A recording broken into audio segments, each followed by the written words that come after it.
right. You don't have to be, you don't have to be alone. You don't have to be alone right here. Right here, right here. This is something we can fight. Ooh.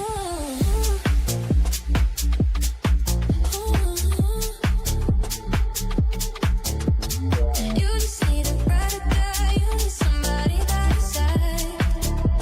Yeah, baby, look no further, it's right here. Ooh, you just need a brighter guy, you need somebody by your side. Yeah, baby, look no further, it's right here.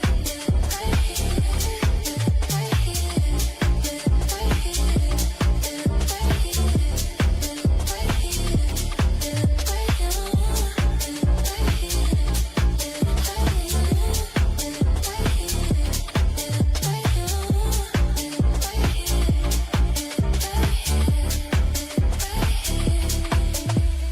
you don't have to be alone. You don't have to be alone. Right here, right here, right here, right here. It's right here,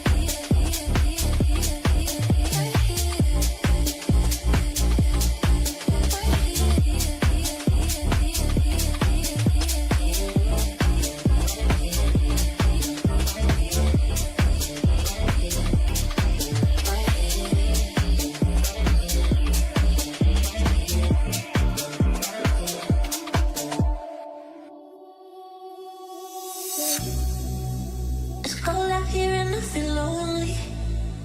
I know the time can move so slowly, and in the distance I hear voices. Are they real or are they in my head? I'm lovesick.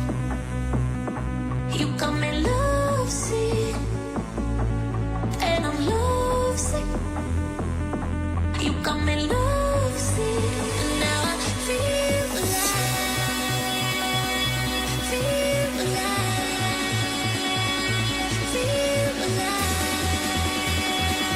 feel alive, and now I feel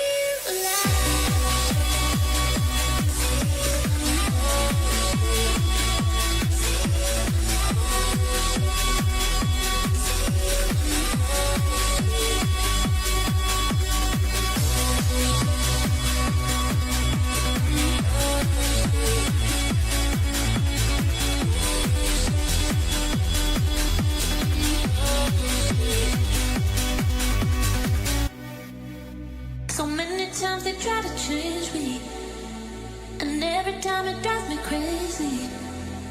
And all the good times we had saved me. Are they real or are they in my head? I'm lovesick. You got me lovesick, and I'm lovesick. You got me lovesick, and now I feel alive,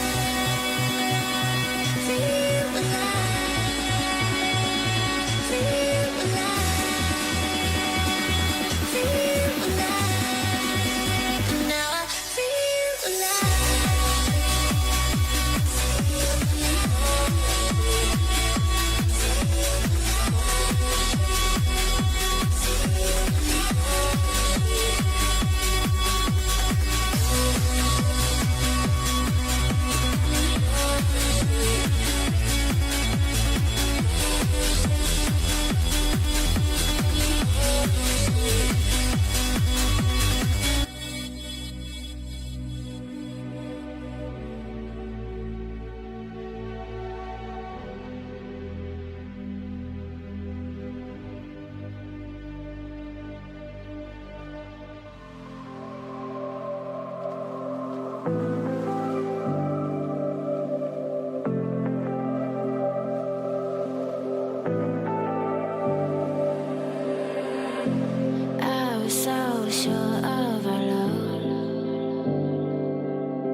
forget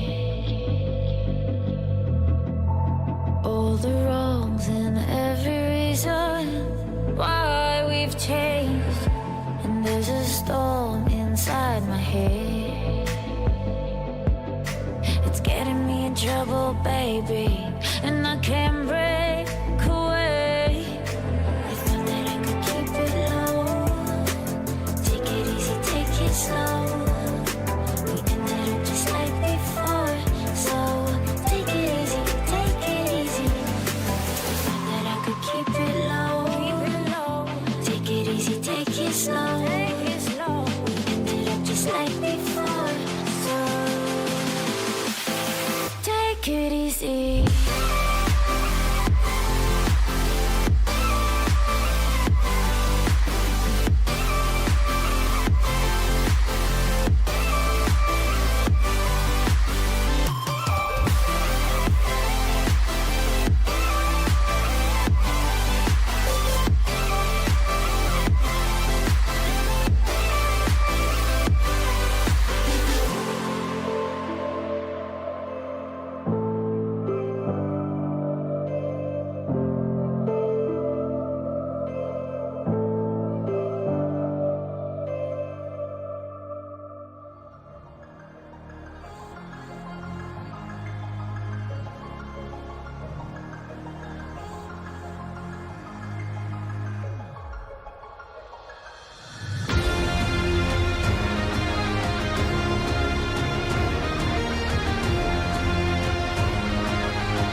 to be, you don't have to be alone. You don't have to be alone right here. Right here, right here. This is something we can fight. Ooh.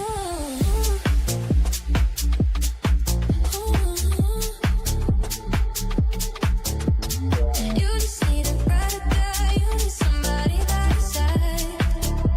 Yeah, baby. Look no further, it's right here. Ooh, you just need a ride or die. You need somebody by your side. Yeah, baby. Look no further, it's right here. Right here, right here.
It's cold out here and I feel lonely. I know the time can move so slowly, and in the distance I hear voices. Are they real or are they in my head? I'm lovesick. You got me lovesick, and I'm lovesick. You got me lovesick, and now I feel alive. Feel alive. Feel alive. Feel alive. And now I feel alive.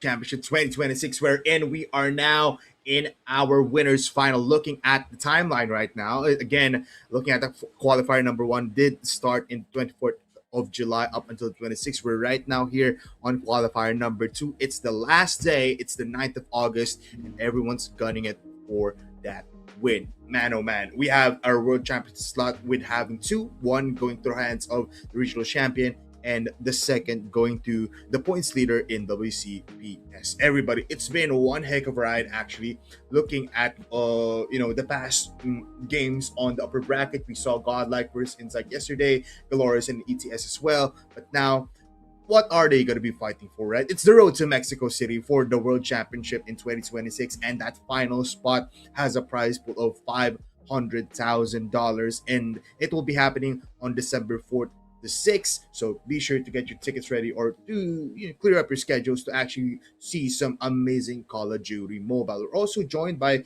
A9, I believe, or later on we'll be joined by other casters as well. So they're going to be having some fun in the caster desk. But nonetheless, we do have our top 16 as well coming in to our leaderboards. Looking at it, Godlike still in number one, Dolores on number two, ETS and Insight battling for that third spot right now with the same kind of points. Imprint 7 also fought up last time together with Integrity and Spectre, but it wasn't really a big fight nonetheless. Prodigies is on that number 8. Nonetheless, we do have our 9th to 16th as well. Let's see it right now on who will be still in our top 16. Again, everybody, it's the battle of the points. It's the battle of the greatness here in the Indian region. And again, looking at it, Team EXO, 0-2 is on the second, which did rank up in some points. Now has 348. Absolve still on that bottom spot. Killzite, Eclipse Esports, Viome, Chaos Zero, and of course Extraction in the very last 16. Everybody, you might ask me, yes, they have Mexico City for grabs, but of course in the qualifiers they're still fighting for some prize pool. They have a whopping $5,000 up for grabs, with the first spot having a $2,500 prize, the second having $1,250. They have $750 for the third spot and $500 for the fourth. So as long as you're on that number 1 to 4th spot right now in terms of the leaderboards, and once gets some wins, especially right now, the battle for fourth is actually pretty tight. So let's see who will end up in that position to actually get that $500. But everybody, this is the match that you have been waiting for. This is the match that everyone is looking at right now. The top 1 and top 2 spots in the Indian region. Godlike versus Galores. Oh, I'm just so excited to see these two teams actually fight it all out, because if you're just new into the scene, these two teams have been dominating the region so far. It's the battle for the crown, and it's the battle for glory. Right now, we will see the map Vito, and guess what? It's still the same old, same old. We'll be starting on Summit as our hard point, which is going to be very interesting to look at on how they'll prioritize the respawn takes, and as well as fast rotations coming into the hard point. Coastal, a very good map where in Godlike and Galores does prevail very much. Standoff also is a map wherein these two teams will actually battle in control, and then it's actually pretty insane that Hacienda will be the fourth. I was actually checking, or at least hoping, that Hacienda will be the first hardpoint map, but they have a little bit of a mix-up. Godlike said, let's prioritize Summit for now, and Slums will be the last search and destroy. Everybody, this is the 5 maps that these two teams will be probably fighting up against. What are your predictions? Will we go to map number 5, or will it be a clean 3-0 or 3-1? This is it. Summit, our first map of the day for the battle for glory, battle for the crown, Galores and Godlike, and the winner's final. Whoever wins here will go towards the grand finals, and whoever wins will have a 1 map advantage in a best of 7 series. So it's a big win. If you win here, it's not just the battle for crown, it's also that leverage coming into the grand finals. A 1 map advantage is so big in the best of 7. If you just win four maps, it's gonna be pretty insane. But nonetheless, we are gonna be partnered with A9 in just a little bit. As long as he start talking, it's gonna be pretty cool. But nonetheless, everybody, again, we do have our games starting right now. The players are going into the lobby. The players are now getting ready. All eyes as well on Warden, and how he'll be playing for the side of Godlike, how they'll be mixing things up, because last time they'll be having some fun nonetheless. Everybody, are you ready for the greatest matchup that you have ever seen in the entirety of this season? A9 and Bipolar on the desk. A9, are you there? Hello, hi, I do exist here. Thank you for that introduction again, Bipolar. But yes, we do have a lot on the agenda today. We are going to be starting off with Godlike versus Galleries here. We do have initial picks coming in from both the sides. And yes, looking at these two teams go head-to-head, it's just putting a smile on my face here. I am literally smiling right now while casting this match. 5-1 on the scoreboard. Initial points for the side of Godlike. I mean, this rivalry is gonna...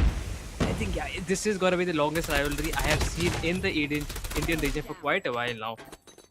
So yes, Bipolar. I mean, with how these teams go, Godlike, they do have, you could say, total number of wins are gonna be comparatively more here compared to Galleries. Godlike, they are inside of the lead as an overall team who have won more matches. So if I have to ask you, with how this match is gonna go, what do you think? Will Galleries be able to make it to the finals, or is it gonna be Godlike here? I feel like it's going to be Godlike with their current form right now, with Prevail having some fun, with actually Warden having some impressive plays. They probably have the upper hand here, but I won't count out Galores just yet, because we did see Hen last time with a 10 bomb on hardpoint before he fell down, and if he has that form again, well, Galores does have some fight up against Godlike. But as we move into our second hard point, already Sparrows coming from Prevail. Doesn't find anyone yet, gets tagged up from behind. Whips out the bow, doesn't hit the shot there, doesn't even whip out the arrow, but Mihawk enters the second floor, Predator missile inbound, doesn't hit, actually hits onto two. Tempo and Mihawk to fall, and Godlike now with a 50-point lead actually, which is pretty good for the first start. I mean, 55 to 10. I mean, the difference of these two teams in terms of performance and with the map control right now, it's just pretty much going back and forth at the moment. But again, it is just got like the scoreboard is moving for them. They do have their foot on the gas pedal here. They are capturing as many points as they could here. We do have a piece on the heavy top itself with the first operator. I believe that is going to be the Death Machine. We do also have Prevail getting a 2-piece for himself. Viper and Skullgy getting one for themselves as well. This is already a quad feat for the side of Godlike with early rotations on P3, which is a money hill. And if Galleries want to make a comeback here, they will need to get a retake and a breakthrough on this P3 itself. Yeah, but it's going to be very much difficult, especially with Viper having this kind of operator skill online. Spawn priority actually switched up. I believe it's on the side of Galores, but still, Skullgy is still in the mix. Will still do some damage here as he peeks. Zap Mihawk finds him with Pabzera as well. War Machine coming from hand, and he wreaks havoc. Double kill now for him as he connects onto Prevail, and he moves forward to stop them, and he does connect Warden to fall, and it's a godlike spree now for Galores. Predator missile connects a kill onto Abyss with the claw coming out. It doesn't find value, but Viper still falls down. Skullgy with 1, and with 20 seconds left on this third hard point, Galores looking to make a 60-point game. Yeah, absolutely here. I do see the feed being mostly yellow here, and that was a pretty unfortunate for side of Foki here. He will not be able to getting any value out of that claw or the connected cell. Viper will be able to shut down, and we could say so. For Mihawk, as no Tempest value to be seen, 2 operators getting wasted is not a good thing for the side of Godlike. Galleries, I would have to say. But Godlike, on the other hand, with early stations or the P for itself, Prevail or the heavy top, able to find one, can he get a double? Mihawk's Hunter Killer is gonna be just playing the spoiler here, is gonna be able to shut him down. I mean, surely, right? Godlike again with early rotations with a complete control. This is just gonna be putting Galleys again, you could say, in a tough position. But we can expect a breakthrough, and we are seeing that right now. Yeah, we are seeing it right now, especially with the spawn prioritization for Pabzera right now. Last shot with the arrow does connect onto Prevail once again. Not having that fun of a time right now, but the fight is closer than ever. Only a 30-point margin up against Godlike and Galores. Tempo and Mihawk opens up to kill off Prevail and Viper once again. Tempo, he stays alive to kill off one together with Hen. Galores fighting back better than ever. Kills off Prevail again. Hen on a 3K together with Tempo. Hunter Killer Drone flies on by together with a Predator missile. Bang! Does not connect because there is a trophy system awaiting there for their demise. Soccer Mom, or at least Prevail, does find an April in there. Look at this. Good shots coming in for Prevail, but does find the kill onto Foki. On the middle of the map, there is some fast rotations right now as we do go in for the recycle of the hard points. Viper, fast rotations will be shut it down. Pabzera holds it down though. Big points up for grabs for Galores. I mean, yeah, this is again gonna be a very crucial match again for the side of Galleys here, because Hardpoint is probably like one of the strongest game modes for the side of Godlike here. They are inside of the lead, but Galleys have done a very good job of making this comeback here. They're not far behind. They could potentially get inside of the lead right here in this OBJ. But we have Mihawk again with a Tempest out, gonna be landing one out to Prevail here. He is gonna run out of ammo, unfortunately, again, not gonna be getting any more value. And Skullgy with that Pals, you could say Spray is gonna be able to shut him down. We do have an EQ out for the side of Viper, finds 2 for himself. You could say that this is just 10 more seconds, and we are already moving towards the P2 in, I would say, about again Godlike still inside of the lead. Yeah, I mean, for these two teams, right, every point counts, even if it's just scrap points, because as long as you get a little bit of points up, it's a big lead in terms of these two godlike teams. Viper does find 3 kills right now, currently on a spree as he goes in for 4, finally shut it down, coming in from hand with the War Machine, goes in and connects for more, finds the best value right now, still has some 10 rounds actually with this War Machine so he can make something happen. But a War Machine comes out for Skullgy as well. Currently making some pressure on the other side of the map. Claw comes out, pushing now, coming for Voki. Doesn't find anyone. He's just spraying through the smoke, hoping that someone's on the other side. But Warden, with his own Tempest, finds 2 kills before he fell down. Peeks out coming from Voki, and he finds more. Galoris now controlling the kill feed. But there is some comeback coming in from Godlike here. Still a 30-point lead. Yep, absolutely. Scrap points are going to be favoring the side of Galleries here, which is going to get this covered pretty close. And again, this time around, Galleries not going to be repeating the mistake as Folk is there with eludations towards the P3 itself. They are going to be getting the spot for themselves. We do have a base here approaching from the side of Greens, and he is going to get taken out by Mihawk. I mean, yes, this just could be a moment here. Galleries could finally potentially get inside of the lead right here for the first time inside of this match against Godlike. I mean, Bipoler, I think the tables have turned. Yeah, Galore is controlling the tempo right now, and rightfully so. They do have tempo on their team. But Viper, man, he has 36 kills already. Hunter Kill Drone flies out, but doesn't actually find Sub-Zero right there. At the last second with a Tempest connecting coming from Mihawk. And also on the other side of the map, we have Mihawk and Tempo with their own 30 bomb. Pushing in from Warden, unsuccessful as he does get killed. Equalizer comes out to kill off him as they respawn. Pamzera as well falls down. It's a tighter fight. 158 or 160 up until a 147 score for Galoris. Mihawk with a big wraparound, pushes from the backside, kills off Skullgy, connects onto 2, make it 3, triple kill for Mihawk. What a big 2 again, scrap points. I mean, just 5 seconds, it's really got to put the side of Galleries in a disadvantage. Viper with the nade onto Mihawk again. We do have Godlike again with the rotations on the P4 itself. Last time around, Galleries were very quick to get a retake again. They were able to capture or have a complete hold on the P4 itself. Let's see if they're able to do it again. We have 2 players approaching from the Yelong itself here. We do have Prevail landing of 2 shots. Will be able to confirm a kill. The feed being blue for just about a second there. Yes, this is going to be a complete wipeout for the side of Galleries. Here, 44 seconds and Prevail is just pushing out an Yelong. He knows for a fact that players of Galleries are going to be spawning there, and the spawn trap is coming through from him. Just 10 more points needed, and this is going to be Godlike here touching the 200-point mark before the team of Galleries, and they are just aiming for the first match here to get it in their names.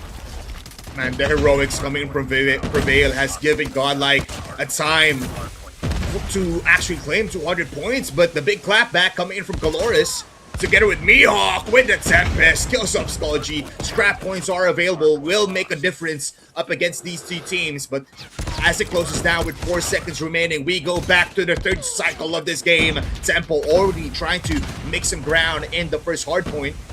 Only a 20-point lead, exactly. Tempo finds 2 out of nowhere. Abyss as well as Warden actually fell down. Big kills now with the War Machine awaiting to happen, but the big side kill coming in from Viper will make something out of a beautiful kill coming in from Abyss and Skullgy.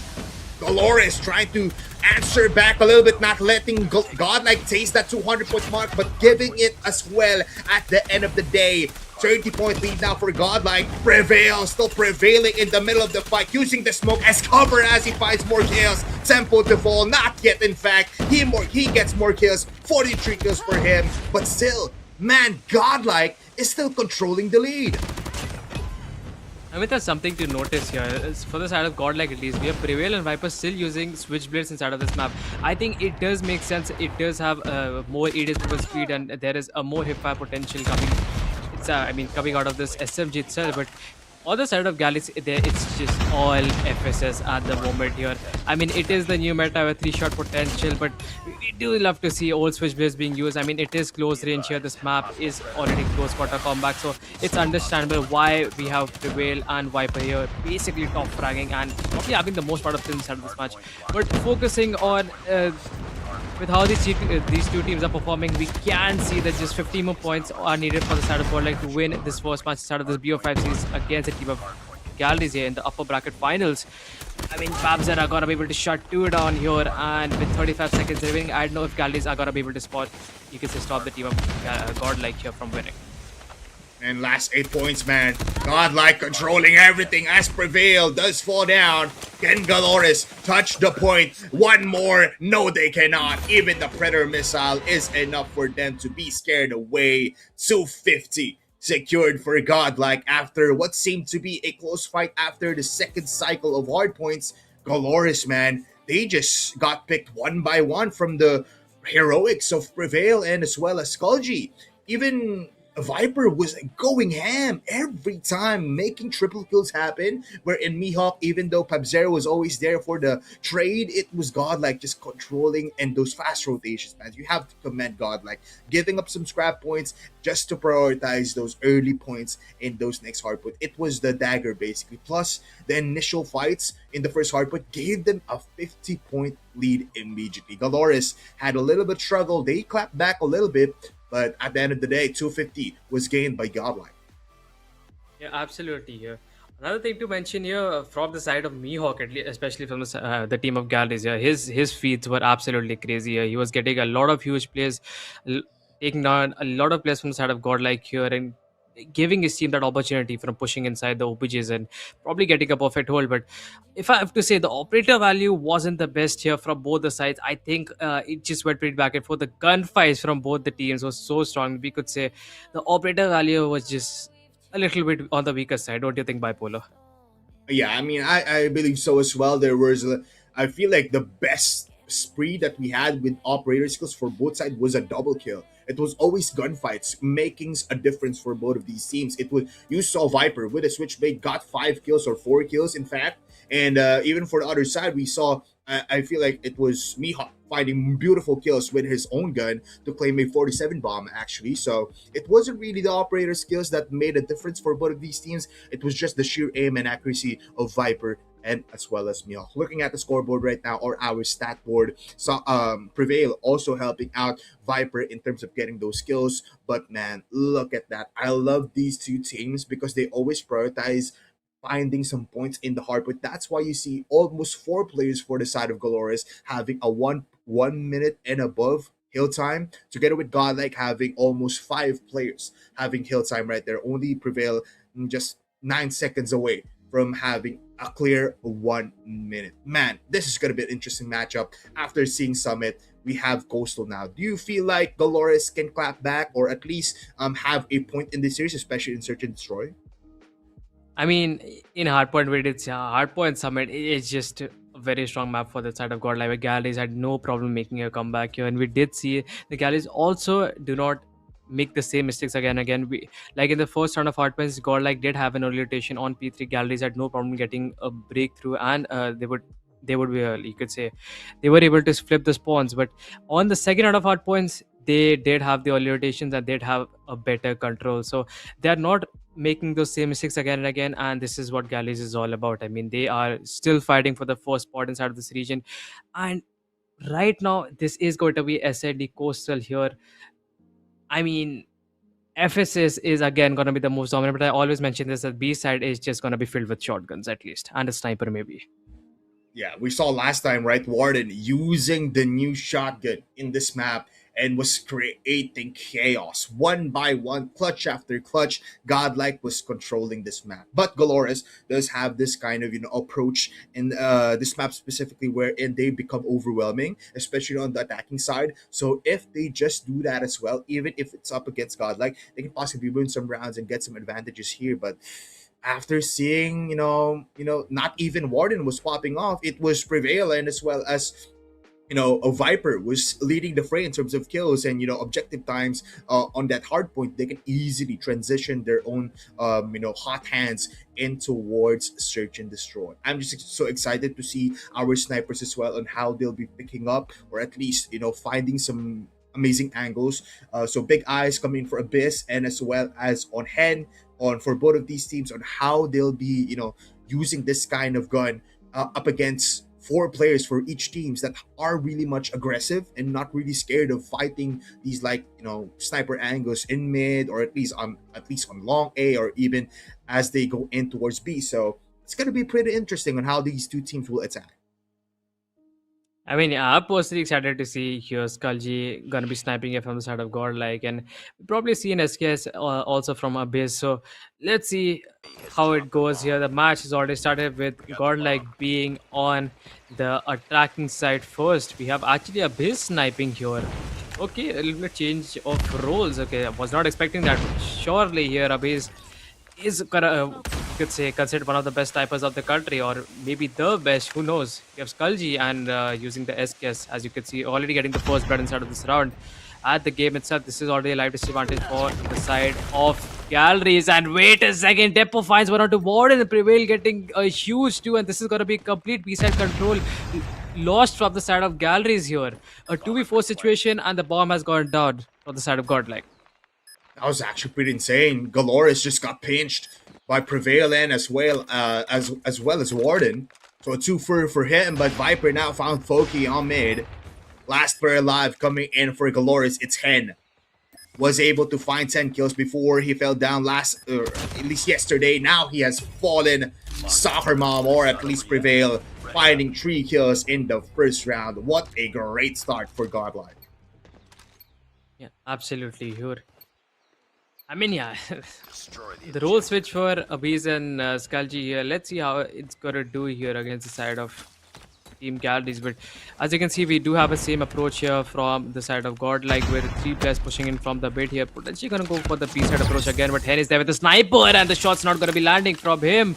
We have Skalji getting the first blood. Foki going to be able to shut down Warden, and trade comes through. You could say a 4v4 situation, life loss from both the sides, and this is Prevail in a very bad position because he could probably get sandwiched here from both the sides. His shot gonna be landed from tempo, and yes, the kill comes through. A live disadvantage for the side of Godlike, and you could say this is a long rotation from Viper here. He is gonna be making an approach from the A-log, and Mihawk has probably not seen him, and Viper has a pretty good opportunity of getting that slight peak kill, and yes, he is able to get another. The answer's gonna be yes, making it a third. Not really. Tempo said no here, and Abyss will be able to get a trade. Okay. In a 1v2 situation, man. He has an SKS now on his hands. Up against Abyss, though, and Skulji, some accurate players. He needs a miracle here, or something of a chance. Abyss already spots him in a jump shot through the wall to kill off the last player of Galoris. 2 points now for a Godlike. And that big wraparound from A-Long to push coming in, I believe it was Viper, to kill off Mihawk inside of their spawn was just too good. They saw the opportunity, and Godlike took it.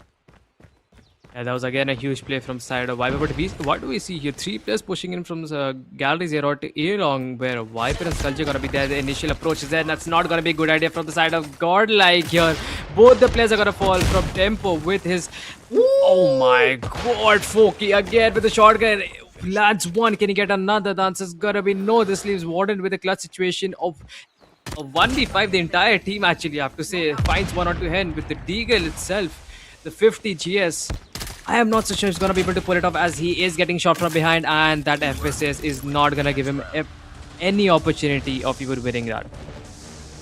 I like the play coming from Galoris, man. They realized that A-Long was open last round, so they put 3 players in the beginning of the 3rd round on that A-Long position to shut down anyone who's pushing, and the read was just too good.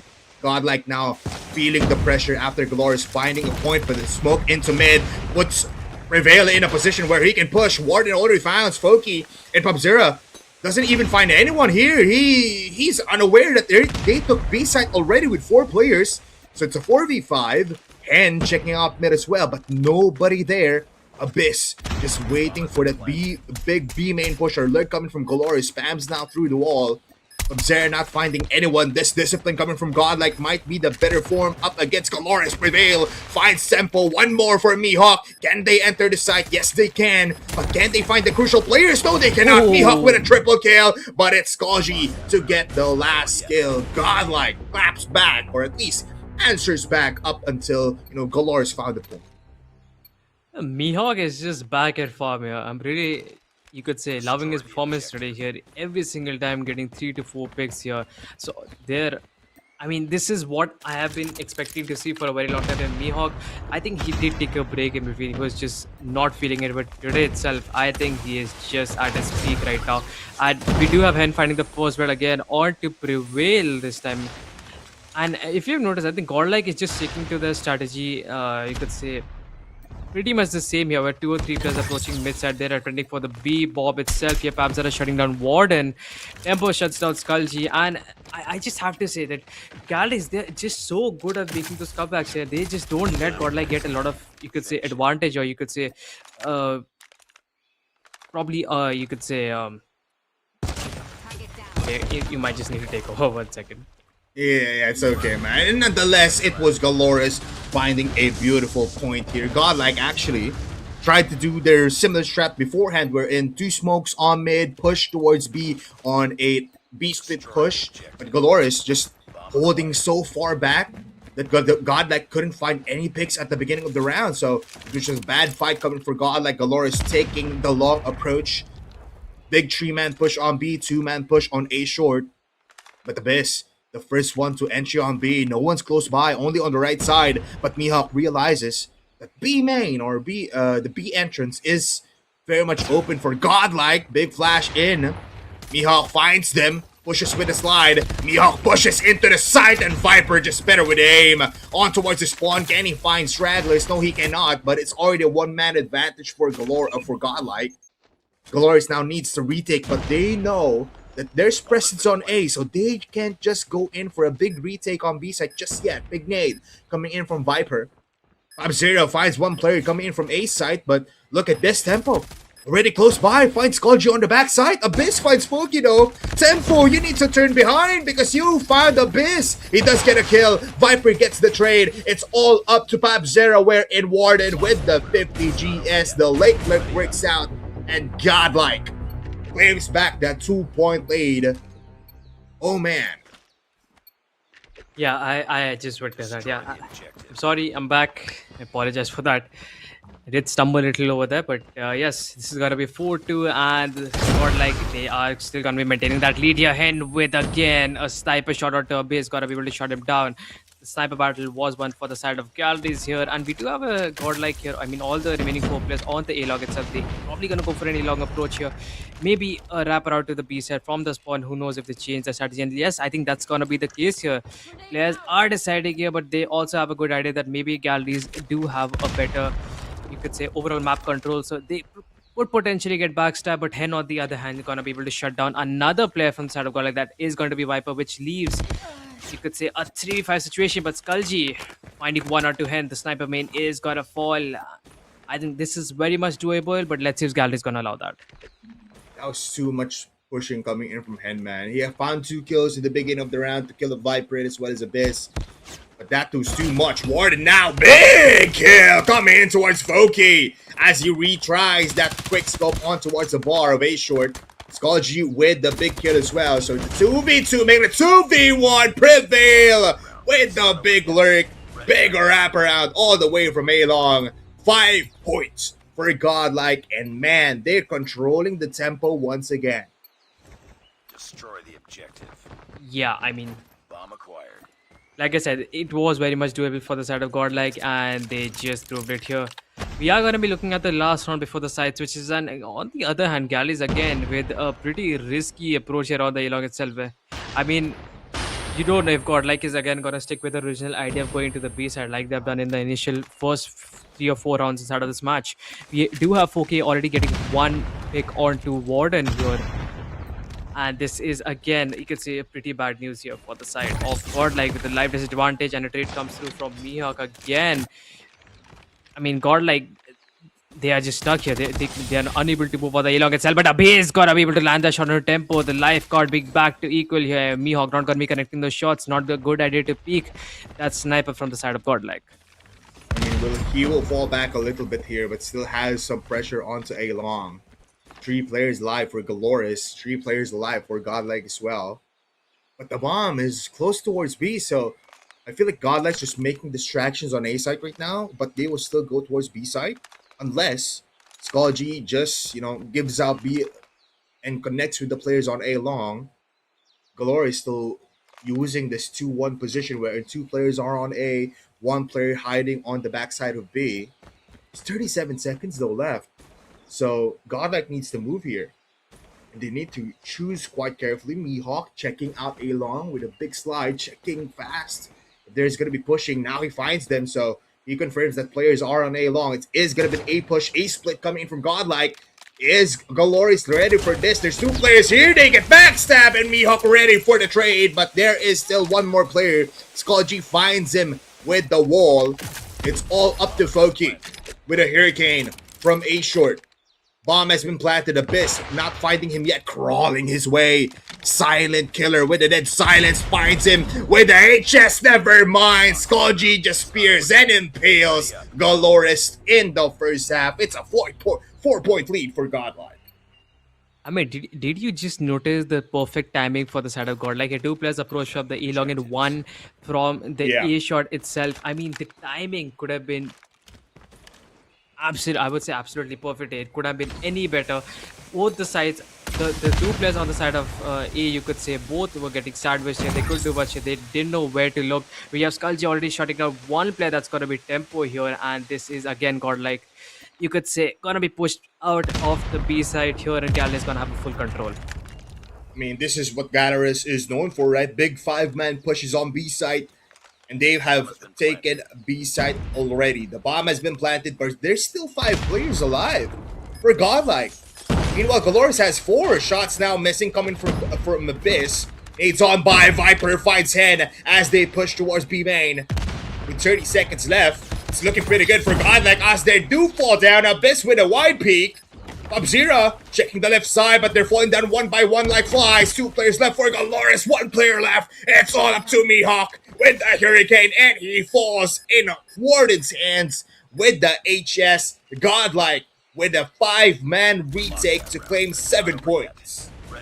This Godlike is just not giving a lot of opportunity to the side of Gallis. I mean, even after Gallis having a complete control over the B side with all 5 men over there, I mean, it's absolutely disgusting that Godlike just lost a single life and they're able to take down the entire team of Galleries over there. This is gonna be pretty disappointing and pretty, you could say, hope-shattering, if I have to say, for the side of Galleries. And they are taking it slow this time around. We do have Hen on this side. Here, gotta be able to spot a player, shuts down Abyss here. The sniper main again falls to the side of Godlike, which gives, you could say, the floodgates do open for Galleries here. I mean, one of the players is approaching. That is gonna be Tempo here from the B shot itself. You could say mid to B. We have him fighting one onto Skullgy. Prevail shuts down Tempo. Viper gonna get a huge gunfight onto Mihawk, even though he was pretty big.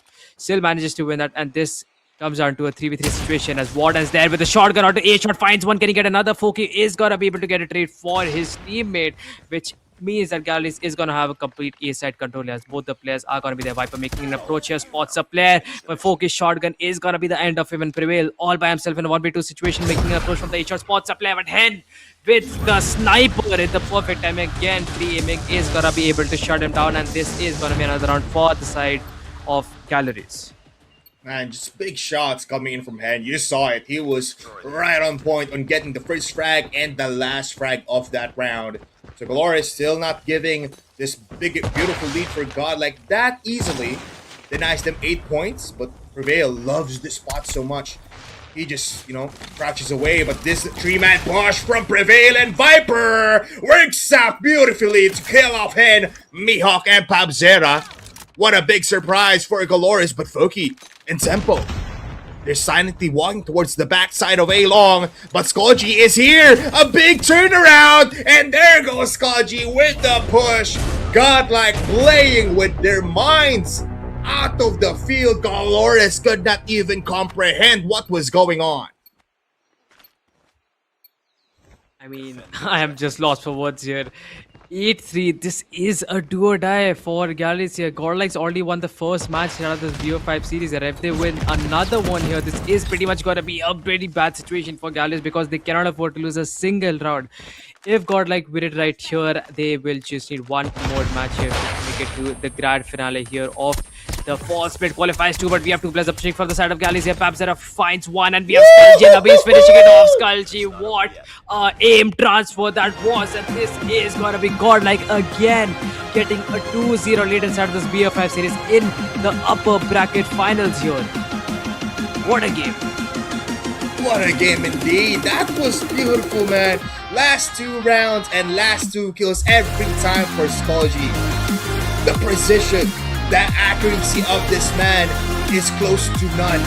He is a menace with the SKS. Even with the sniper, man, I feel like he would have done the same, but Dolores just had no control of this map up against Godlike. They just have better sidelines every time. They have better pushes, and it was pretty much crazy. And yeah, we can definitely say, coming in from our production, man, this is one of their best performances yet. In Search and Destroy, there wasn't a time where Godlike had like struggles. We didn't feel like Godlike was struggling, and it's with Warden not really having the best of games. This is just his minimum performance. It's just Godlike having the better fights every time. I mean, yeah, last time around we did see Galleys winning the upper bracket finals against a god like here, which meant that they'd have a map advantage inside of the finals. And I am not so sure if that's gonna be the case again. As god like they just need to win the next control match for them to make it inside the finals, and they will also have a map advantage. But what a play here by the players of god like. I mean, I have to say, from Viper's rotations, you could say prevails, and the teamwork, you could say the timing here we got to see on the side. I mean, just perfect, just what they needed. The coordination is on point, the accuracy and gunfights are on point, and this is just an overall team which is just performing, you could say, at their best today. Yeah, I mean, I feel like the word of the day for Godlike right now is teamwork, because that's working so much for them right now. You know, the 3-man system coming in from coming from Prevail, Viper, and as well as, you know, Abyss or Skolji. Every time those 3 players, as they push on Halong, they got beautiful kills. That was a 3-piece every time without anyone falling down. Yes, you can definitely see Dolores had some fight, especially with Tempo and Hen, and especially with Mihawk, but it was really not the case here. It was just them getting some frags in the early parts of the round, but Godlike closing out the entirety of Search and Destroy with multiple players popping off and having hat-hats. Look at this push as well. Warden almost had a beautiful 3K there, but the big push was just too insane. Now looking at our scorecard, our stat board for our Search and Destroy, we will possibly see a almost a 20 bomb coming in from Skolji, 15 kills possibly almost for Viper. And what else can we say? You said it quite beautifully, A9, that we are lost for words after Godlike spree every time. 15 kills for Skolji, 12 kills on Viper, and Prevail with 11. This is a trio that you should be scared of. Yeah, can we also appreciate here with Tempo and Mihawk? I mean, with how Godlike is performing, they're still able to get 3 or 4 picks every single time. At least we did see that inside of the hard point. And Mihawk was again getting, you could say, 3 picks, or you could say 3 taking on 3 players together inside of this SND match. I mean, when you perform on that level against a team like Godlike, it will surely, I mean, a huge respect to that player, but that's not going to be enough, because this is a team game here. One player is not going to be enough to win the entire series. So yeah, this is going to require, you could say, a lot more teamwork than it already is. Looking at it, man, even if Abyss and Warden didn't have the best games right now on Search and Destroy, this team is still gods in their names. We're looking at Control now after this matchup, and I feel like Galores needs to fight back even more here. If someone needs to step up, it should be now, because they might just get swept up in a 3-0 fashion. Galores did win some fights last time, and I feel like they don't have that kind of, fire in their hearts, right? Fire in their hearts in this series, because something's lacking. I don't know what to pinpoint, but Galores is just not the Galores that we know and love right now. It's just Godlike having the better games. In standoff, though, the prioritization of these alleyways and this tank position in mid as well might be crucial for Galores to actually find some great kills and to find some cover to get some easy picks from across the map. But Godlike, as you can see it, every time they just push on 2, push S3, and Galores doesn't have any kind of answer towards that kind of pressure that Godlike has been doing. But how about you, A9? Do you feel like Galores still has a chance of sweeping up Godlike after giving 2 rounds away? Or might not. Might not be. Let's see. I mean, Godlike has been, this formidable of a team that if they do have this kind of tempo and momentum, Galores might not even have a chance. But let's see, everybody, we know Galores to be, beasts amongst themselves. So It's just a matter of when and where, and it should be here on the map of standoff and the map control. Galores did have some prioritization, some capturing some zones or denying some zone controls from the opposition from the previous matches that they had before. But I feel like it should be, something of a tempo changer with the help of tempo with Hen at least using the sniper in the most creative ways to actually find some beautiful kills. But let's see, man, we're just awaiting these two teams to get into the lobby and actually have some big fights, because I'm ready for the excitement that these two teams are ready to offer. Oh yeah, absolutely. I mean, when you look at a team who is just flown all the way from across the world here, they're not here to be second inside of the region. They are still fighting for the first place in galleys. They have won a couple of times against the team of God. Like, I would say, I mean, it goes pretty back and forth. But the last time when I had an interview from with Abiz, I mean, after the points major in the first, you could say, fall split qualifiers. I mean, he was incredibly, you could say, confident here. Facing off against Galitz. I mean, he's just, I don't know how do I say this. Yeah, I mean, he was just on point. He knew what he was talking about, and he is just showing his gameplay here with side of his team. They are absolutely on another level facing off against galleries, and who knows, this just might just continue. It's maybe not, it's just galleries not able to perform it, it's just godlike has just gone better over time, or maybe they've understood how galleries is playing, so they are just using it to their advantage. But here, map number 3, who knows, could be the final map of this upper bracket fans against godlike versus galleries of the fall split qualifiers too. We do have initial picks again from the side of godlike as Warden, and Skulji here gets one another onto Hen here with the SKS headshot. I mean, again, life advantage all off the bat for the side of Godlike. I mean, this is a very crucial match again for the team of Galleys. I mean, Bipolar, this just, I don't know what to say. Yeah, I mean, there's nothing left to describe the godlike team right now with their own pressure that's being held up against Galores. Big kills though coming from Foki, and again, this mid position is going to be crucial for them to actually rack up some kills. But Warden able to get some trades. Waiting for a possible peek out coming from Hen. He spots him, but Hen better with the shot. Hunter kill drone is online. He makes it fly, but can it connect onto anyone? Not yet, though, actually. But Abyss finding Pokey. Viper from the top ropes. Warden with the kill onto Mihawk. And right now, they're up by 2 kills. Prevail finds more in together with Warden. Godlike has yet to find a kill in the last minute. It's just godlike finding the beautiful kills here. Mihawk does kill off Abyss, but the big treats again. They're up by 5 kills. And I feel like Galores, they should just prep up for the next round. I mean, that's pretty sweet to say. I mean, with how the scoreboard is, I mean, it's just 3 lives difference at the moment here. Godlike is already getting a full A side control at the moment here. Viper is struggling a little bit. I think he has just switched to an FSS, so he is just gonna get used to it in a while, as he was using a switchblade in the map of Summit. That was the first hardcore match inside this BO5 series, and we do have a 3-piece here from the side of Galleys here. Warden, Prevail, Viper, all getting shut down. Hen gonna be an absolute menace inside of the back alley. Wall bangs was attempted, but shots not gonna be landing here. 9-7, and Gallery is gonna be in the life advantage as of now, but Godlike right behind, just not happy to give away the lead just like that, as Skulji is gonna get it back in their favor here. 1 minute on the clock itself. Last 5 lives remaining for the side of Galleys, making it 4, but this is just possibly looking like an SND match. Too early to say, man. Hostile predator missile. Galore is still fighting back in the better form. Annihilator comes out. 4 shots is needed. Predator missile connects onto Warden. 3 players left for Godlike, and they already whipped out the Tempest, but Soccer Mom or Prevail does shut down Hen at that little skirmish. Here comes the silent warfare between these two teams. Godlike playing as 3. Galores disconnected in terms of positions. And this might just be the plan wherein Galores can pick them one by one. With 30 seconds left, they need to push onto the B zone. Sniper comes out, actually coming from Abyss. This is a big gamble coming in from Godlike. Oki spotted.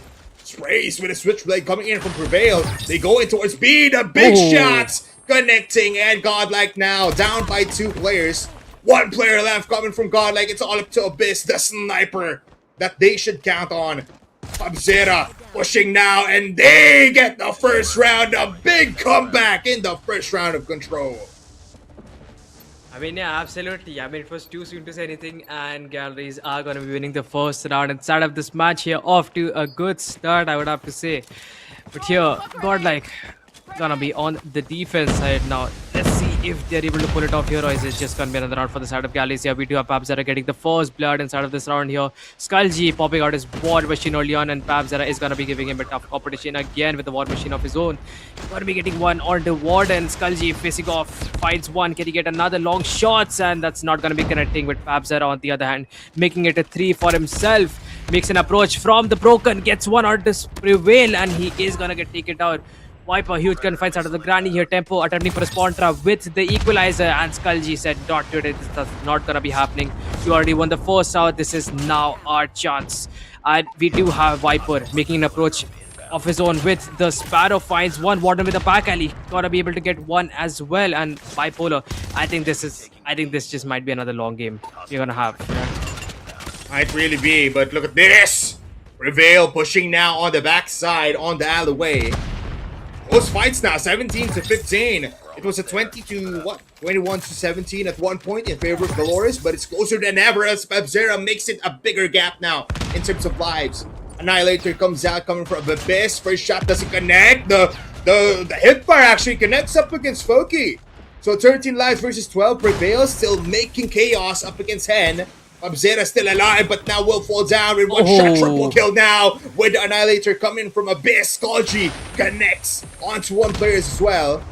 So somehow Godlike has came back from a mere deficit of 2 lives. Can they push now? Foki goes into the sideline of Godlike. They're up by 3 lives in their push towards the backside of this area. Tempo and Mihawk going band for band to get 2 kills. Pabzera with the smoke, he cannot connect onto anyone. 5 versus 4. What a comeback again from the side of Galleries here. Mihawk and Tempo here again, just making the life card being back to equal. Godlike still have a life advantage, but this could go in either way, I would say. Probably with 3 seconds, and the timer has been stopped here. The team of Galleys are on the A side here. We had 2/3 of the way captured. 2 ticks are there. We have 4K with the Tempest out. I mean, this could be another round for the side of Galleys, but Warden making an approach here. Finds one. Can he get a double? But 4K on the other hand is going to be able to shut down both the players, and this leaves Skullji in a 1v2 situation as A side already been lost for the side of Godlike. I mean, this is gonna be incredibly tough. Long range shots from Skullji comes out to a 1v1 against Tempo. It's close. Nades available for Tempo.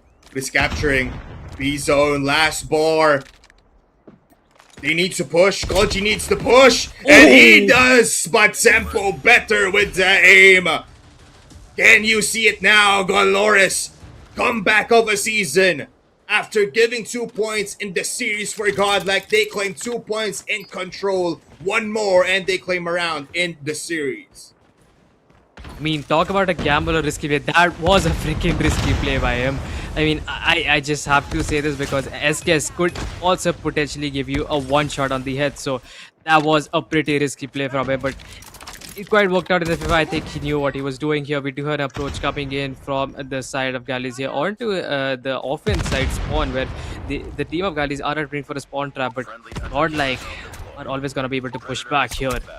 Hen finds one on to Prevail. We do have Water with the Tempest out. Tempo going to be landing. One with the Pred Missile. Maybe no, it's not going to be seen inside of the kill feed yet. Pabzera with the Deagle finds one onto Warden. Shots being landed. Abhi's got to be able to find one onto Pabzera. As you can see, 20 to 20. Pretty neck to neck. No advantage to be seen. No points to be captured at the moment. And none of the points, I mean, A side, you could say there's a little bit of progress. But Godlike players just not focusing on the OBJs as of now. Yeah, they just want kills. They want to dominate the entire map. But 2 lives above. Dolores does fall down 1 by 1. Viper on the tank. Finds 2 kills. And it's 15 to 13. Godlike needs to be careful with their lives right now. Warden doesn't even realize Tempo is beside him. He gets killed. Tempo with the 2nd kill. And Pabzera with the 3rd for Dolores. They're up by 5, and with a 14 to 9 scoreline, or at least live count, Godlike in dire situations, in desperate times. Skulji again, a performance that needs to be considered. 21 kills. That machine comes out for Mihawk. Can't fight anyone yet. Abyss spawns at the bad time. And that's 2 lives remaining for Godlike. This might just be it. Last player, it's Warden versus 10. Warden makes 2 kills, but he's getting pressured. He's getting pushed. And with the Annihilator, annihilates Warden to claim the map of Standoff. 3-0, 3-0 in control. And what else can we say? Galoris in a comeback of a lifetime. I mean, I don't know about you, but I definitely wanted to see a map 4 here. These two teams again. We're moving back to the hardpoint game mode. You could say pretty dominant for the side of Godlike, but with how the team of Galleys have just performed, I mean, I am personally, I don't have any assurance if Godlike are gonna be on the same level as before, because Galleys, they have cooked in this match. I think you can surely say that the operator value, the clutches, everything here from the team coordination, the map control, the spawn trap, the individual gunfights, individual plays, everything, all the aspects combined here, galleries with a 3-0 victory. I mean, Bipolar, let's take a look at the scoreboard, or you could say scorecard here. We do have Skull being the MP for the side of Godlike with 22 to his name, the highest inside of this game. And then we also have galleries here. I mean, overall, in terms of kills, galleries, they are just ahead. Yep.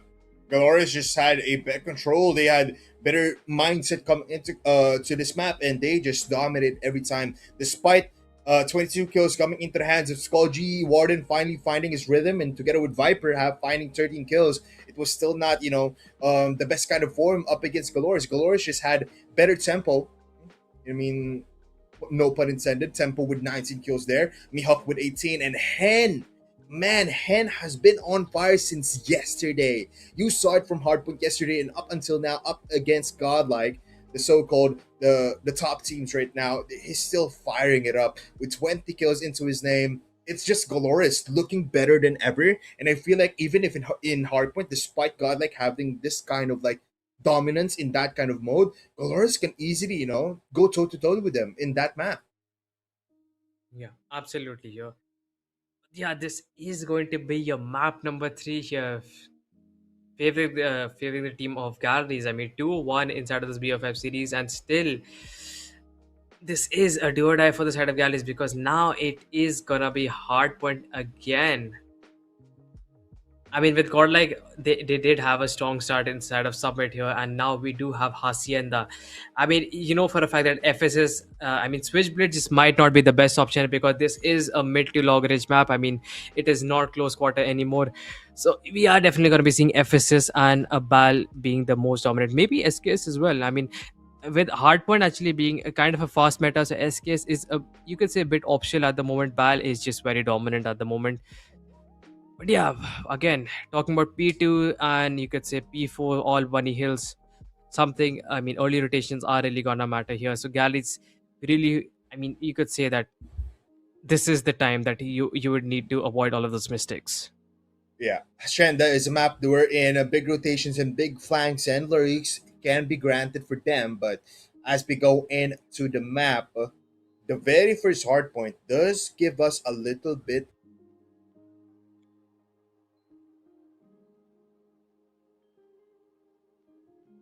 Uh,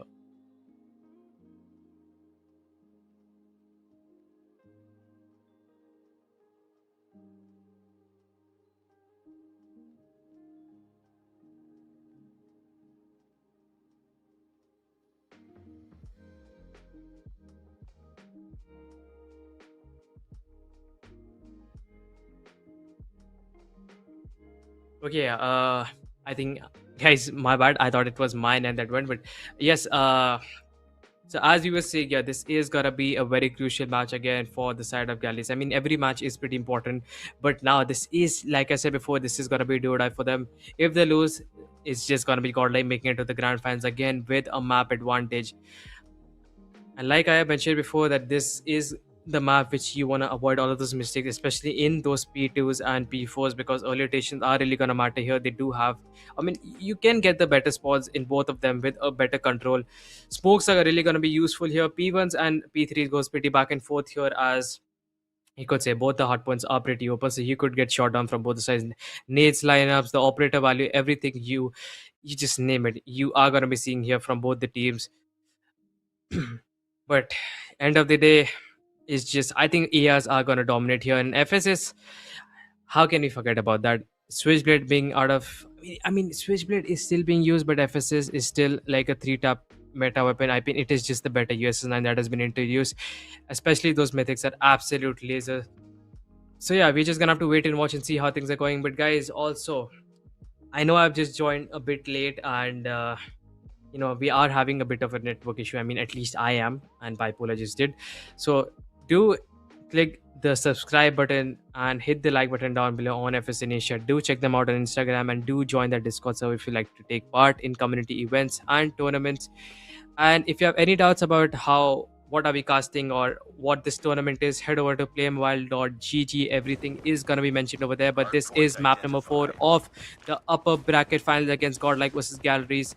Inside of the false split qualifiers too. Let's see if Galleries are able to stay alive, or this is just gonna be Godlike again making it to the grand final, just like the previous splits we have seen here. We do have initial kills coming in from both the sides, but again, Papzera with the SK is gonna be able to find 2 here. Skulji wins that. We have Mihawk picking entrance, finds one, gets another on to prevail. 9-2 on the scoreboard here. With 20 seconds in, huge gunfights again from Viper, and he is gonna shut himself down with his own nade over there. Yes, he could say tempo going huge with his FS is gonna be able to find 2 here. Viper making an entrance. We do have Foki inside the OBJ, gonna be landing a few shots, will get an assist to himself. 19-11, 20 seconds remaining on this first OBJ here. Gal is off to a strong start. This is what we wanted to see. We do have a great series here, guys. And if you have just joined now, we are already done with 3 matches. So you can watch them later on when we go on a short break. But the question is, are Galleries going to be able to win in this match right here against Godlike? We do have Hen again making an approach. You can see inside of the waters, finds one onto a beast, and pretty risky play here is going to get shut down. Same is the case with Mihawk. Also gonna get taken out. We do have Godlike here approaching from the drive itself. Gonna be able to find 2. Warden going absolutely huge here. Actually, it was Galleries on the other hand from the driveway approach here, but we do have the better response for the side of Godlike. And like I said, this is a pretty important hill because this is money hill here, and with a complete better control, you could say that this is really gonna matter. Here, Skulji finding a 3 for himself here inside the waters, making it a 4. Possibly, but will get an assist here. Mihawk with the Tempest approach finds one onto Abyss. Warden with the Tempest of his own. Mihawk a bit hesitant to make an approach, but Warden is gonna get shut down. Finds another shot, not gonna be landing, but will be able to confirm with the FSS. We do have 10 seconds remaining, and Godlike approximately in you could say a 27-point lead here.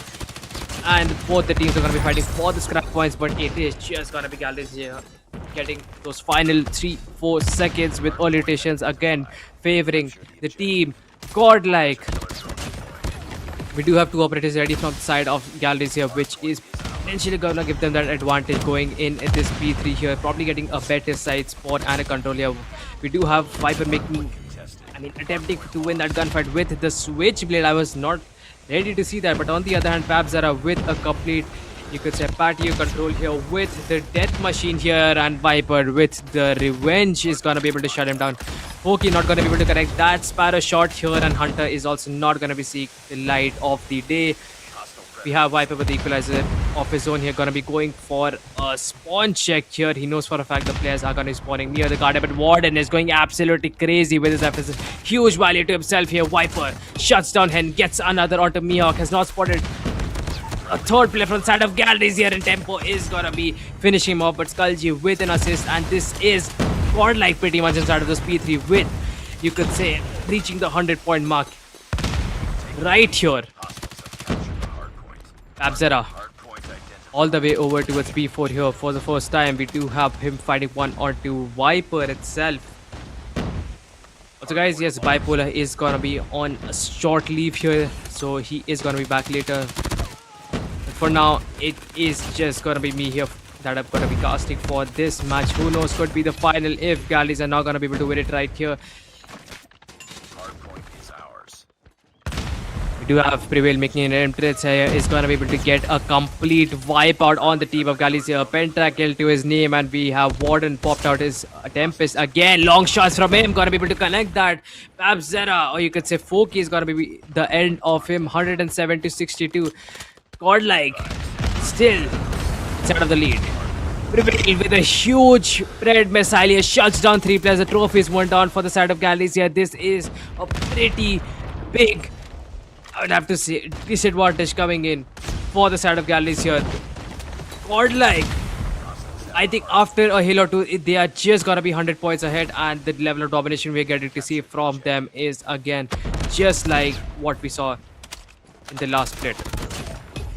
But 127 to 68, and a crazy value is seen here. Mihawk making an entrance with the Tempest here. It's gonna be holding inside the corner, waiting for the players of Godlike to approach here. Finds one. We have Skullgy getting stuck here, not able to move. Gonna be attempting for a spot trap, and that's crazy value here. Gonna be attempting for another kill here. Mihawk, that's the over push and not gonna be able to find that pick. But 133 to 77, this is pretty much Godlike again getting, you could say, those points in their name. Galleys are able to win gunfights, but they don't have the control which is needed for them to win at this match right here, because in terms of points, they are just pretty much half of what Godlike is at the moment. 20 seconds remaining. We were done with the first set of hard points, and we're already moving towards the P2 for the second time inside of this match here. 10 seconds remaining. Scrap points again favoring the side of Galicia. Viper making an approach from the well side spot itself. We do have Viper here with the equalizer as well. I mean, surely this is going to be another problem that the team of Galicia are going to have to face, but I was just going to mention that maybe making those mistakes again won't be the best idea. Hardpoint contested. Hostiles have captured the hardpoint. Finally come back, but Galoris come back just like me. A9, what's up? At his hand, double kill now for him. Skull Guy coming in from the backside of the waters. Skullgy makes it a double for him, and somehow Galoris just still on the point. Skullgy can't get inside the hard point. Double, triple kill now actually for Warden as Foki enters the garage, does get killed from the backside. Warden with a Tempest kill as well. The claw comes out, and they control the last 20 seconds of this hard point. Can Galoris enter tempo, trying but waiting for Hen for the double stab, but Viper upon the long side together with Babzera. They enter once again. Abyss, Abyss, Abyss. Every time it's just Abyss together with Prevail. 180 points secured for Godlike. I don't know about you, but guys, I could just hear Bipolar cast and I could just sit here quietly. Man, I love the way you cast, dude. I could just sit here and do absolutely nothing. I just hear you the entire time.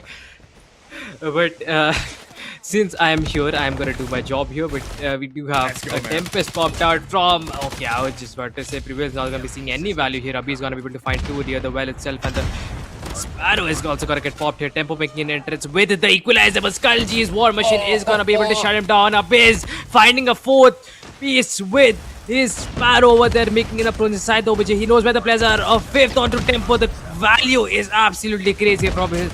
And we do have Hen with the War Machine again from the side of Galleries, and he does find two, but also gonna be able to shut himself down. This is both the teams fighting for this final, you could say, few points here inside of this P3, and Godlike reaching the 200 point mark here before the side of Galleries, in just 50 more needed for them to make it to the grand finals right here inside the summer split qualifiers too.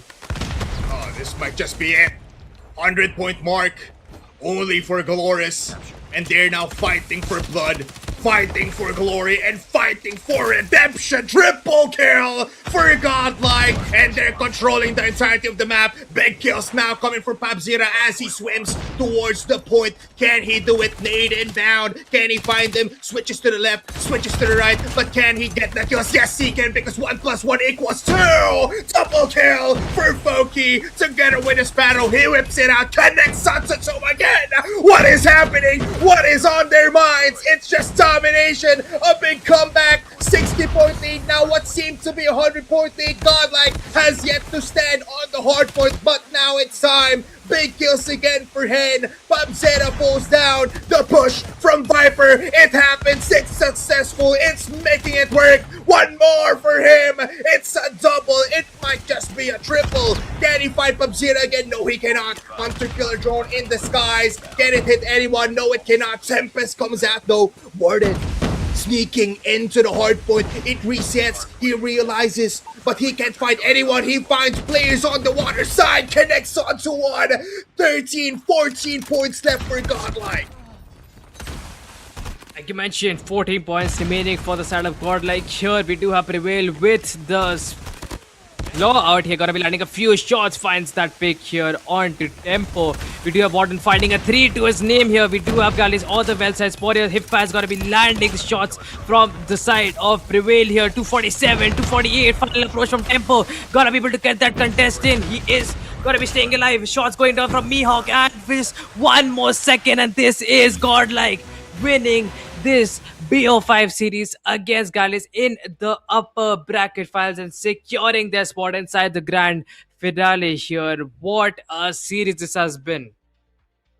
Oh, they may have given control towards the side of Galoris, but they are the kings in this best of five series. Godlike, just showing who the true gods are, and again, they are just this good. Godlike, what seemed to be, a little bump in the road in control was just a mere fluke up against Galoris. Godlike, man, you saw it immediately every time. Beautiful kills coming from Skulji, almost a 20 bomb before he got even to 100 points. The death machines and as well as those war machines making it happen together with a Sparrow coming in from Foki from the other side of Galoris.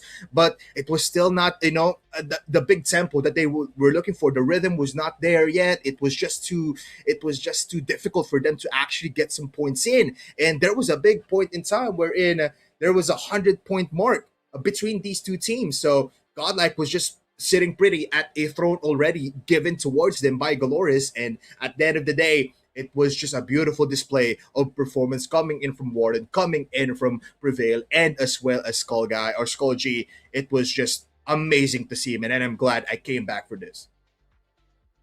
I mean, how I was mentioning that the operator value wasn't the best when we got to see in the first match of Hardpoint Summit. I mean, I'm going to just take that back because this time around, at least for the side of Godlike here, we got to see 4 or 5 street at least over there by whether it's Skulji, whether it's the Tempest value from maybe Galley's Mihawk, you could say, or maybe just Claws being spammed over there, maybe the War Machine value as well, like I mentioned before. I mean, absolute perfectionist, if I have to say here. Like you can see, Abhi is fighting 4 and Skulji fighting a 3 over there. I have just no words, dude.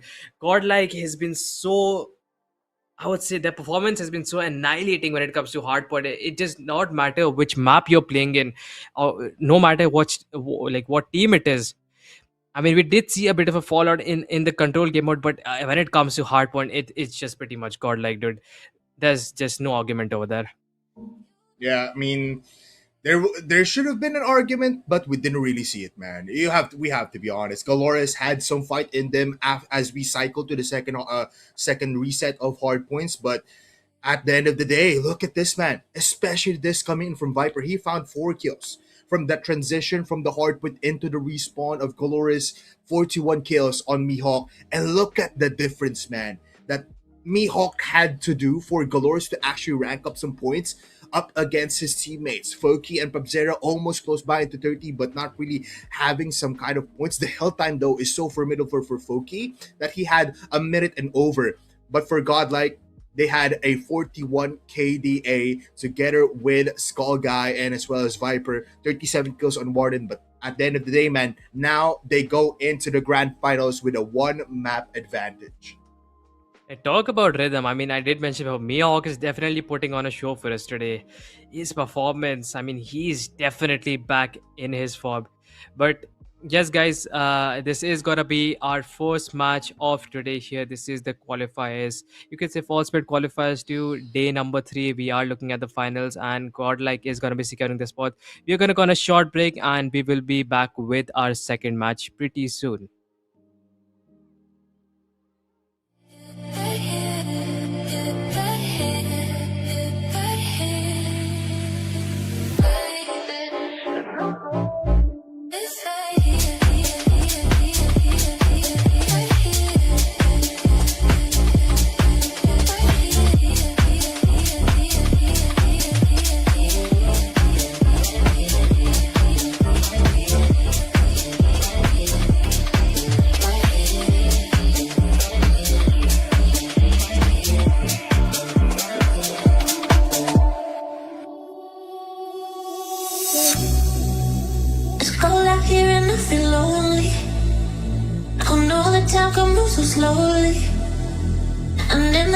songs I hear voices. Are they real or are they in my head? I'm lovesick. You got me lovesick, and I'm lovesick. You got me lovesick, and now I feel alive, feel alive, feel alive, feel alive, and now I feel alive.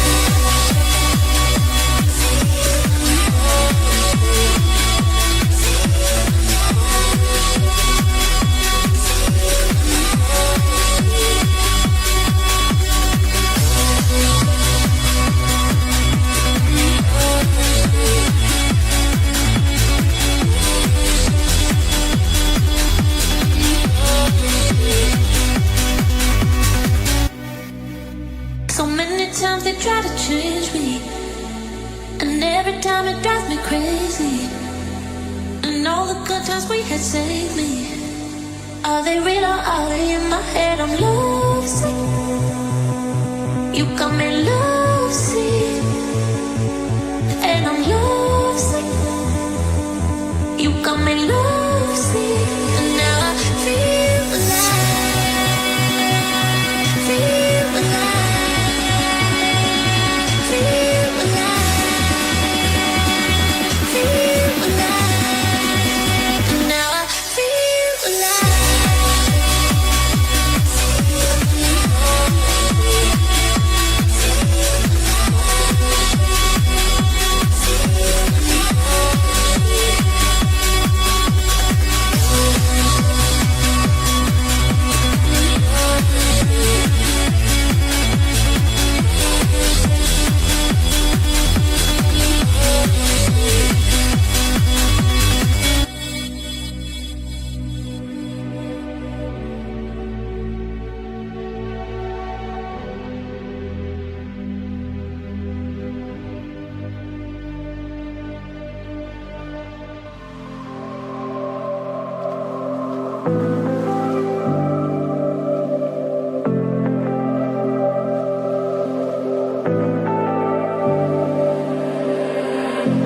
I was so sure of our love. I never thought of any reason, a doubt about us. And now I'm right back at the start. Halfway through a bottle, baby, and nothing enough. I thought that I could keep it low. Take it easy, take it slow. We ended up just like before. So take it easy, take it easy. Thought that I could keep it low. Take it easy, take it slow. We ended up just like before. So take it easy.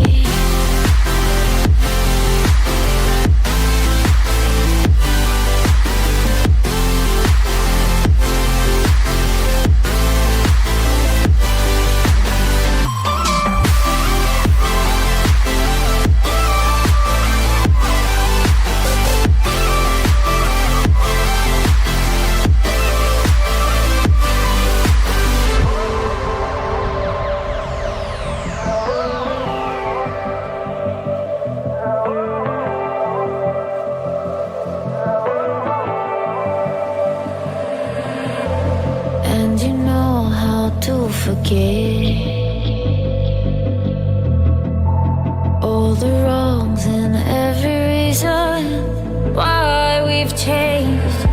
And there's a storm inside my head. It's getting me in trouble, baby, and I can't break away. I thought that I could keep it low. Take it easy, take it slow. We ended up just like before. So take it easy, take it easy. I thought that I could keep it low. Take it easy, take it slow. We ended up just like before. So take it easy.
Right. You don't have to be, you don't have to be alone. You don't have to be alone right here. Right here, right here. This is something we can fight. Ooh.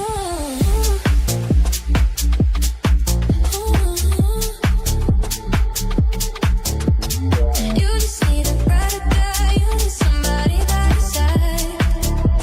Yeah, baby, look no further, it's right here. Ooh, you just need a brighter guy, you need somebody by your side.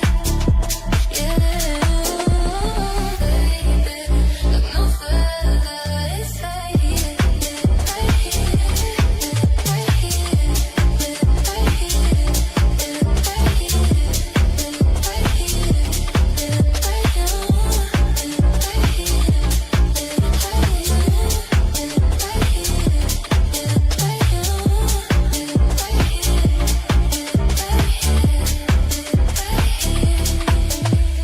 You don't have to be alone. You don't have to be alone right here, right here, right here, right here. It's right here,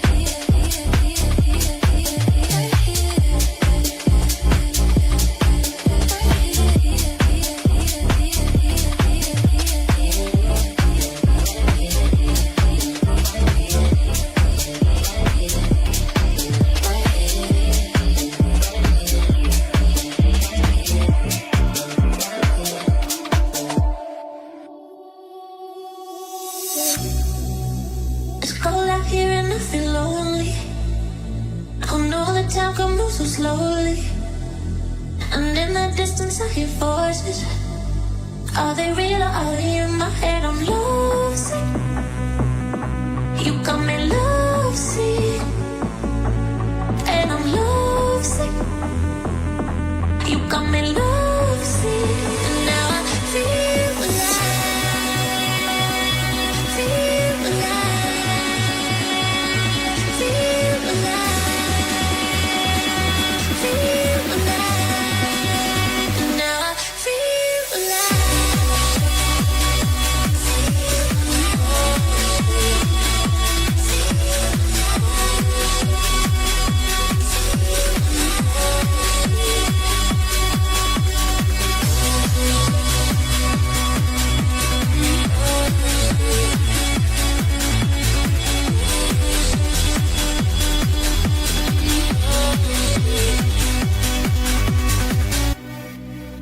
So many times they try to change me, and every time it drives me crazy.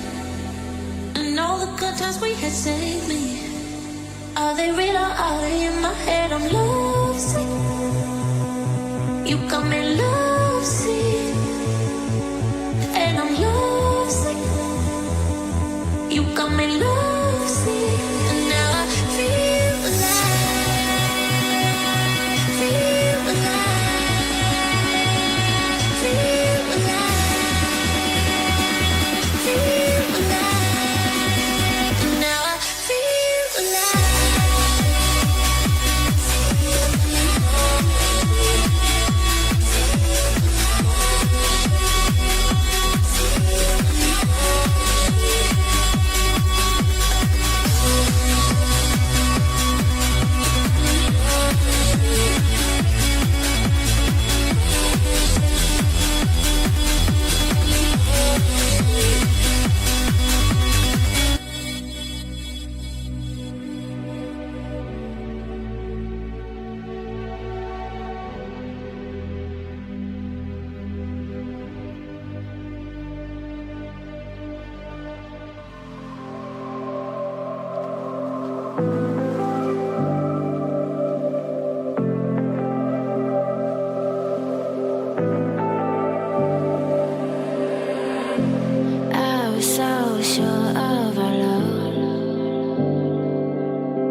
it slow. We ended up just like before. So take it easy.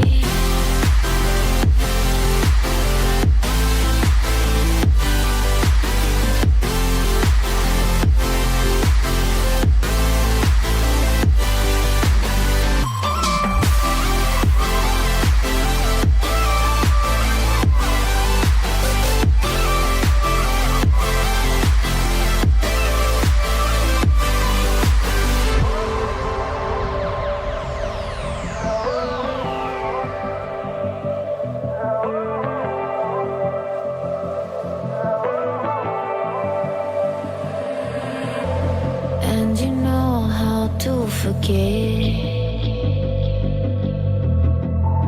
all the wrongs and every reason why we've changed. And there's a storm inside my head.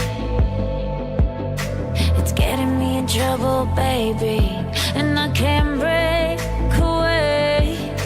I thought that I could keep it low. Take it easy, take it slow. We ended up just like before. So take it easy, take it easy. I thought that I could keep it low. Take it easy, take it slow. We ended up just like before. So take it easy.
Welcome back everybody to the CODM WC Championship Split 2.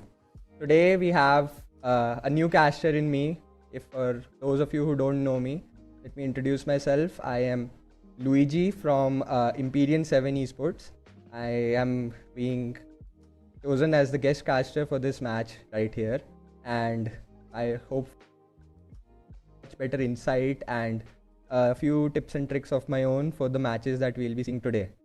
So for our second match today, we have Inside, and the maps that we have in front of us are Takeoff Hardpoint, Tunisia Search and Destroy, Control Crossroad, Summit HP, and the final decider on Firing SND. So for map bans, we can see Hardpoint, Arsenal ban for Insight, and a combined ban for ETS. I can certainly see these two being the very strong maps for each of these teams. Same with Slums. I think Slums is one of ETS's best maps, and Meltdown is just a very unpredictable map in general, so it would make sense for someone to ban Combine just to have a bit of control over the map picks that they want. And Raid and Standoff banned respectively, so we have a Crossroads with us. Coming to our first map of today, HP Takeoff. This is quite an interesting map. This is a very open map. First P1 we have in the middle of the map. Everyone wants to wrestle for control from the side alley, from yellow top, from double stairs, and it's a bloodbath in P1 basically. So for teams that are looking to get good value points on this map, control of the key positions like red top, blue top, side alley would be necessary, and we can expect a lot of smokes from each team, and the smokes will be very important for the SMGs for each team to be playing to their full capacity. Alright, let's go. Asha with this SKS, we have an SKS in play. Will the other team use one? We'll have to see. Tyro in the point, trying to look for one kill, gets one, gets another. No, Lemon gets him back, and P1 control going to the favor of ETS for now. No, not ETS, Inside for now. Inside has the point, but Kevin looks to answer back. Gets one on the point, looking for the second. Can't see him in the smoke. These smokes are going to be very important for both teams' SMGs to be playing at their full capacity. You can see Cravings trying to find some kills. He gets two. Looking around for more. Septic going through blue and to find anyone from the side alley. Can't see anyone. Finds Cravings actually. Abyss trades them out though. E1 so far ETS has good control. Master over here with the SKS power position. E2 bottom. And no, he gets taken out. Olive takes him out. So as we see, Olive, their team for ETS is using an SKS on this map, and Insight is not using one. So this is going to be interesting how both teams play with their SKS players and what difference that will make for both the teams' rotations in general. Into P2, you can see Insight already on P2, but ETS is trying to get the control out of there. One Stadium is going to peek Master. Can he find him? He does find him, but Cravings trades him out. There's another one in Stadium. Zyro gets him though, and Septic gets him on the backstab. Going to deny entry into P2 from the White Swans. Gets another 3-piece for Septic. He's got the point, all the points to himself. He's going to hold the point here now. P3. Abyss on the flank. Stadium gets one. He has a Tempest open. Is he going to pop it here? Let's see. Abyss. Inside Cosmo. Abyss is in the point. This is a good time to pop the Tempest, ideally. We'll see if Abyss decides to use it. No. Mon takes him out. Mon has his Death Machine charged up. He takes it out. He's low. He has to recover his health before he can peek out. Inside has the point. They had the feeds, and they're going to try to trap P1 now. Lemon is going to try to trap the players P1. Finds one. Can you find another? He does indeed find one. And the rotations are going to be there for Inside. They're going to go for next. ETS gets 2 seconds of scrap, but they lose out on rotations. Let's see how ETS will be breaking this hill. Side alley Tempest for Olive. And this is a very important person to kill for ETS. If we don't find this guy, then he's going to wreak havoc. But Cravings gets him. Law for Septic though. There's one on side alley, not been cleared yet. Cravings is the joker for the team of ETS. He has to be cleared instantly, or else the Inside will be in trouble. But he gets cleared, and full control for Inside. Everyone's spawning bottom. This is perfect HP gameplay. Although Cosmo gets entered, and they are going to try to break from the front, but it's very tough to break from the front in this map. Very, very tough. And Inside still have the point, which they can hold down to for long. Medical spawn. Bottom spawn is the most, the worst spawn to have in this sort of position, because it is very long to take a rotation from there to the point. And if you try to break in from main, it's just the easiest kills for the other team that is holding point. So Money Hill coming in for Inside.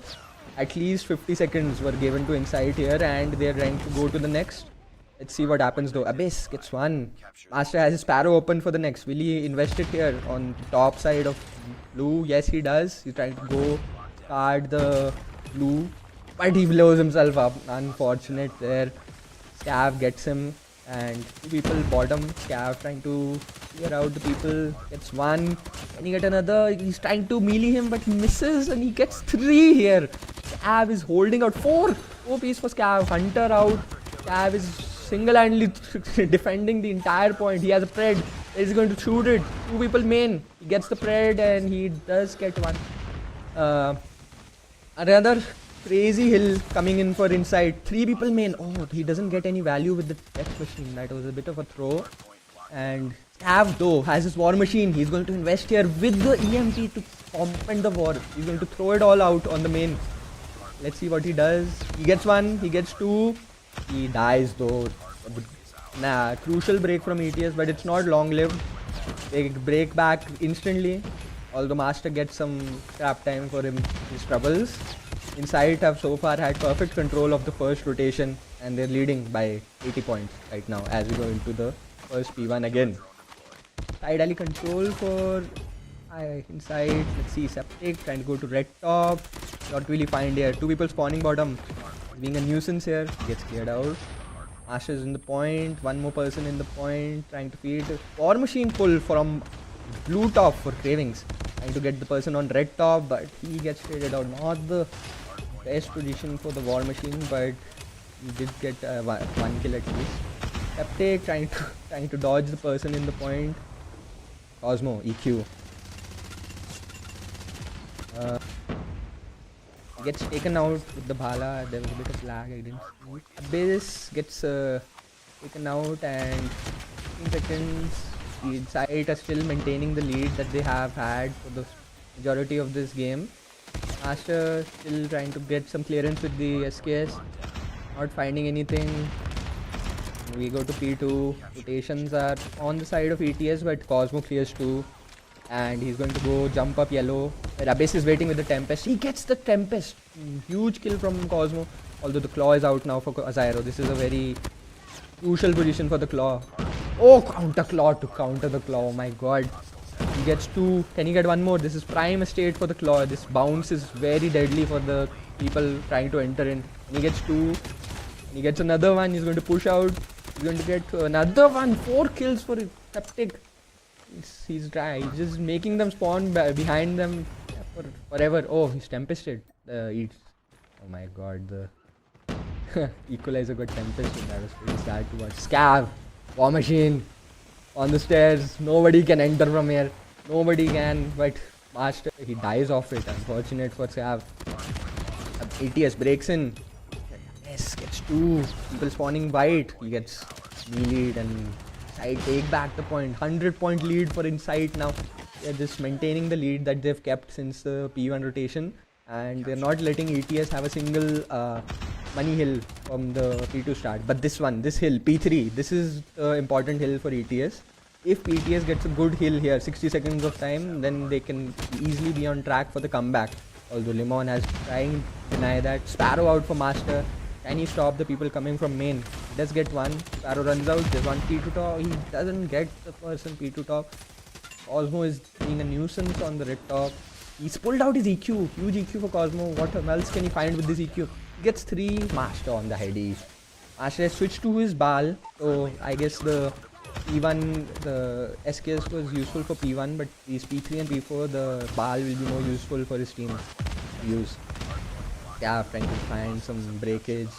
ETS has the entire point, but Scav is going to try to get people off the rotation so that ETS can make it. It seems like Scav is trying to rotate for the next one, but he gets taken out, and Septic is going to get the scrap, but Zyro and the rest of Insight, ETS has already rotated to P4. Olive is going to try to break P4 with his Rempest. He misses. That's very unfortunate for him. And a huge kill for ETS. Although they still break the P4. Huge gunfight in P4 right now. Everyone is in P4. What is going to happen? Septic is trying to backstab them from white. He is in a bit of trouble. Craving sticks out his war. It's all spawning P2 sides. Ideal spawn for this position would be a white spawn for ETS. For the players of Insight to spawn white. This spawn is very hard to keep, but let's see what happens. Inside break in though. War Machine for Scav, he's just freestyling. He's just gone in and he's treating the war like Annie in their faces. Huge kills from Scav. Cosmo gets 2, holding the hill, maintaining the kill feed. Revel kicks in, 1 kill.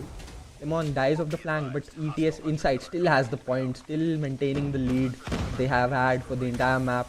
Not letting ETS get any bit of momentum that they want. Keeping it equal for all the maps. 3 people from main, 2 people break in, can't do anything. There's too many smokes, too many angles to cover. ETS is unable to answer. 219, 111, the 100-point lead is still being maintained. And Revel trying to get some tickets control with his EQ. Good for 1, doesn't get the guy at top. EQ shut down. Tyro's in the point with his claw, he doesn't open it and he dies. 3 people in P1 for Insight, 2 people die. Cosmo trying to go tickets, gets taken out. Tabase also gets traded out. This P1 is chaotic, it's very hard to get control of any salt in this P1. It just goes back and forth for the most time. Master is trying to get some control, trying to hold blue for his team. Gets taken out though, Septic is there, side alley, huge kill. Can he get more? He gets 1 more, P1. He has the point now. He's trying to end it here only on P1 itself. Olive also Tempest through side alley. What can he find? Finds 1, Tempested. And he's trying to find more smokes all over the map. Can't see, but he gets another one. And he's Inside are just 15 points away from taking the first map for the game. Limon uses his DM. Find people. Cosmo, EQ, taken out by Cravings. So, lucky. Master taken out. Inside do have some control. TTS is hoarding them. They're going to try to break in. And can Inside survive this? Side ETS have the point. Master does not get value with this Sparrow. Yeah, trying to break in with the War Machine from P1. He's going to climb up yellow and going to use his claw with his teammate to try to break. Oh my god, War Machine and Claw trade with each other, and the result is an Insight victory and I take the first map with an exactly lead of 100 points. Crazy gameplay from Insight. I think one of the best maps for Insight, and we can see why Insight is very good on takeoff. They just have complete control of the entire thing when they want. So the P3 on the first rotation where they got a 60-point lead, like a full 60 they got, that was the point that decided the game basically, because after that, like around 70-point gap, it never really truly recovered for ETS and they kept going equally with the Insight. However, that one Money Hill kept the lead for the entire map and that resulted in a map win for Insight. Crazy match. This is the point I was talking about where they took like a 95 to 31 lead. This was the most important point, and then after this point it was just a back and forth match forever where Insight just kept a hold of their lead and they won. Crazy gameplay coming out from Scav. He was freestyling with his war machine here and there. He is just going into their faces with this war machine. He doesn't care what the optimal play is. And he played amazingly. We'll look at the stats in a bit and break them down, and we'll be ready for the next match.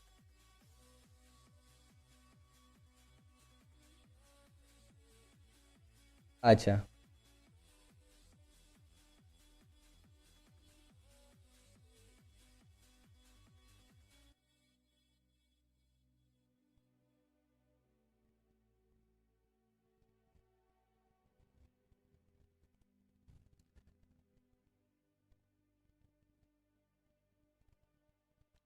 One more thing we had to see was the operator usage for Insight. I think the operator usage decides the map half of the time. Great operator usage for Insight. Now let's take a look at the kill feed. Scav, the IGL taking things in his own hands. 53:36, 1 minute 50 seconds of OBJ time. This is classic Scav gameplay. We know, we have seen it all the time. He's the OBJ god, and now he's shown that he's not lacking in the kills department either. Not far behind him though. Cosmo 53:33, 127. And Olive 48:38, 121. All 5 players of Insight doing really well and maintaining good OBJ time, and Limon also maintaining control. ETS just got outgunned that game, I feel. They just got outgunned, and the control that they had, they never retook the control that they lost after the first rotation. And Abyss although did try well, but we can see why Insight took this map very clearly from the scorecard. Next match, we are going to go into a Tunisia search and destroy. I think Tunisia search and destroy in the historically against Insight and ETS. ETS has had the upper hand in search and destroys for a while now, in previous splits also, and I think ETS is trying to keep their winning streak going on the S&Ds, both the S&Ds. They are thinking that this Tunisia is going to be a must win for them. But if Insight takes this Tunisia search and destroy, then they are like in a very, very good position to take the entire series. ETS will be in a very big trouble, basically. In Tunisia, let me check the map side where Insight will be starting off and where ETS will be starting off. ETS will be starting on the defense and Insight will be starting on the attack. Okay, so Insight attacking first, and this map, attacking wise, I would say the B site is a bit hard to attack directly because I think the A side is actually harder to attack directly because there's multiple angles you can hold A from. But once you have infiltrated A and planted A, like it is one of the hardest bomb sites to like take control back from, especially from like mid or from spawn. Very hard to break in. There's only 2 angles and it's like very easy to keep control of the A side. So I think Insight will be looking to get control of the A bomb site most of the time, with the small plethora of pushes to B side and here and there. And let's see what Cav cooks up in this second match for Insight and whether Abyss can answer his calls. Uh,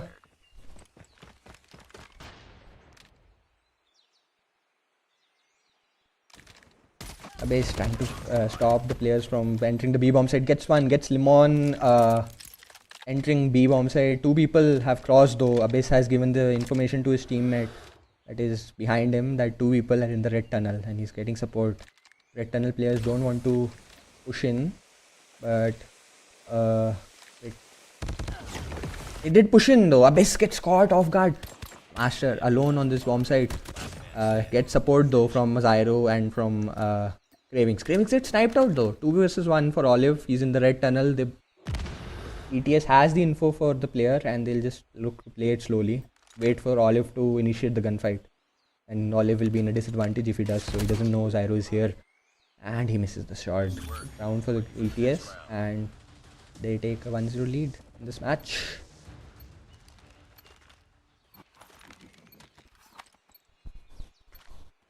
Defend the objectives. We got the bomb. Inside. Cosmo is flash mid. Looking to be a mid push for Insight and 2 people B. They'll be looking to go from mid to B short. 3 people of Insight. Abyss has surely heard them. He's relaying the info to A and the people are going to try to rotate fast. Master stuck over there in the top and he gets taken out from the people mid. Now they have a retake on their hands, ETS. 4 people. 2 people from mid, 2 people from top. Let's see how they'll retake this E-bomb site. Come on. Abyss trying to throw the nade, trying to catch Cosmo behind this. Can't find him. He's going to try to push in. There's 3 people here. It's very tough for him to push in. Cosmo spots him. Gets the kill, but Cravings there for trade. Septic trades him out. It's a 1 versus 3 for Revel. In a very awkward position. 3 people staring at him and it was not looking good at all for him. Inside. Take 1 round back with a B bomb hit. Very impressive.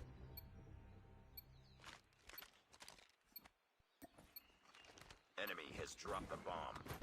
These Inside Cosmo has his survival training ready. Looks like he's going to try to push in again. Looks to be a main hit from Inside. They're going to just barge in and just try to beat up everyone they see along the way. Abyss has sensed that he's on back and he's trying to go retake with his teammates and on the flank and Craving expect him from P1. He gets in his face and he just gets eliminated. Unfortunate for Limon. He just could not get the correct timing and Abyss gets one from slope. Cravings trades him out. Scab trades out Cravings, although Scab gets 3. It's a 1v1 for Scab. And he gets 4. Oh my god, what a play. Scab! What a play. In a losing round, it felt all hope was lost. Scab gets 4 and Inside take a 2-1 lead in this match. IGL stepping up for his team, telling his team how things are done around here. Now let's see what Inside are planning for the next push. Looks to be a fake with the nades and they're going to go B. 3 nades was thrown on A, 2 people B. Now they get the 2 people on B. Only 1 person on B, that is Master. He's stuck in an island here. What can he do? 3 people are going to try to push in from him. He gets 1 though and he gets traded out. Cravings though gets 1. Cravings gets 2. He gets flashed though. Abyss, Limon gets in and it's a 1v2 for Cravings. You know he went top side, but will they try to chase him or will they try to plant the bomb? Cravings gets one. He spots him. Now they're scared. They're scared. They don't want to peek the sniper on that angle. So they're just going to take the plant and just sit back on B. Cravings has a tough clutch in front of him. 2 players and they know that he went to the spawn side. So they're probably expecting him to come from spawn. But this is an open angle for Limon. He can get sniped here. He has to be careful. Gets naded, gets hit marked, and Cravings knows he's there. There's Septic on the right, he doesn't know about Septic here, and he gets him though. Septic, he escaped. What the hell? What a shot from Cravings. He's 1v1, isolated with Limon. Can he do it? He's going in with his deagle. He does not find the kill. Limon saves the round for Insight. That was a crazy shot from Cravings. He did not know the existence of Septic on the right side, and he still got him. That was crazy game sense, but fortunately, could not get the final kill. 3-1 score lead for Inside. Now, I think they're going to take a chill pill and just going to hold this round. Although Zyro does not want to take a chill pill, he goes in from mid. They push into mid. They try to get players from mid, and Master is trying to get someone from mid. Lemont picks up Scav's SKS, and he has his SKS now to look over this angle. ETS have gone back to their old positions. The pick though gets a pick on B. Huge pick. Cravings though gets a trade. 2 people mid for Cravings. Can he spot them? He does spot them. He misses the shot. 2 people B mid and 1 person spawn for inside. They might go B as it's open for them, and both of players of ETS are on A. I think the players on A have realized that yes, there's no one coming A. They're all going B, so they're going to rotate from the spawn. And now the fight that the person watching the backstab will take is the one that's going to be important. Who's watching backstab for inside? It looks to be someone it looks to be Lemon, but he gets caught out trying to escape top. Lemon on the left is going to be the important person for Cravings. He goes mid though. He's on mid. He's going to wait for them to push in. Cravings, will he try to push Lemon here? He does. It's the trade. Cravings and Zyro on the mid side, but there's a flank from behind by Septic. He sees both of them. He's not revealed his position yet. He's going to play the bomb. He's trying to go play or wait for them to defuse the bomb, and then he's going to reveal his location. Cravings using the bomb. He gets one and he escapes with his life. 9 seconds. He's going to play timer. Zyro trying to kill him. 5 seconds, 4 seconds, 3 seconds. Not enough time for Zyro to defuse. Great play from Septic. Waiting the bomb out. Amazing play. And he gets another point for inside on the board. 4-1 for inside. Looks to be a strong attacking side round called by Scav here. Zyro and Team Abyss have to make some changes for the next few pushes if they were to take a commendable 4-4. They're going to try for a 4-4 into the half, but let's see what inside does now.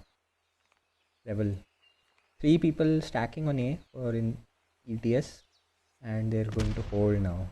We're going to wait for the snipers to do their thing. Seems that Olive is sniping on yellow mid, and Cravings is going to be holding Dark. He's going to be watching A main. So anyone who pushes A main is going to meet Sniper in the face. So be careful over there. Cosmo has pushed up mid. He goes back. They're going to reroute to A. It seems to be a A hit. Cravings though gets Olive. Huge sniper duel for Olive. For Cravings, I'm sorry. And he gets him on the flank. Because Scaff trades him out and he did not see Cravings on the Dark. He escapes. Now they're going to push in A. Cravings and Zyro defending the side. Zyro is down. Cravings is down. No trades for ETS. Abyss gets one though. 3v2. Master gets... Lemon gets one more, and Cosmo picks out Master flanking on the ramp. 5-1. Huge S&D map so far for inside. They've been doing great on the attacking side, and it seems that ETS are not prepared for what pushes and when they push, basically. And now they're going to do their classic A push. Just run and gun A. 2 people down. Abyss gets one. Olive gets one. It's a bloodbath on A. It's a bloodbath. And they're going to retreat A. But Cravings was watching the mid flank, but he changed at the worst possible time, and now they're pushing up a mid, and he gets caught out. That was unfortunate for Cravings, and Cosmo gets 2. 6-1 for inside. Utterly dominant so far.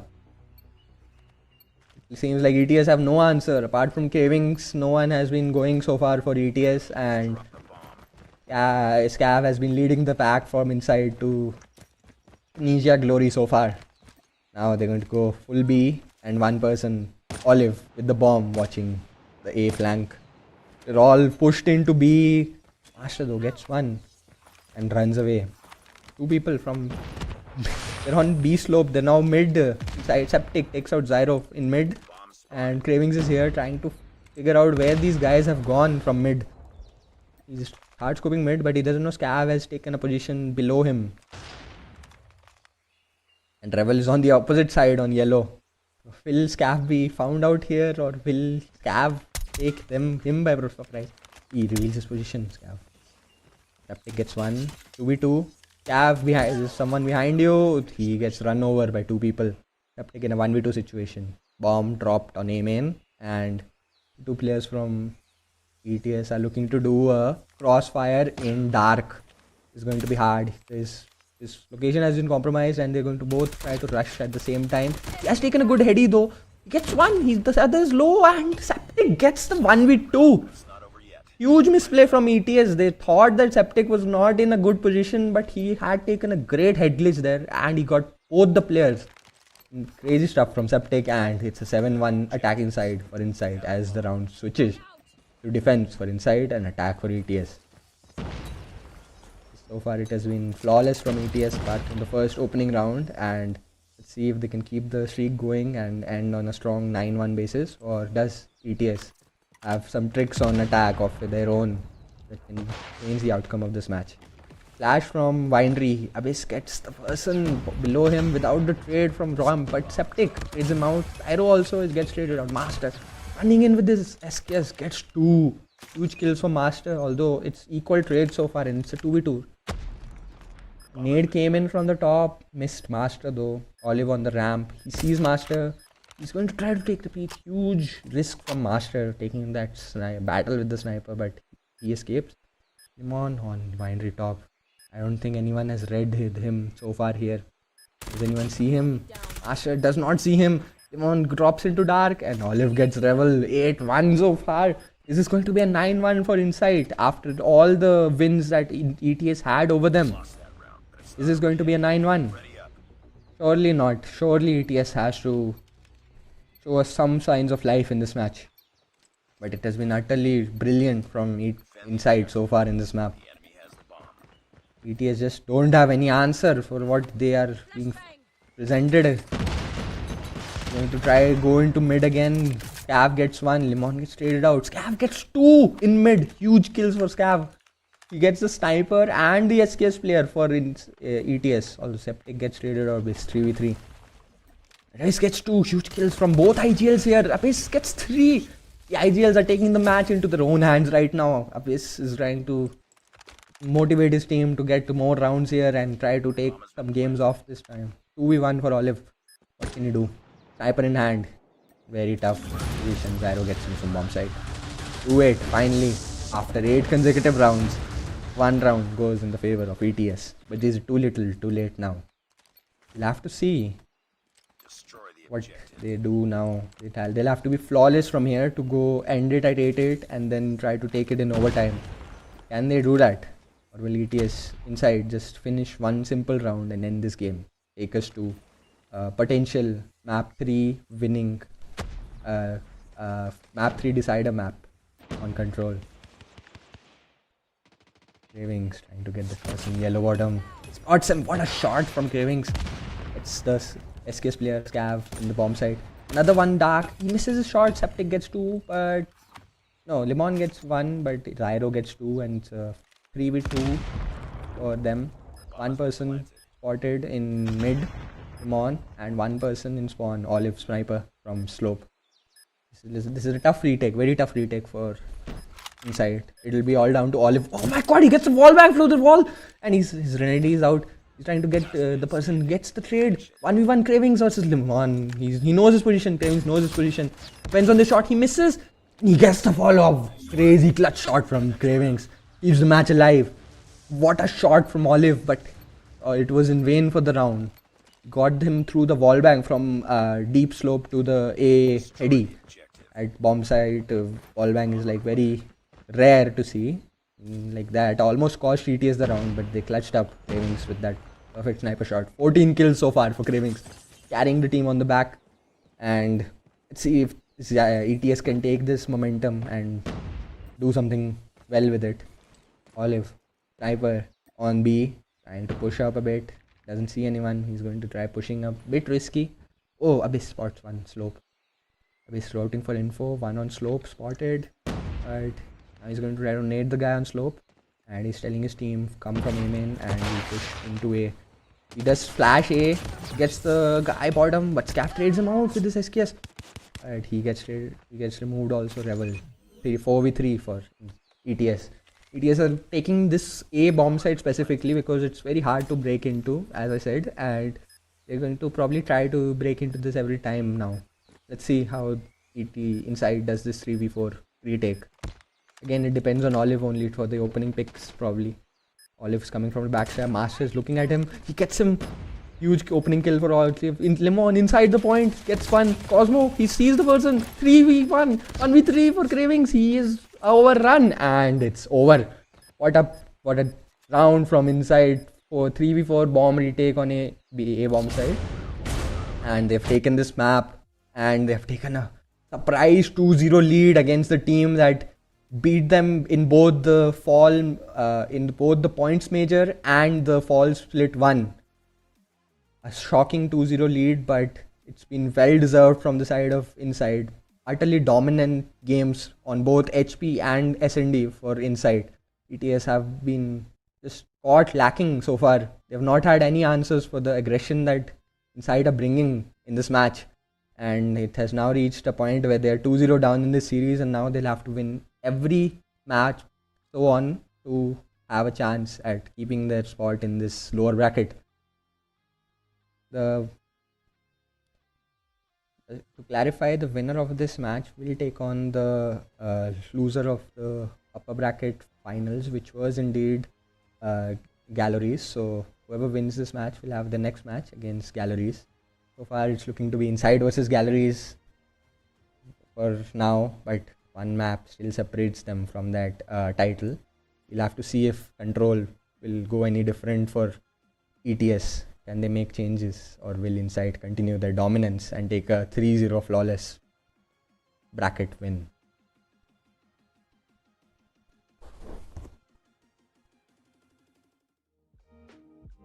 Taking a look at the stats here for the side of ETS, Cravings tried his best with the sniper, 14-11, commendable performance from Cravings, and Septic and Scav both leading from the front.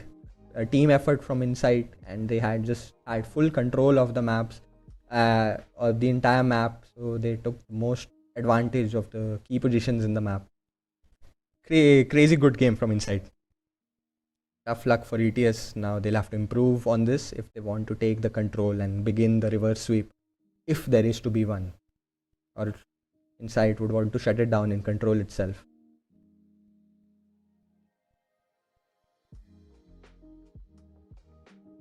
Looks to be our control map pick will be Crossroad Strike. Interesting map indeed. Crossroad Strike is like one of the most spawn trap based maps in this map pool. There were a lot of spawn trap based maps before, like Seaside and there was Arsenal also, which was very spawn trap oriented, but Crossroads is right now the closest map in the map pool to like be fully spawn trap related. It's basically like whoever gets the spawn trap on these maps, they usually take a huge life lead in the round, and they usually take the round also. We'll have to see which of the two teams will be spawn trapping each other the most, and which of the two teams will be avoid getting spawn trapped on both sides of the map. So that is going to be a deciding factor, and the SKS players are going to be very important for each side here. As Control, obviously SKS is one of the best weapons for Control overall, and the mode is literally called Control. So we'll have to see what both SKS players can conjure up on this map with their head glitching and their patience. ETS's SKS player is Master, and against him the IGL Scav will be there. There's going to be an interesting battle to see between the SKS boys, and Sniper is also important, but you can sometimes snipers like to take out their ARs also on Control, because ARs offer much more different things than snipers, and they're much faster to get trades from SMGs and mid maps. So let's see how both teams play on this map, who spawn traps the most. Septic going on A lane, gets flashed, no survival training, gets taken out. A lane, Zyro, Cav taking the head glitch, he's going to chill here. Master gets one trade back, Cav gets two. Olive gets 3 with the sniper. Looks like Olive is going to be sniping this map, and he's already got 3 kills. So see if he can keep this form up. Epic, 2 people taken down, 3 people. What a kill! Inside have already infiltrated the spawn, but ETS do good to clear out. Now the side will be focusing on the B capture points to stop the clock and try to get some progress in. Abyss though gets the person capping B, and Cosmo though fades them out, and Revel is in their spawn, but there's a person behind him. Cosmo clears him out, and Scav is getting points in on B to stop the clock. One of the biggest issues in this map also is that you sometimes run out of time if you focus too much on the killing part. So taking control of either A or B is very important here, and stopping the clock at 49 is like very important for Inside. They're playing wonderfully right now. Cav is taking the B points, and they have a 5 life lead. Has granted gone down to 4. Come on, he's pushed into spawn. Revel is here. He's trying to get him, but because it doesn't get the person spawn trapping.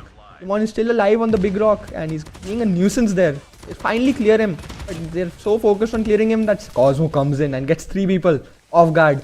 Like I told you, the person that spawn traps the best will win this map, and we can see a huge spawn trap getting 6 kills inside of it. Ice Inside. Olive just takes care of the scraps, and 1-0 lead, early lead for Inside. Tempest already out for Olive. Cosmo, Septic on 8 kills each. Their operators will be coming in soon, and we'll see some operator dumps in this second round. So clearly, Revel gets 2 people. So Revel only gets 1, gets traded out. In Tempest pull from Olive, there's first 1 person behind him, but he gets him sliding down, turning around 360. What a kill! He's going to push up. They're going. ETS has to be wary of this Tempest. This is huge kill. He missed though. But the sniper has come to spawn trap on double containers. Gets 1. Claw in the spawn. Claw is spawn trapping them on top. And he gets the 1 on the bounce shots. Equalizer gets 2. Inside do a good job of spawn trapping them. And they've come up with a 8 life lead so far. ETS has to do something to respond. They have 40 seconds only. No captures. No life lead. They have to change things immediately. They have to get a feed and push into the spawn. Master gets the kills that they need to get out of spawn. Scav though gets support. He gets taken out from behind. Huge kills for Cravings. ETS can win the game here if they spawn trap well and keep the kills going in their favor. Although Scav takes Cravings out. Level Equalizer going to be crucial here to get some A points, and they're scared to go in because obviously the Equalizer is very tough to take out there. Master coming in with his Sparrow. Very important operator as well. He uses a shot, but he has another shot where he can get a kill. Unfortunate. 5v12 though. Limon pulls out his Annie. It's over basically for this round also. 2 versus 10 for ETS. Zyro does have his operator, but you can't. It's very tough to win situations like a 2 versus 8, especially with so many operators out. And Sight take a 2-0 lead. They're 1 round away from winning this match against ETS and clean sweeping them 3-0. ETS has to do something quick, has to change something quick, or else they'll be losing this match and they'll be out of the tournament. Their last possible round of the tournament. Let's see what they'll do to fix things. Septic pushing in, Cosmo pushing in. Cravings War Machine pushed in, but he gets the hit mark and he gets taken out with the sniper. Zyro though, spawn trap, Abyss on the spawn trap. Abyss knows he needs to get some kills on the spawn trap, and to win, he gets 1 Tempest kill, and he just backs up. He's like, there's someone behind me, but I'll take him out. Another kill for Abyss. Huge kills. Olive, huge kill for Olive as well. 23-22 so far, but no cap so far. They have not stopped the clock, equal time. This is good for ETS. The site has to go to a bomb site quick, otherwise they will be losing control of this round. And Abyss takes 2 out. Going to go in for the spawn trap on the right side. Ice Inside is trying to clear the players, but they don't know Abyss has pushed up so far in the spawn. He's going to get 1 on the backstrap, gets Olive. Septic going to go for a spawn trapper zone. He missed the person behind him. Number 2 did not see the person behind him and he just ignored him. Septic goes into spawn. Revel informs the team of the involvement, and finally number 2 turns back. Master gets the person. 16-10 lead for ETS. Looks to be a comfortable round win so far for ETS, unless something huge happens. Cosmo though, 3 kills. 12-6. Will he invest the equalizer? He does. He has no fear. He's trying to go win this round right here. But he gets taken out, and 11-3, 2 seconds left. Not going to happen. 1 round for ETS. Some signs of life for ETS in this match. They need 2 more rounds to keep themselves alive in this series, and Inside only need 1 round to win.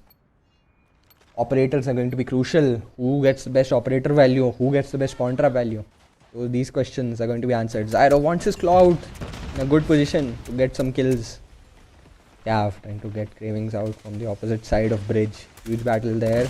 Zyro gets in with his SMG. Gets another. He has easy claw pop here. 3 people. He'll pop his claw here and he's going to go in for the spawn trap. And Inside are in big trouble right now. Arrow for Master. Everyone is in the spawn. Tempest also in the spawn. Abyss gets 1.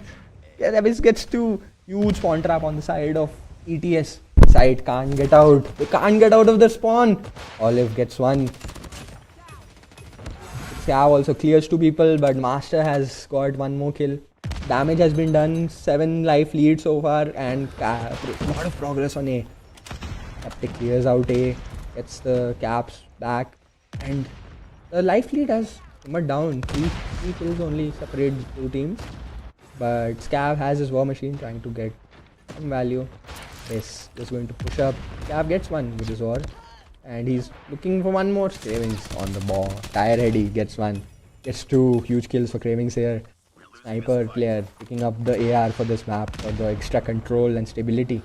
There's 1 person thrown behind him. Number 2 on this tractor. He gets him. Septic. 16-11 score. 15-11. Lemon through mid. He gets the kill. We need to escape, buddy. There's 1 person dropping in from top. And he doesn't get the kill with the switchblade. That was crazy fire accuracy from that switchblade. Unfortunate for Lemon. 11-7. Zyro trying to go in with his claw. Huge claw pull here. Gets 1. Can he get 1 more? 2 kills for in the Zyro with the claw. 4 versus 9. Looks to be a good match for good round win for ETS. They're scared to take gunfights with this claw, and both sides are being capped at the same time. They're going to try to stop both these sides, but too little too late. 6 versus 3. Wait a minute. Probably not. 3 versus 6. A side 3 cap. 2 ticks on A. 3 versus 6. Cosmo. Huge gunfight for Cosmo. He gets him. He gets his EQ. Another gunfight for Cosmo. He can pull out his EQ. And he can 3 versus 4. And even Lemon. Wait a minute. Inside might do this. 6 versus 3. 3 versus 3. It's a 3 versus 3.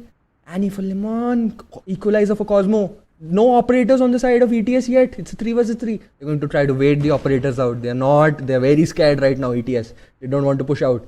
Scam gets Master. 2 versus 2. Lemon is Annie runs out, but he gets the kill. Abyss 1 versus 3. He's alone. Cosmo is going to take out his equalizer, and he's going to hunt Abyss down with his equalizer. Can he get him? Abyss has to take out this huge threat to the team right now. Equalizer. He spots him. He backs off, but he has the superior gun to take him out. Although it's going to run out soon. Abyss has gone to A long. Abyss, what can you do, my son? What can you do? This situation. Gets on to A, trying to stop the time. 10 seconds left. Cav and Cosmo are there. He throws his nade. It misses. They're both low. Cosmo gets him. What a clutch from inside. From 7-3 down. They take the map and they take the control. And they have won this series 3-0 against ETS. Huge for Inside. They were looking very uncomfortable there for a moment. And I think if they had lost that second control round, they would have probably lost the game as well.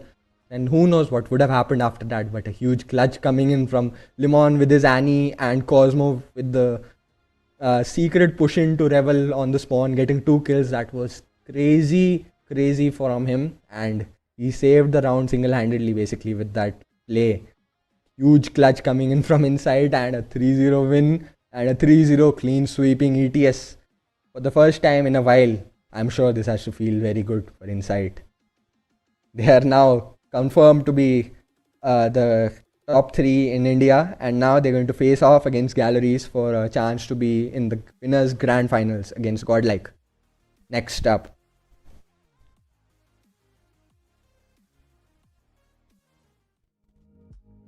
as far as the kills go, we have Cosmo with a huge mammoth 34-18 performance. He's carrying the team on the back of this map, and he gets a crazy KD to take his team over the top in this map. In Olive and Septic not far behind. Scav does have a rough map, but I'm sure he doesn't care at all with his team winning. Zyro Abyss, good tries for him, and we are now going to go in a short break before the next match, which is going to be Insight versus Galleries. See you guys then, and we are going to go into a short break right now.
Right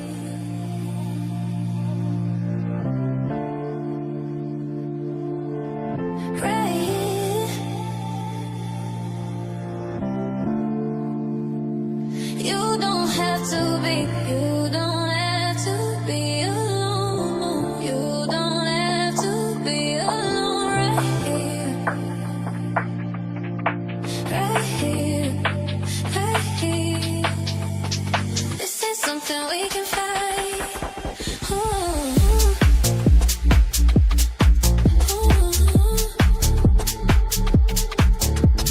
You just need a brighter guy, you need somebody by your side.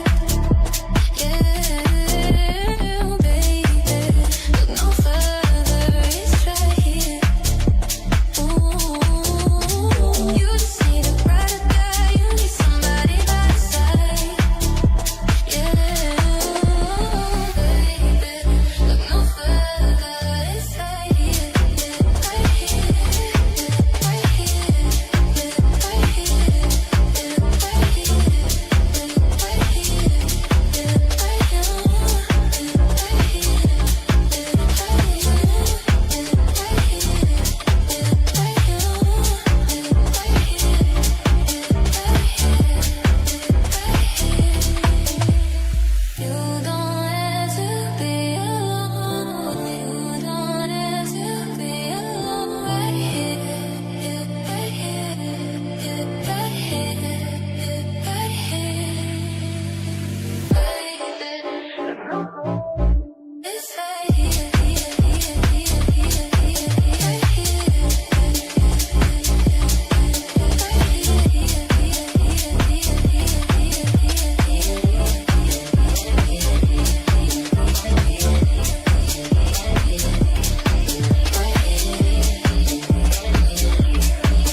It's cold out here and I feel lonely.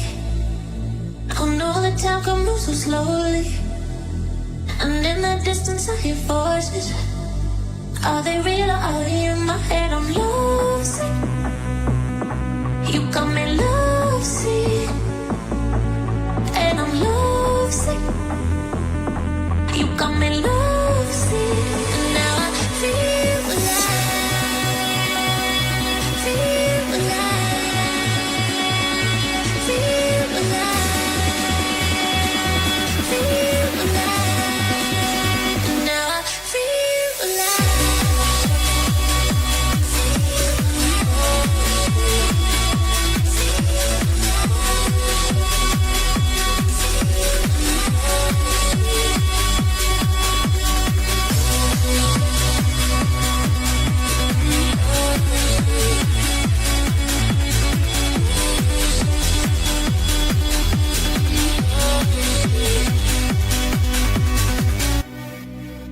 So many times they try to change me, and every time it drives me crazy. And all the good times we had saved me. Are they real or are they in my head? I'm lovesick. You got me lovesick, and I'm lovesick. You got me lovesick, and now I feel alive, feel alive, feel alive, feel alive, and now I feel alive.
I'm right back at the start.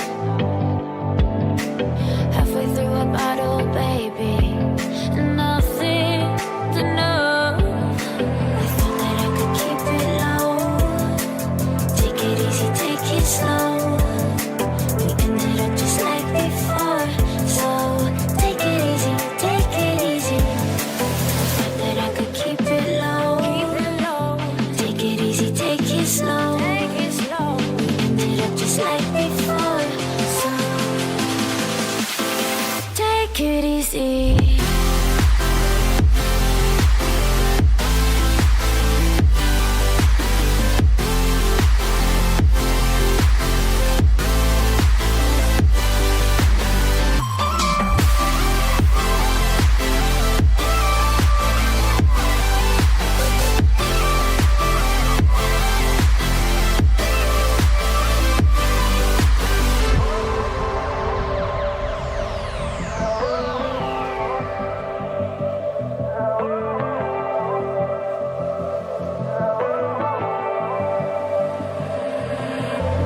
And you know how to forget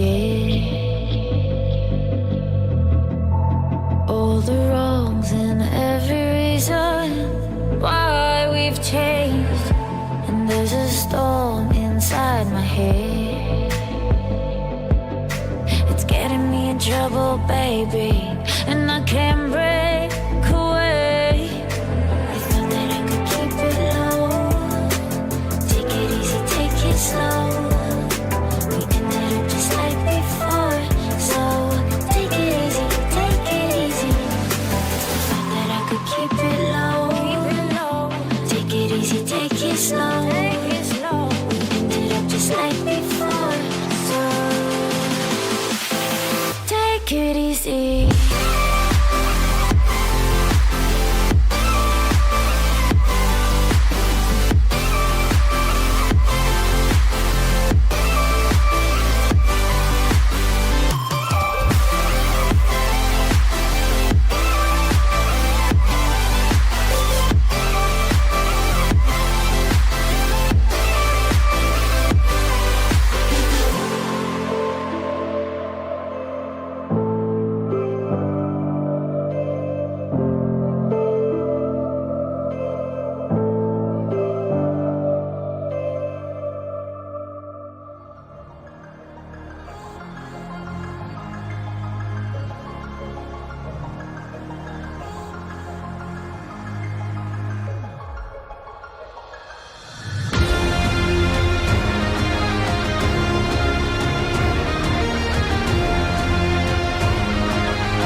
baby.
feel lonely.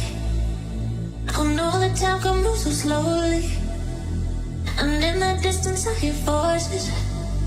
Are they real or are they in my head? I'm lovesick. You got me lovesick. And I'm lovesick. You got me lovesick. And now I feel alive. Feel alive. Feel alive. Feel alive. And now I feel alive.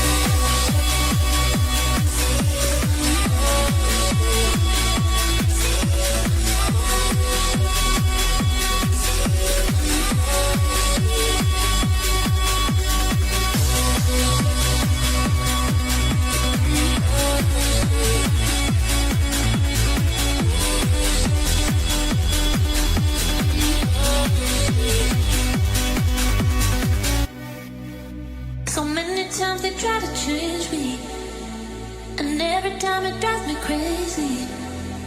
And all the good times we had saved me. Are they real or are they in my head? I'm lovesick. You got me lovesick. And I'm lovesick. You got me lovesick. And now I feel alive. Feel alive. Feel alive. Feel alive. And now I feel alive.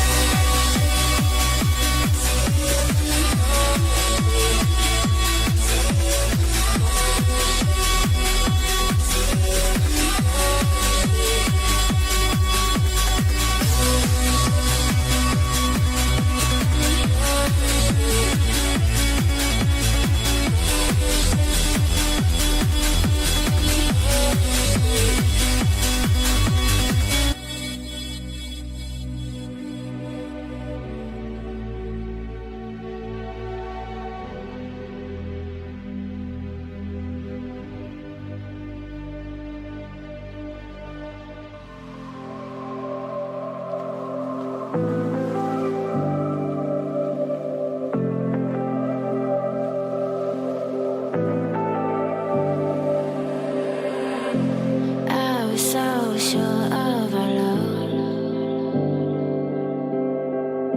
I never thought of any reason, a doubt about us. And now I'm right back at the start. Halfway through a bottle, baby, and nothing to know. I thought that I could keep it low. Take it easy, take it slow. We ended up just like before. So take it easy, take it easy. I thought that I could keep it low. Take it easy, take it slow. We ended up just like before. So take it easy.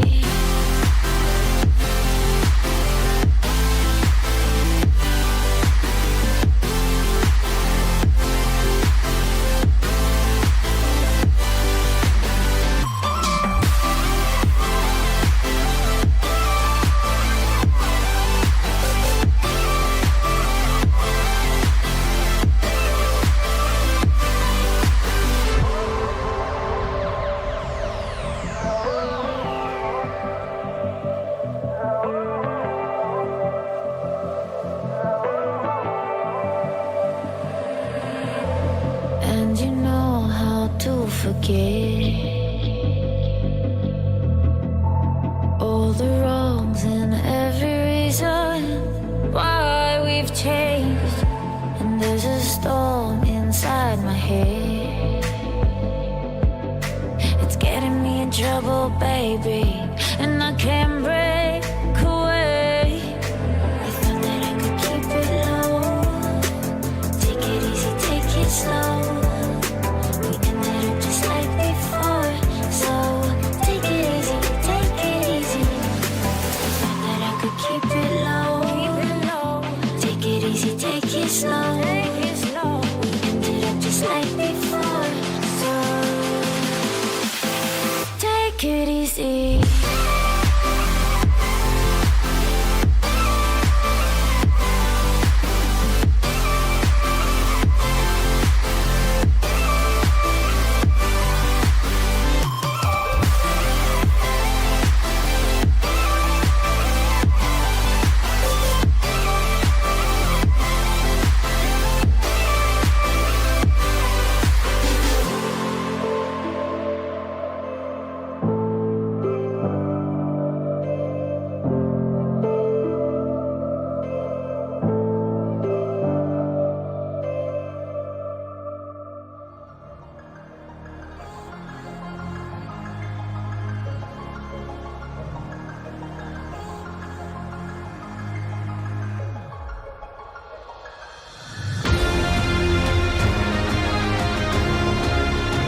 Hello everybody, welcome back to the CODM India World Championship 2026 Fall Split 2 Qualifier.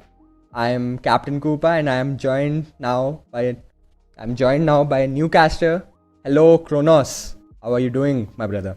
Hey mate, I'm doing fantastic today. And you know what? I'm expecting more energy out of you, Captain Koopa. Come on, man. We're at the point of the tournament where it's gonna get so crisp, so important. And these teams that are facing each off right now against each other, they know everything is on the line. It's a loser's final. You don't want to be down in the dumps. And unfortunately for Insight, they made their way here, but to go up against Galoris is going to be a tough task. It's going to be a tall task, of course, and taking a look at the bans as well and the picks. Hey, Koopa, you're the expert here. Walk me through it.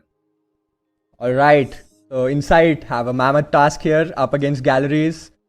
We can see bans on Hardpoint, Arsenal for Insight. Arsenal obviously one of the toughest maps to take from top teams because it's just too one-sided. If one side gets the control, it's going to continue throughout the map.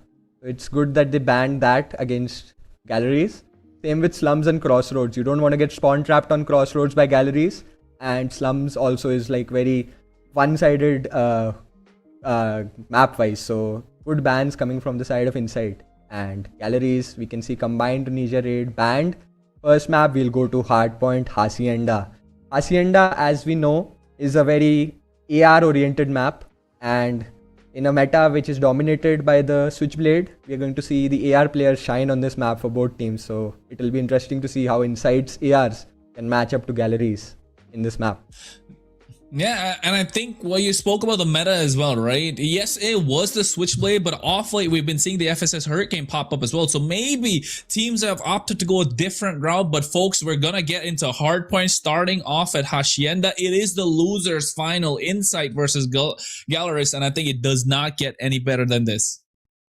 It definitely does not. Insight has so far faced off against ETS and clean sweep them 3-0 to come into this match. They have the full momentum for this match, and let's see how they can capitalize against one of the best teams in the Indian region. Starting off the match.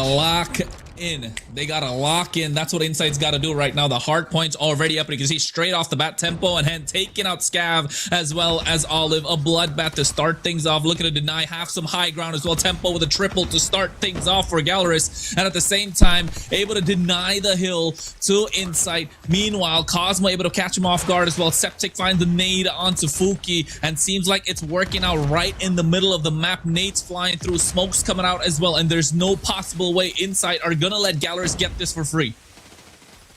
Insight have so far taken quite the good control of the P1, but Foki breaks in with his teammates here. P1 is obviously very chaotic over here on Hacienda. It's open from all four sides, and Abzera is going to try to take control of the top sides here.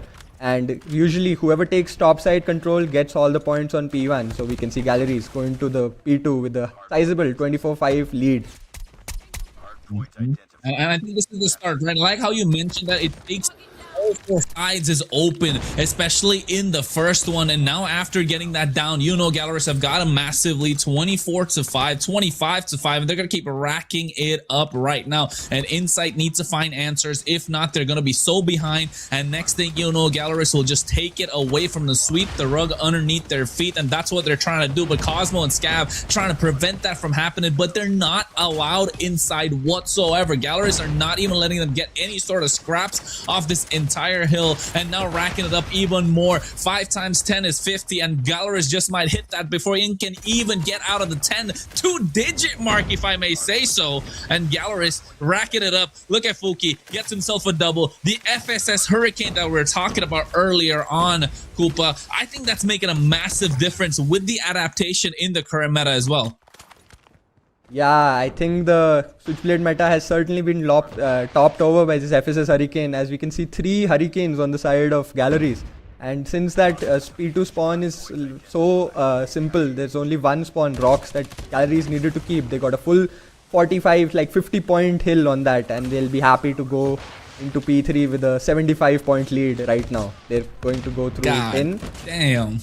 It's 75, bro. They're having a field day. It's a picnic for them right now. Galler is not allowing Insight to do anything. It's not even the second one, is it? It's the third hill currently that they're trying to contest. It's towards the side of Insight, but they're not allowed to let through. Galler is doing a fantastic job and leading the charge. Mihawk, who just gets taken out. Pop-Zero gets taken out as well before he takes out Limon. And now Insight's Olive finding a double. Finally, they reach the 2-digit mark, but at what cost? Galleries are almost at the triple-digit point, and next thing you know, Insight will be far behind, and playing catch-up is not something they want to do, not against one of the best teams in India.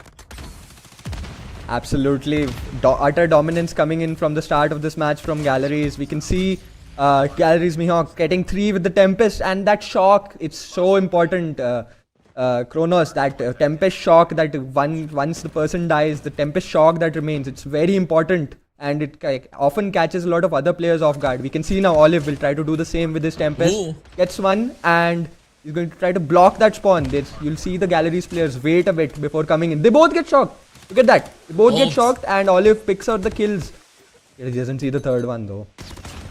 Absolutely fantastic though, right? That's something important for others to notice as well. It's not just about getting that one kill when you have the Tempest in hand. You want to make sure you double down. You want to make sure you get more going into your pocket, right? You want to shock them and make sure you capitalize on them. That's what Galleries are trying to do though. But in this case, Insight saw that come in, able to turn things around. But I mean, it's not much of a turnover. You're still struggling to get any sort of points on the table because Galleries already hitting 3-digit marks. But look at Insight, finally getting something on the hill, but just as I said that, Galleries able to shut them down instantly. And look at Mihawk, bro's trying to go for a 50 bomb in this case. If this pace is 24 right now, meanwhile on the other side, Limon is doing everything that he can alongside Cosmo to keep Insight within this game, within this hard point. And Hacienda is such a map where Galleries have already conquered it so many times, multiple avenues for them to find answers. And at this point, when it's right in the middle, you know you're susceptible to damage from all 4 sides, and that's what Insight are trying to capitalize on, not allowing Galleries to get any sort of free points. Yeah, we can see the kills here matching up to be quite even on both sides, with the exception of Mihawk, but the points say a different story altogether, which means that although the kills have been the same both ways, but Galleries have just capitalized on having better P1 and P2 holds and taking leads off of the simple holds where not a lot of kills are required, but the kills that they do get are very important. But the P1 so far has been contested very well by Insight. They're slowly making the lead back. Septic gets 2 people off the top. Can he get a third? He does get a third. Hen answers back. His top control is very important for the ARs, but he gets traded out by Scav.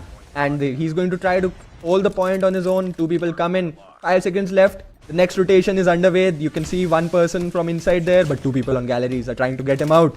And they do get him. Galleries have the next spawn. Let's see if they can hold the rock side, which is going to be the most important side to hold for them in this map. Yeah, absolutely important and well said as well, Captain Kulpa. They better listen to what you're putting down. If they're not, Insight will be struggling. Hopefully, they do understand the assignment, because in no possible way are Galleries able to give them this rock side. And guess what? Getting that War Machine out, Hen in his hands, it is always going to be deadly. Getting these operator skills are super important for them, and they're capitalizing in every single moment, owning each and every single hard point, racking up the points at the moment. And Insight gotta fight tooth and nail to even reach triple digits. And Hen even getting a Predator missile, able to take down 2, Limon and Cosmo out of there. And Galleries still not able to do it. Finally, Insight make their way in. But will they be able to hold it on for a long time? Galleries say no. They come in, instantly take it over, and now another rotation to come in with 10 seconds left to go. You can see they got to make their way to the top side of the map, and this could be important, especially to get some high ground so they're able to capitalize on something else. Yep, this P3 rotation is important. If you noticed on P2, the Galleries always had 1 guy on rocks just sitting there, not doing anything, not engaging in any gunfights, just sitting there, holding the rock side for a potential flank from P1. That guy is one of the most important players for Galleries. Even though he doesn't get any kills, he keeps the spawns for Galleries so that they can get a full 60 on P2, which is very important. Now we can see Olive going in the Tempest. What a Tempest! This operator is so useful in the right hands, and Olive showing us that he is not. He is some of the right hands that we are talking about for the Tempest usage. Absolutely. Absolutely, right? If you give it in the hands of Olive, he will maximize the utility that this tool provides. Man, the weapon is as good as the player, but in this case, when the player is kind of better than the weapon, you know it's multiplied. Don't try this at home, folks. You're not Olive, but in this case, Galeris still able to own it out. Able to fight for scraps, get some points. Are they looking to reach 200 before Insight can even reach triple digits? And right now, Insight looking to conquer. They do reach the 100 mark, but here's the next rotation that's coming through. This could be important. Trying to get some high ground is Galoris. Pubzera finds one in the face of Olive as well. Limon gets taken down. Galoris are trading left, right, and center. Now again, with the next hard point, Insight, they have conquered it. Will they start to rack up some points? Insight are contesting as much as they can. They do trade up this time, but Mihawk and Pubzera come into the fray and take everything down, turning everything into the favor of Galoris, but still the hard point is under contention. Yeah, this P4 is very chaotic as well. The other P3 and P2, they're like less chaotic compared to this P4 because it's always a battle between one spawn and the other. You can see Insight are trying to push in from the right spawns and Galleries are trying to contest from the left spawns. And the Joker here is the middle spawn, this P1 side spawn that people come in from. We call this the Rock's entrance, and people trying to break in from there are often the ones that catch the other players inside the point off guard. But a good hold coming in from inside here, and they've like slowly retaking the lead. They are slowly reducing the lead that Galleries had taken in the initial parts of the map. But still, that 70-point gap that we saw in the P1 rotation after the second and third hard points, you can still see Inside is struggling to quite recover from that. Will that be the game deciding P hard points in this match? Maybe, you never know. This is the hill that they got to conquer. The P1 is what they got to look at. But look at Cosmo. Comes in, slides, but into his own fall. Limon getting a nice nade onto Tempo as well. But Hen looking at Olive again. He's not having too much of a good day today. He has been trying. He comes again, and they take him out one more time. Limon finally finds a double, but gets taken out by Hen.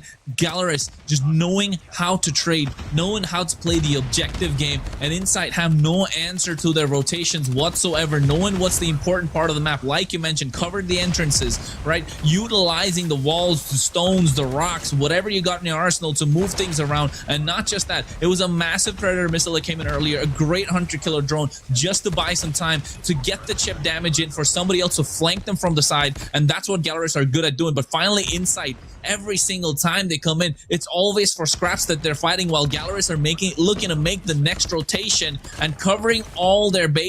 And once again, Galeris at the 215 mark, while Insight have to fight tooth and nail just to stay alive, even reach 200 at this point. And if they do so, I think they can translate this momentum into the next part, which is search and destroy. But Galeris seems like they got this one in the bag. Yeah, I do think so myself. Two people come in from Whitehall, but it's too hard to break in from here. It's very hard to break in from here. The person, look at number 1 on the map for Galleries.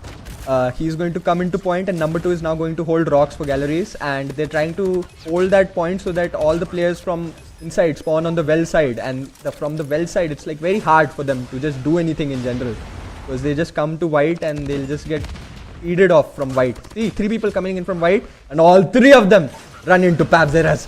Yeah, what a play from Pabzera. Man, he's a legend indeed on that play.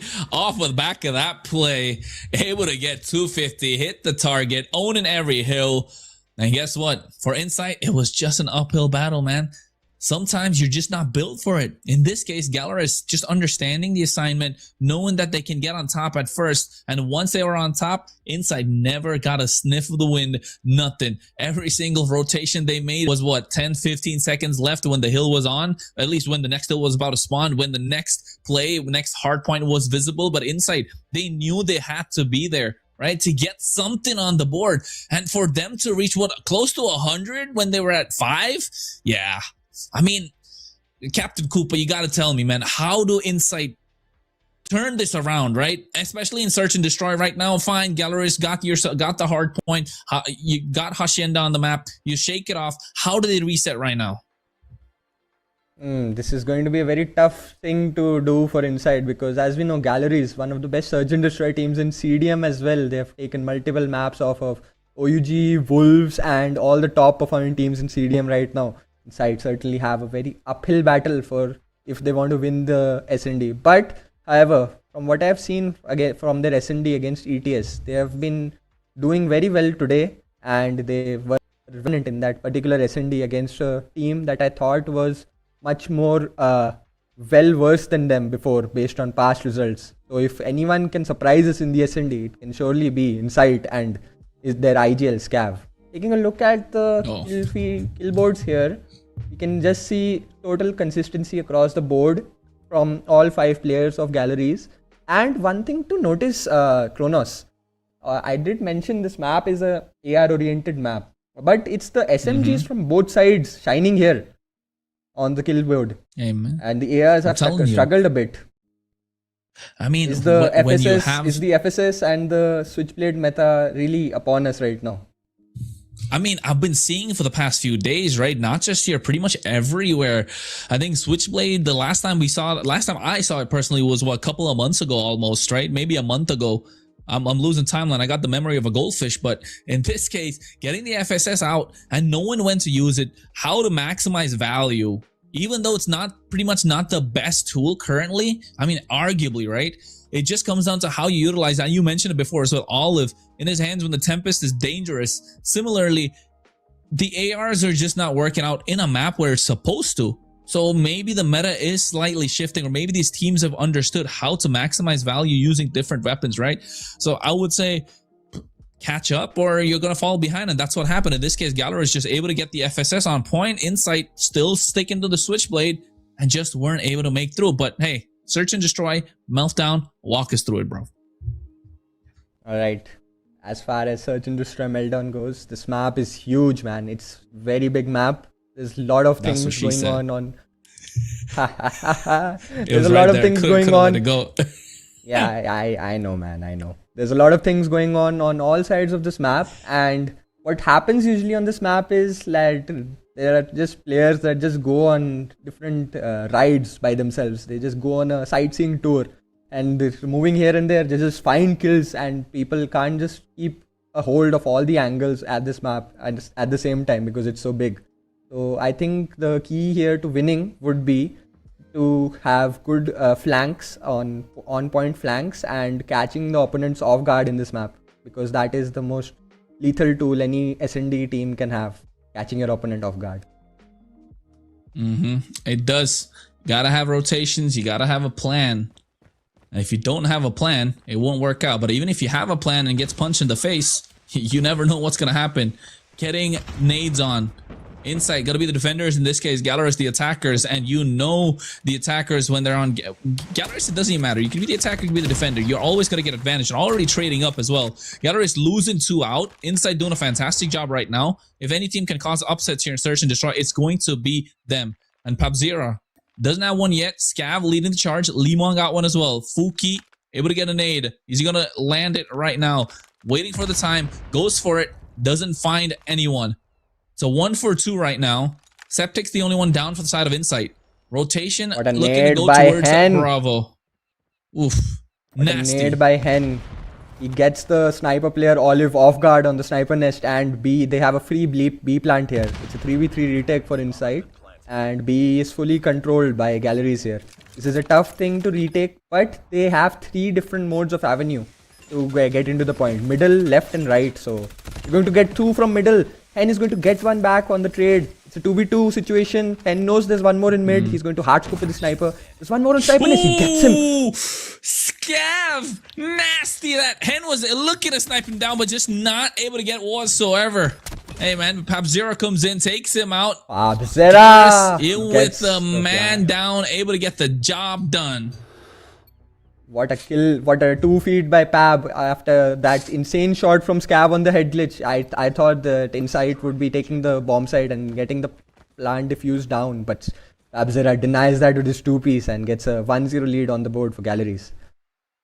1-0. AFK over here. Is he? I don't know about that. Maybe it's a new rotation, man. Maybe that's a new tactic. He's going to lure them in to the spawn, and then he's going to start moving. And you see, there you go, new strategy. Wait for the moment, wait for Insight to look to scout you out, but guess what? He's just not going to move. Cosmo there, Hen as well, looking to get some high ground right now. Position is beautiful. Finds a nade. Is he gonna put it through? He's trying yes, he to does. nade Cosmo. Does he catch anyone? No, he doesn't.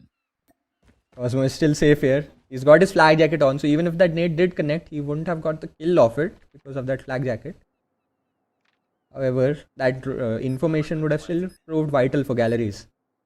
Looks like A plant and galleries. There are 3 different people on 3 opposite sides of the map. Look at that split, Kronos, or galleries.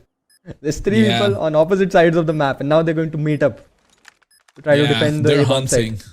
They're hunting. They're on the prowl, looking to get inside one by one, and they do. Find one first. Now Mihawk looking to get Olive. Lemon does take down Pap-Zero, so they have information where he is. Lemon finds another. Can he clutch this? Making it a 1v1 now. And inside. Eagles 3!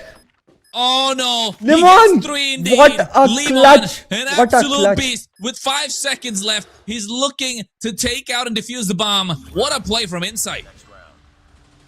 All hope was seemingly lost in that match. They had 1v3 situation and they had full control of the map. But Lemon single-handedly takes 3 down and gets the rounds to an equal count here for Insight. And next round we're going to go in. Hen is not going to be happy with that. Not going to be happy that they threw away a 1 versus 3, and he is going to take revenge here. Yeah, that hop-up is nasty. That hop-up is nasty, Kronos. He can. It's very hard to get to see from the opposite side. Yeah, it's definitely hard to see, and you know they're tilted a little bit. That's why they're going all guns blazing. Last time they were hunting 1 by 1, but they were the ones hunted by Lima, but he's not there right now. Scav comes in, as well as Olive. They're looking to plant the bomb from the side of Galaris, and they do. Scav, the IGL, needs to find a way to get things going. They lose out on Olive, and guess what? Pub-Zero finds Scav as well. And just like that, Galaris, in a quick game, get 1 more in the bag. 2-1.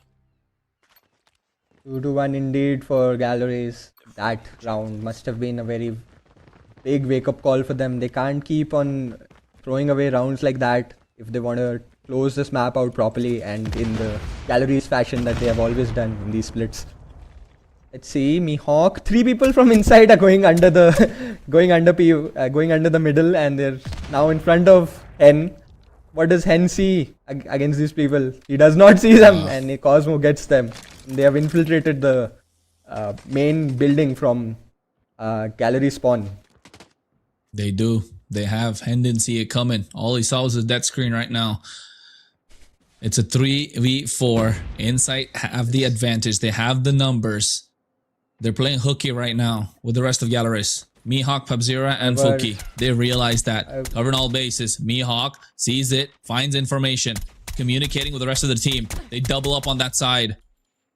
Or rather, the opposite. Mihawk taking a little bit of damage. Mihawk gets a hit mark with this sniper that he picked up. But ooh, Pub-Zero turning it around. Now it's a 2v2 all of a sudden. And inside, I've lost all the advantage that they have. Fuki able to get Septic. Scav and Cosmo, once again, looking to plant the bomb. But this time, they're on Bravo. Inside, get the information. They're both going to be coming in from opposite sides of the map. And they're going to try to sandwich the players of Galleries. Scav. Does he find the opportunity? No, he doesn't. They get information. One goes in. Tries he's going to play. He's going to defuse it. Looks like he does it. He's going to defuse it. Oh no! He defuses. Scav was distracting the other 2 players, and Cosmo just throws a smoke on the bomb site and just sits on the defuse, and he just gets the defuse off. Man, what ninja defuse in the second round for Inside to make it 2-2. Oh no. Galaris, what have you done? They must be kicking themselves. 2 rounds back to back almost, right? Yes, they got 1 in between, but that must be tilting, brother. Yeah, I don't know how you can. We have not seen many ninja diffuses when people play in these sort of tournaments, but when it comes out, then that moment must feel so frustrating for the players, knowing that you've just been styled on, basically. got caught sleeping on the job. Pretty much, for sure. Can't be snoozing. You snooze, you lose. That's what happened in this case. Insight now waiting for the opportunity. Scav. The rotations are on point so far. Olive. Scav getting 2. Okay. Oh my god. Fuki finds 2. Pub-Zero finds another. Oh, he's going to try it again. Plan, but no! Scav! He was trying to go for the defuse again, but this time Fuki on his guard takes him down, gets another point in the side of Galaris. And you were right, Insight are taking the fight to them. The Galleries are having to fight every single battle to get a single point. That's 2 ninja diffuses attempts in a row. Inside are feeling quite different today. This is not something that is very common in competitive, I just said, but now we've seen 2 attempts of it. Will there be a third one this time? Surely Galleries are going to be wary of that. God. Ooh, the new HS. The new HS just released recently this season, the Terminator 1. It's being put to use by Galleries Foki here in this match. It's a one-handed gun. It's you can like hold it with one hand, like some sort of Gungo style weapon. They understand it. They know how to make it work, and that's what they're doing. Right? But Tempo able to take down Limon. Look at that. Look at Galleries. They got the entire building for themselves. And now bomb has also been planted a while ago. Yeah, 5v3, I don't know, 5v2 right now. It's against Scav and Olive, but I think that's kind of the best combo that Inside have, right? If Scav and Olive are there, they can make things happen, and that's what they're doing. Taking one down, but Pubzera says no. Scav's the only one left standing. Being patient, but guess what? He did not see them coming straight to his face. Take that down. Yeah, no ninja diffuse attempt this time around for Insight. Galleries taking the control of A bomb site and holding it down pretty well.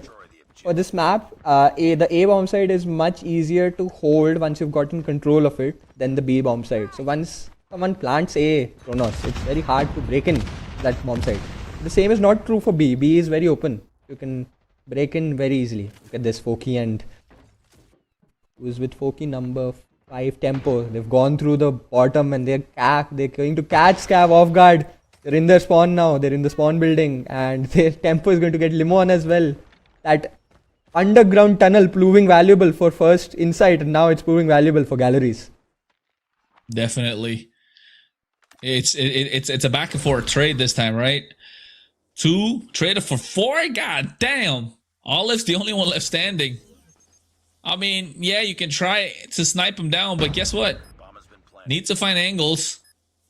Bomb's been planted, and they protected this A site so well, and you mentioned it. Once they got that site, it's going to be hard for them to break through.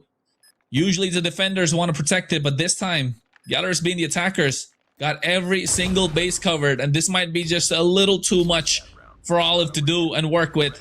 Galleries able to get 2 on the bounce. Now 5-2. Yeah, this is now the last round for attack on Galleries side, and we're going to try to end it on a 2-6 note. So let's see what their final attack round is going to look like for against Insight. You might see a side push from Insight and a hold, but it seems to be a very balanced spread for Insight right now. And Galleries are also taking this round a bit slowly. Now they're trying to figure out which bomb site has less players on it, and then they're going to try to attack the bomb site, which is less guarded basically. Scav though gets one, and on the middle, huge kill for Scav. Opens the round up. Okay. Oh my god. He's jumping in and shooting bodies, man, with that shotgun. Cosmo. Yeah. Oh, look at Tempo. Mid. Finds Cosmo instead. Fuki taking out Limon. Yeah, they're just trading. I think Galleries have put them back again. Taking another one. Quick with it. They're switching sides now. But it might be too much of a lead that Galleries have on their hands. And Insight. Ooh, how do they play this one? How do they turn this around? Tough ask from Insight, Kronos. This is Galleries we're talking about. Obviously, this is a team that has shown they're one of the best teams in the world, not even in India, in the world. And Foki is going to go aggress again. He has his pistol out. He doesn't care who's watching him. He's going to go in and he's going to kill everyone by himself with his HS. And he's gone into their base. Only 2 people left. He's hunting him down. Finds one more. Gets the last person is in Septic, and he's in all the way in their spawn. Septic, you can hide, you can go wherever you want, but a 1v5 is a very big ask for you. And hey, man, are going to try to hunt you down. It's not impossible. It's not impossible, Captain Koopa. You can't count it out until it's over. But yes, in this case, a little too much for Septic. But hey, even if it's a 1v5, I would still put my money on the guy who's that one, right? In this case, Septic, not his day. Not happening. Now want to walk through. Which side do they go on? Is going to be Alpha? Is going to be Bravo? We already know Alpha is going to be hard to penetrate once it's being defended. Down the middle, they're going in quick nades and smokes to conceal the play that they're trying to make. They're going to go through down the middle, but Papsira catches them off guard, and Fuki comes in as well. Seems like Tempo and Galeris have understood the assignment. Hen taking out Limon. Now Olive's the only one left standing. A rush play from inside, but Galeris found it. They knew what they had to do. Just read the game plan perfectly. Absolutely. They knew that inside would... The A bomb site is like very attractive for A inside to attack. So they had their defenses on the A bomb site. And Fuki has just been a menace this game with his shotgun. They've not been able to answer him at all this game. He gets 2 again from the bottom tunnel. He's just going in and killing them. He doesn't give one care in the world who's looking at him. He's just going to go in and kill everyone on inside side. You know what? The best part about this round was, Captain Koopa, before you could even stop talking, the game was over. That's how quick Galeris won. I'm telling you, bro. They got themselves some sort of a cab, some sort of a pizza delivery. I don't know. Maybe they got to rush to the banks because lunch break is over. They don't want to wait in a big line to make their transaction. So he's just running quick through it. Absolutely. 3 rounds in a row, Oki just ran in with his shotgun. 3 rounds in a row. Inside knew what was going to hit them, but Inside just could not handle what was about to hit them. They knew it, but they couldn't stop it. That's how dangerous that gun is, close range. And Foki just been an absolute menace this game, and Galleries finished this game off quickly. They are looking for revenge on Godlike for sending them down into the lower bracket, and now they're just 1 game away from securing their rematch in the grand finals against Godlike. Yep. I mean, I have this saying here, Captain Koopa. I mean, Warden picked it up as well, right? I keep telling, it's not over until the fat lady sings. Until you hear the win, it's not over. Don't count any team out. They can always be the underdogs. And personally, I love rooting for the underdog. Who doesn't? Who doesn't love a Cinderella story? Who doesn't love a good run from a team that nobody believed in? And if nobody believes in him, this time it's Insight. They had good rotations, right? Here in Search and Destroy. It's just it was a little too fast. Galeris understood that they had to rush them. Don't give them any space to slow the pace of the game down. And once they slow the pace of the game down, Insight were able to outplay them multiple times. Yes, they got 2 rounds out of the 9, but they could have had a lot more. And Galeris understood that, so they said, no, don't. Keep going. Rush them down. Leave Scav for the end. The brain can't be useful if the parts don't move. Absolutely, that is entirely true. And looking at the scoreboard here, we can see all of Galleries positive by at least 4 kills or more. And Foki, 16-6. Huge performance with that shotgun. And Pabzera complementing the shotgun with his SKS. That SKS shotgun link up is very, very deadly for the SKS looking over the shotgun from the long range so that the shotgun can just rush in unbothered and not scared at all of what is going to hit him, because they should be scared of what he is going to hit them with. Yep. They don't see it coming. But look at the difference in the score, right? I think that's the main difference maker. That's what I kind of wanted to highlight on as well. Galeris just taking the fight to them. Insight wanted to slow the pace of the game down. Galeris said, hey, we don't want to deal with those ninja diffuses that you were doing before. We don't want to see that happen. We don't want you to play your rotations. We don't want you to slow the pace of the game down. You're not going to form a triangle and run circles around us. That's what we're going to do. Knowing that they have the firepower, they can outgun them. It's simple. A massive impact from Fuki. We saw what he could do. Double kills and double kills every single time. Pabzera getting the clutch moments. Meanwhile, Tempo, Mihawk, and Hen. It's crazy to say Hen has the lowest impact in that game. I don't know. Got to be scratching my head. But meanwhile, on the other side, Insight, got to shake it off. They got to reset. They did that for Search and Destroy after Hacienda went terrible for them at Hardpoint. Can they do it again? Can they take out control? Because when you're talking about spawns and playing with lives, when you have 30 lives to get depleted to, I think Galeris are really strong. But then again, Insight, can they try and make a play for capturing those points, right? Can they play for capturing Alpha? Can they play for capturing Bravo? This is the decider, of course. It's going to be a standoff, and it's control. Insight Galleries. Who you got for this one, Captain Koopa? For this map, obviously, I would love to say Insight. I would absolutely love to say Insight. But Standoff Control is a map where the team that is going to be killing the other team faster, and it does not have the same spawn traps that Crossroads offers. But on the defense side, the standoff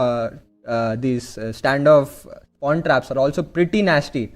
So if they get into the spawn, this blue building you see on the left, if Galleries gets control of this blue building and then starts spawn trapping inside, the round is basically as good as gone for Inside at that point. So this is a very volatile map for them. To win this map, they'll have to keep up with Galleries skills wise across the entire map, and I think that might be a problem that is too tough for them to solve given the outcomes of the recent Control and SND match. I've got Galleries winning this Control map as well. What about you, Kronos? Man, like I said, I always like to root for the underdog. I mean, we know Galleries is the favorite. We always see the grand final. Galleries versus Godlike. Godlike versus Galleries. Galleries versus Godlike. Godlike versus Galleries. Sometime, Inside versus I7 grand final.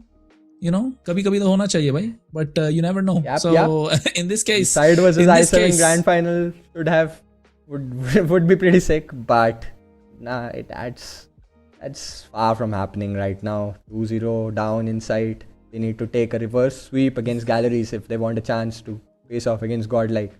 Starting off with this standoff map, this is going to be a very tough ask. But if anyone can do it, it is Inside, because they have defeated ETS, they have defeated I7 convincingly, may I add. So let's see what happens in this map. Septic starting off the kill with a nade kill on Fuki. Didn't see that one coming, did he? Yeah, I agree, right? Didn't see that coming whatsoever. I love it when they take the nades across the map, right? It's so much tilt sometimes. It just explodes in your face. Scav gets taken out after getting a double. They're playing it slow. This is what Inside want. And I think Galleries, they're okay playing that game. It's not a massive map, per se. But there are definitely multiple as you can see, angles Kronos, that you can get them from. This blue building has been infiltrated by Mihawk. This building is very important for Inside to not have a person from Galleries being in there, because once someone gets in there, it's a very easy spawn trap. But they take them out. They clear the spawn. Now they're pushing out. This is good for Inside. Lives are very close to each other, and they are getting kills. They are keeping up. Only a 4 life difference so far. But they need to start getting some objective points also, because only 23 seconds are left in this round before it will be over. And if this continues, then they'll run out of time before they run out of lives, Kronos. Yeah, that's not something where you want to be at, right? So, Insight, what's the play? You got 9 left. Galleries, they have 10 seconds. 15. These two players from side alley, they need to go into the A side right now and try to get the cap started. But they're not going for it. There's 2 seconds left only, and the players are just lost. Oh no, number 5 steps into A, drops the cap. 11-5. The scores are not, the odds are not in Inside's favor at all, but something can be done here. I don't know. Galleries just heard what I had to say and just said, nope, we go to the next round. Easy peasy for them. Understanding that they got to play with time. Knowing that Insight were desperate to get to the A, right? Try and capture Alpha and play them. Play them like a fiddle. Read them like a book. And in this case, snipe him down like Olive does Hen. Inside do have first blood. Galleries still not able to get a single one. Inside able to get 2, and Pap Zero taking out Olive. Instantly, Limon getting the trade back. Mihawk getting IGL Scav. Limon gets taken down by Hen. It's a good trade. Inside still have some sort of advantage. Getting a double. The depth machine is out. And now here comes the Predator missile as well. Oh no. Catches no one. That Predator was going to get someone, but his teammate got the kill. I hate when that happens for players, but it is what it is. The Predator also, people often think the Predator is only there to kill people, but the actual recon that the Predator offers by showing the positions of every player is like the most important part of the Predator missile. So even if someone doesn't get a kill with the Predator missile, it doesn't mean it's a bad Pred. because the information relayed from that pred is very crucial for the other players to start pushing into areas that they know are clear. And now Pabzera, knowing that, has opened his war machine here because he knows nobody is going to kill him from behind, nobody is going to kill him from the side, only from the front, and he deals with them specifically. But Scav opens his own war machine. You spoke too soon, buddy. You thought nobody coming from the side. They came in from the front, caught him off guard, got a nice flank. A 1-2 punch coming out from Insight. They're able to hold their own, right? They're still able to hold their own. Looking to capture B is what Galler's trying to do. But in this case, still depleting lives. 11-9. Insight needs to stop this from happening. The Galleries are doing a fantastic job as well. They have one in their hands. Right, they got one more than Insight, and suddenly the game's been slowed down. Annihilator coming out as well from Liman. Will he be able to find one? Yes, he does. Tempo goes down. Needs to maximize this operator skill. The utility needs to come through right now. If he's not able to do so, it could be a little tough for Insight to get anything on the map, but they're depleting. Galleries are losing members, lifelines, down to the last 5. Galleries got 6 on the board as well. 4v6 right now. Insight needs to find angles, needs to find opportunity. Here comes Septic with a claw as well, taking down Tempo, but he gets taken out by Fuki. It's a 5v2 at the moment. Septic gets taken out. 2 members. A gets captured, and Galeris, look at it go. On the other side, Pabzera taking them down. Rather, Mehen and Mihawk get the job done. It's 2-0 in control. For a moment there, the lives were at 10-9 and Galleries did not have any caps going for them. It seemed like Insight were on a good position to take the round, but a series of kills, kill feed going Galleries' way and shutting down the operator skills from Insight caused Galleries to take the second round also in the bag, and now they're going to try to close this out with a clean 3-0, and Insight are going to have to reverse sweep this first, this control, and then the rest of the maps remaining to have a chance to make it to the grand finals right now. Absolutely. They need to find a way to make it happen. You can see Fuki already taking on Scav. Pabzera getting things started. Galler's going hard right now in this final possible round for them. They got a train to catch. They got a plane to catch. They got a rickshaw waiting for them outside. They don't want to run the double meter. Insight making sure they keep them waiting. Pabzera through gaps, looking to find someone. Mihawk gets 2. Fuki finds a double Huge feed for Galleries, all blue on the side of the kill feed. Now they're going to approach into the spawn where they're going to try to spawn trap them with their operators. Tempest out for Fuki. 1, 2 more shots left. Can he get 2 more? He gets a third. Sheesh. And he gets a 4. Damn. Perfect Tempest. Perfect Tempest from Fuki. Can Olive answer back 4 with his own Tempest? He gets 4, right? But it's still within sight. It's still within sight. Insight haven't lost them much. They can get 7 more. And their operator skills come online at any time soon. But Insight, no. Galleris say no, not today. We got to make it out quick. War Machine from Pabzera. Scav is alive. Trying to make some plays. But gets taken out by Fuki right now. 5-10. Double the lives to play with for Galleris, but instantly only 3 more left standing. Scav with the War Machine at the right time as well, trying to capitalize as much as he can, but with the Annihilator, Hen gets the job done. Galleris get 3-0. Insight swept. Time ran out there in the end, but it was going to be a closure for Insight anyways with the 8-3 lead and the Annie and Tempest and other operators that were out on the side of Galleries. So a clean control sweep from Galleries, and they take the series comfortably 3-0, setting up a rematch against Godlike in the grand finals. And that's not to the surprise of many people watching here, but it is interesting to see how other teams are able to take Galleries and Godlike to their limits sometimes. We have seen good performances sometimes out of the teams here, but it seems like Galleries have done a good job in shutting down Insight entirely in this match and in this control. As we take a look at the kill feed over here, the scoreboard, Mihawk on the number 1 spot. No shocking news there for anyone who follows Galleries, and N right behind him. 2 of the best performing players for Galleries throughout this entire season of CODM. Man, ain't no way to stop him. Ain't no way to stop him whatsoever. How do you stop a team that's trying to steamroll through the opposition? This is the difference between the top two in India, right? The top two in India versus the rest of the pack. And that's when you see the leaderboard as well. They're always ahead by what, 200? The top two places close 50, 20 points, yes. But the third place, 200 drop. That's a massive drop. And I think that shows the level and skill. Clearly a level above. And I think I was telling this yesterday to Bipoler as well. They got the package, most of these teams, but to get that bow on top, to make it look nice and pretty is what they're missing. But to get that bow on top, it takes a lot of time, it takes a lot of effort, right? And Coach Burns said that as well. It takes time. It will take more time because the other two teams are just that much better. And we can see it happening. Every time Gallerist go up against someone, it's usually a sweep. Every time Godlike goes up against someone, it's usually a sweep. Rarely do we see it go 4-1. And to be honest, I don't think I've ever seen it go 5 games. So yeah, I think this time, hey, Captain Koopa, when it comes out of the grand final, who do you got? For the grand finals, Godel Galleries rematch again for the who knows how many times they faced off at this point throughout CDM and throughout WC. It's like the teams play each other more than they do other things at this point.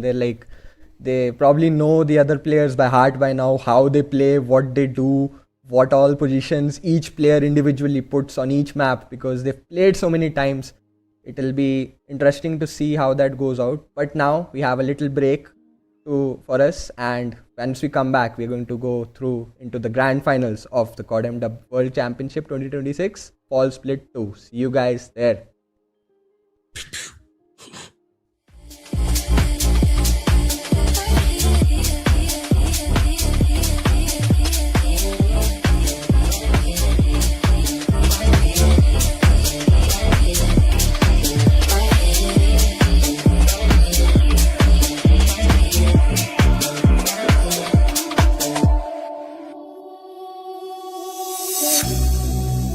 It's cold out here and I feel lonely. I know the time can move so slowly, and in the distance I hear voices. Are they real or are they in my head? I'm lovesick. You got me lovesick, and I'm lovesick. You got me lovesick, and now I feel alive. Feel alive. Feel alive. Feel alive. And now I feel alive.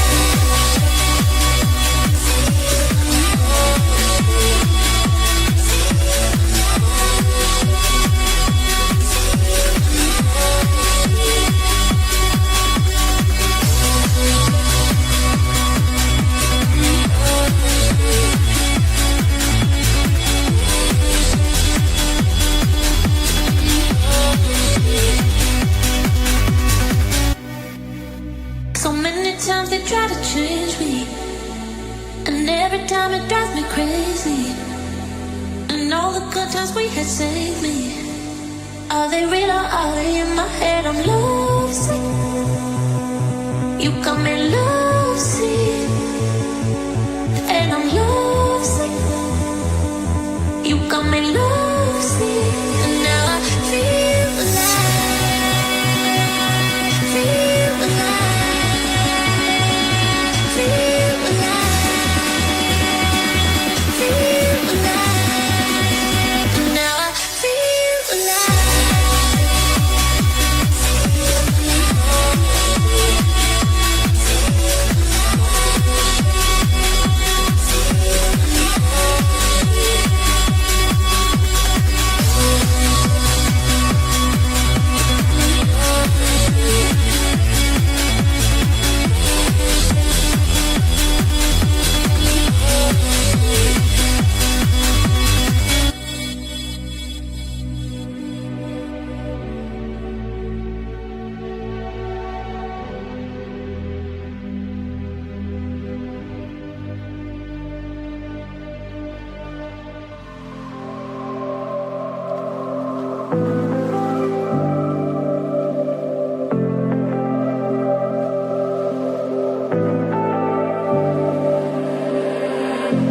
I was so sure of our love.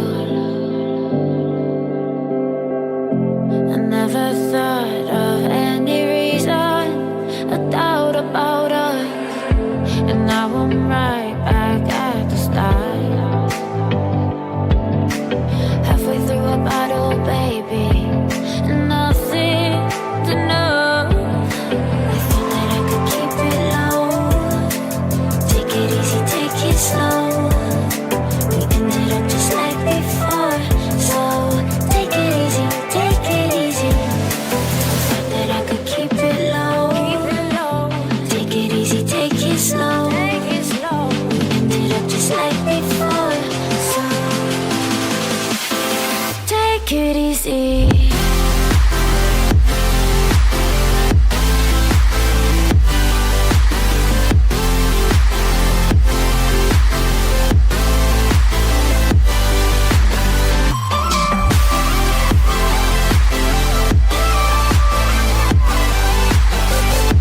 forget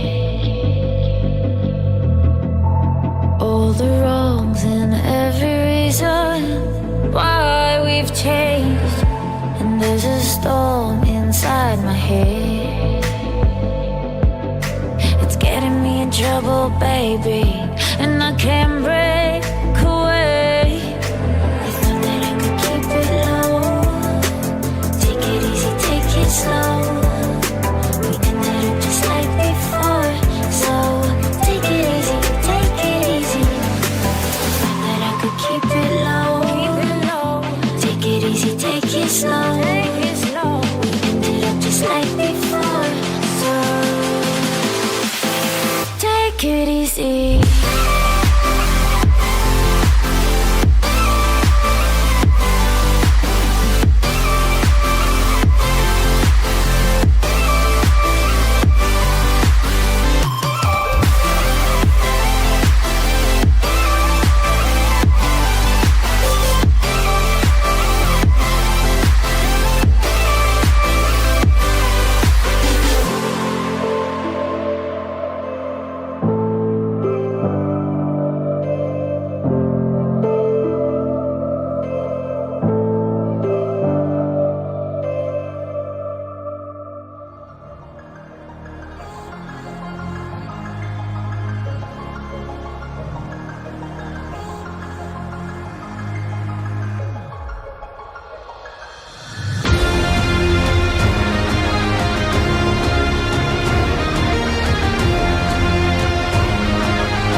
Cold out here and I feel lonely.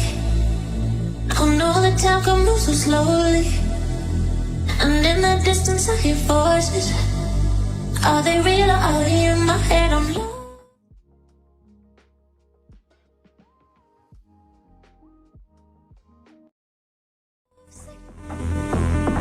You got me lovesick, and now I feel alive, feel alive, feel alive, feel alive, and now I feel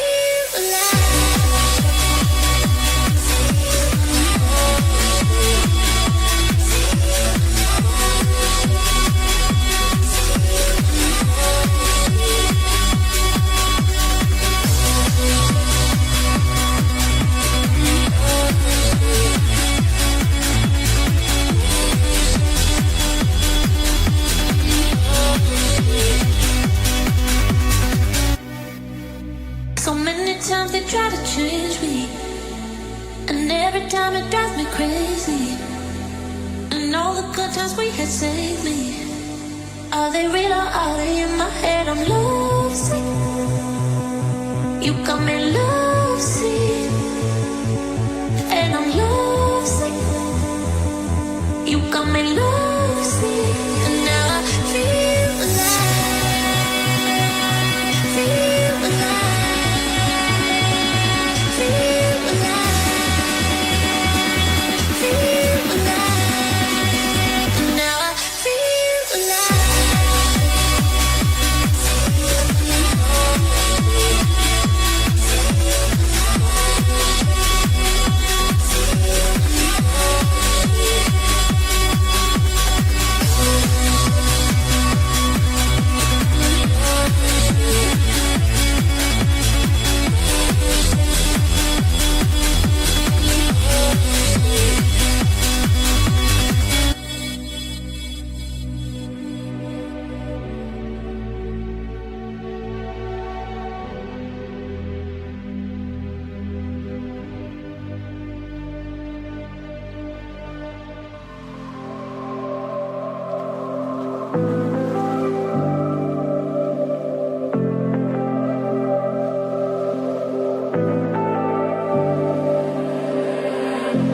I was so sure of our love.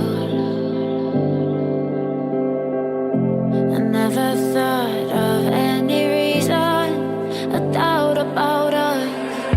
And now I'm right back at the start. Halfway through a bottle, baby, and nothing to know. I thought that I could keep it low. Take it easy, take it slow. We ended up just like before. So take it easy, take it easy. Thought that I could keep it low. Take it easy, take it slow. We ended up just like before. So take it easy.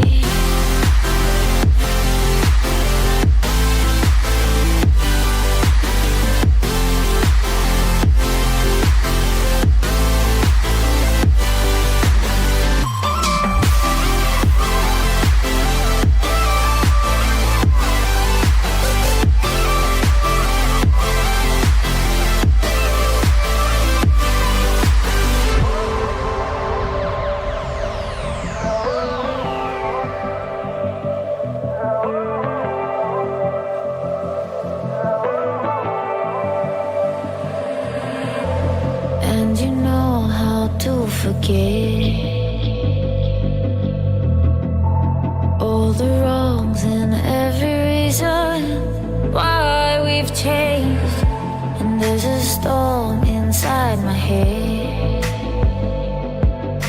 It's getting me in trouble, baby, and I can't break away.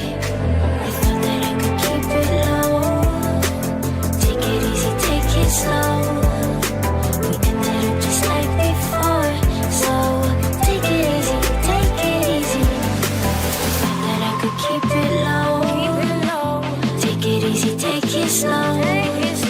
We ended up just like before. So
I feel lonely. Oh no, the time can move so slowly. And in the distance I hear voices. Are they real or are they in my head? I'm lovesick. You got me lovesick.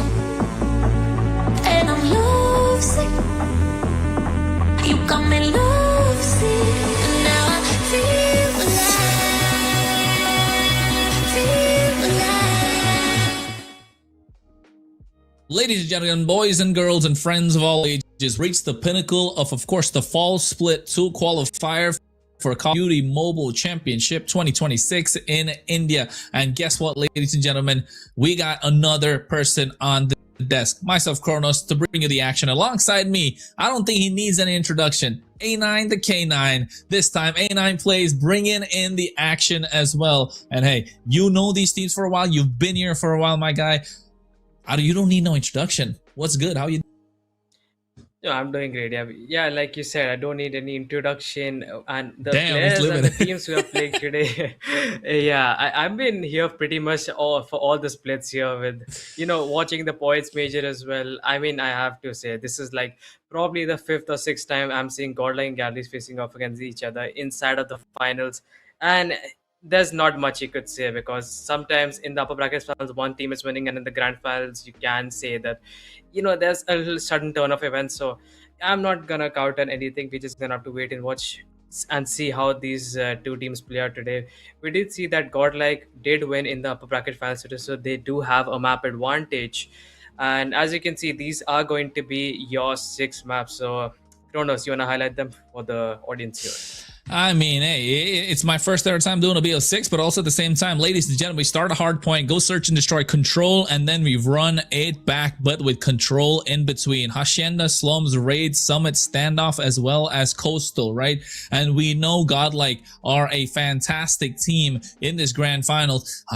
Think it's supposed to be a 0-0 if I'm not wrong. That's a little bit of an error coming in, but don't worry about it, folks. We're going to fix it as soon as possible. But one thing for sure, Galleries looking to fix their losing streak against Godlike. You talked about the scoreboard about okay guys, he's just playing with you. This is gonna be a 1-0. So Kronos, so I know you're playing with the audience, but for the audience, I'm just gonna say this again. So Godlike did not lose a single match inside of the split. So they did win against Galleries in the upper bracket finals, which means they will have an advantage. You can say a map advantage going in the finals here, facing off against Galleries. But Kronos, also something to mention. Hacienda Hardpoint, Summit Hardpoint, and Coastal S&D. These 3 maps were played today. Even Standoff Control, actually, and 3 of them were won by Godlike. Hey man, I was just testing to see if you're awake or not, A9. Just wanted to see if you could hop in on the train, but you're right. They all were won by Godlike against Galleries as well, right? In the upper bracket final. So this time, without losing a single one, they make their way in, having a map advantage. So Galleries have an uphill battle to climb. And when you're talking about Hacienda, they know how this works. And like you mentioned, these guys have been going at it against each other for the longest of times. I bet they faced each other so many times compared to the others. It is a rivalry against each other. Now it comes down to the grand finals.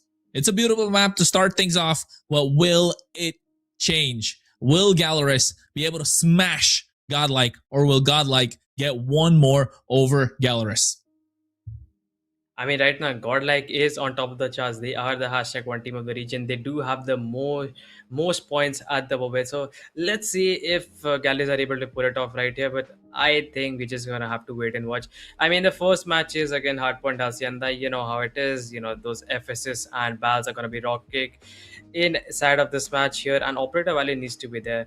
Last time we did see that, at least, I mean, in the upper bracket final, there was quite an issue from the side of Galleries and Godlike when it came to operator usage. But when it came to Hacienda, I think it was just on another level when it came to, getting those feeds and individual value that the players were getting for their teams. And Mihawk, Viper going absolutely crazy with their FSS.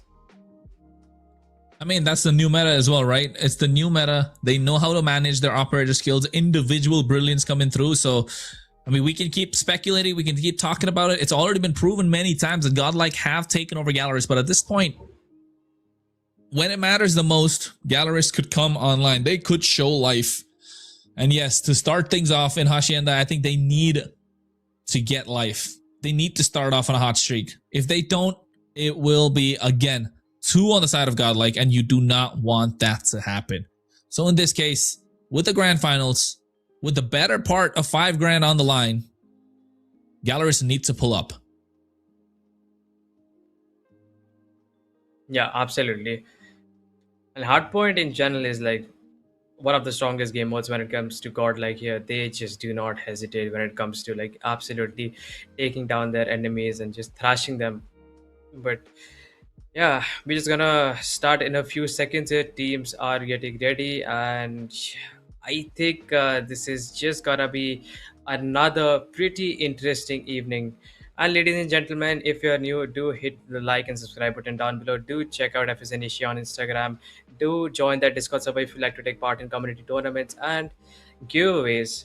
Also, if you're confused of what this tournament is and why are we casting this or what this is in general, you could head over to playmobile.gg. Everything can be mentioned there. And Kronos, you wanna drop in your socials so that people go check you out as well, because Hey, about to say, man, A9 plays. You're a lover, bro. You ain't a fighter, and I love that. We work things out. We're a team on this desk right now, and bro's been carrying me every single time. But of course, folks, like you mentioned, follow us on our socials as well, right? Me, Kronos Cast. Find me on Instagram. You can find A9 Plays as well. So, you know, just go in, drop us a like, drop us a follow. You'll see what's going on in the community as well. But right now, like you mentioned, make sure you check out playmobile.gg to get all the information, not just for this one, but the road to Mexico at the same time. This is just a fall split too.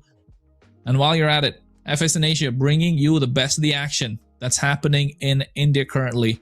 And I think at this point, we're trying to go into Hacienda, godlike Gallerist. The heat has been turned up. absolutely, ladies and gentlemen, boys and girls, this is your sports split qualifiers to date the grand finale Godlike versus Galleries here inside of this BO7 series. Here, Tempo gonna be getting the first blood here.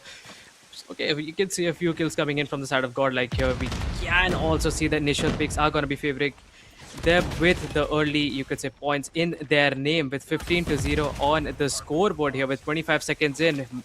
Mihawk and Hen finding a 2 for themselves here. They're going absolutely crazy. Nades coming down onto Abhi's. Yeah, this is off to a strong start, at least for the side of Godlike, but Galleys are just right behind. Yeah, I mean, Godlike had a good start to them, but they were losing lives, right? They were losing members left, right, and center, but Galler's able to get the points back up immediately. And now with about 15 seconds to go, looking to see who's going to make the first rotation. Both teams letting out right now, trying to get advantage on the map. And you see there at the bottom left corner, they go through, Nate's flying and smoke's coming out as well. But instantly, Godlike, they know the objective. They want to play that game, capturing that hard point, making sure Galler's don't get across the map to get to that hill, making it difficult for them to do whatsoever. But you can see Hen able to take down one, finds a second.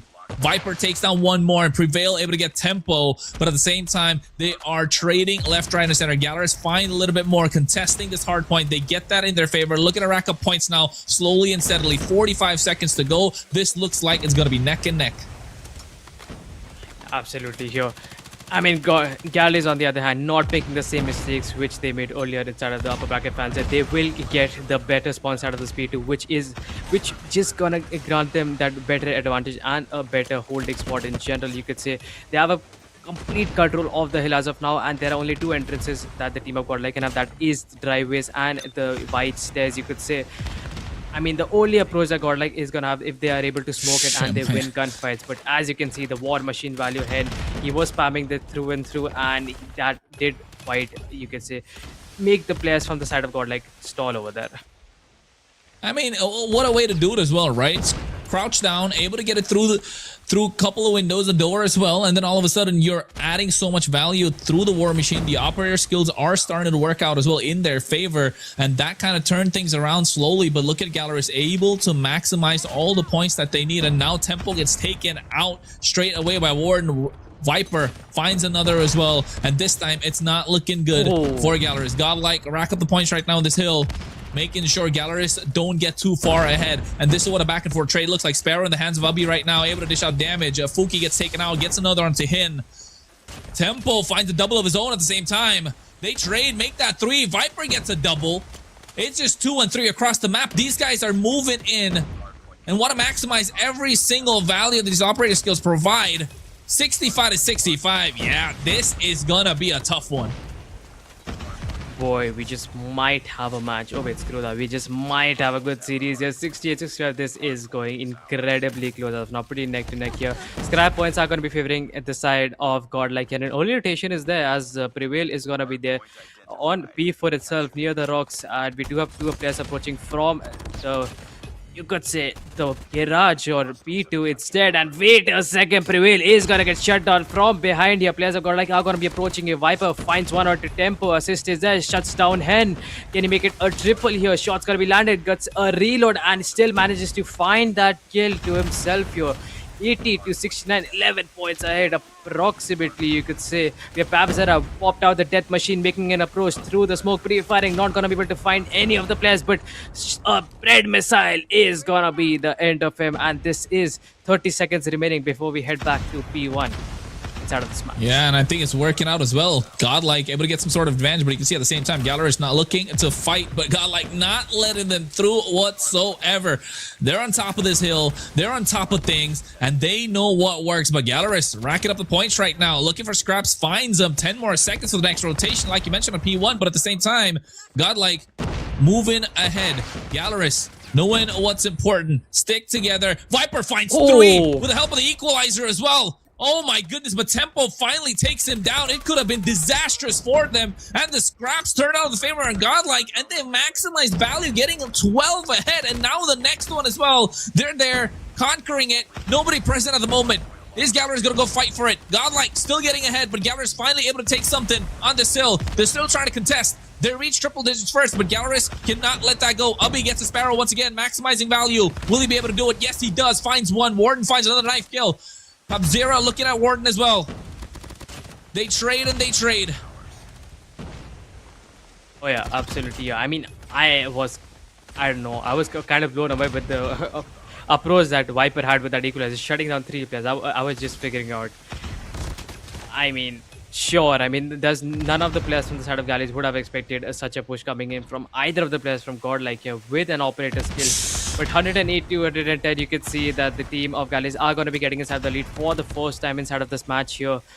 And when it comes to P2, this time Galleys again having early rotation with the better spawns, but that is going to be fought by the players of Godlike. Viper making an approach, finds one, gets another, shutting down both the players inside of the hill, which is going to grant them that advantage. With Foki again with the claws should be enough to take down the players on the roster of the team of Godlike here through the smoke. Lands a few more shots, shuts down Prevail. A quad feed comes through. We have Foki still staying alive here, and the feed is just yellow here. Godlike players just getting shut down. Hey man, yellow, that's what it is. Black and yellow is what Godlike like to see, and they're making it happen. Fuki finds another again. He might just be a monster. Look at, he gets another one. Oh my goodness, this time Mihawk finds a double as well for himself, and now Predator missile coming from above.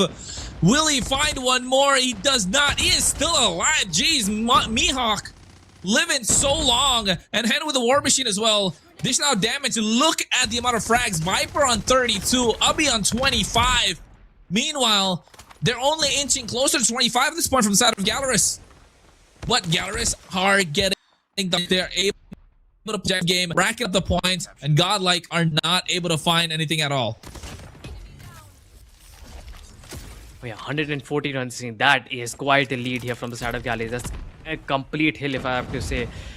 I mean, sure, getting those 60 points to the name, this is not going to be easy, because you see every single time, every now and then you have a contest coming in from both the sides. But Viper, on the other hand, with the equalizer, playing on the office top, making sure none of the players are there, and unfortunately is also going to get shut down with the value is there from the operators from the side of Galleries here. We have 176 to 170. This is just not looking good for them. Sparrow's out for Abis for the 3rd time inside of this match. Let's see if he's able to come through for his team or not. Not going to be seeing a lot of value, unfortunately, as of now, which is just going to be putting them in a pretty difficult situation. But with 20 seconds remaining, I think this is again going to be scrap points still going to be fought for from both the sides, but it is just gonna be Warden and Foki left inside the OBJ. And wait a Oh my second, the God. aim transfer. A 3-piece, never freaking mind. Hey man, the bro got a 3-piece, gets taken out by Fuki, of course, but Warden, they're racking it up, but Gallerus is just 2 ahead, right? Ahead by 50 right now. And I don't know, is Godlike losing tempo? They did lose tempo in the mid game, right? Around P2 if I'm not wrong, but now Gallerus, after that, the feed's just been looking yellow for them. They've been playing it really well, and Godlike haven't found a way to make a comeback. They could be losing focus, but Godlike cannot count them out. One of the top teams in the region for a reason. One of the top, some might argue the best. But at this point, Gallerus taking the fight to them. Could be the first one to reach 200. 138 on the other side, and yes, they do. 30 seconds left on this one. Godlike finally able to capture it. Looking to get some more points on the board. Gallerus do not want to get ahead. At least that's what Godlike are thinking, but Gallerus able to get the feed again on their side. Meanwhile, War Machine out in the hands of Hen. He needs to maximize this value that's provided. Yes, he does, but instantly switches. Now looking to dish out the damage, but look at the rotation coming in from the rest of Godlike. They do not want to lose out control.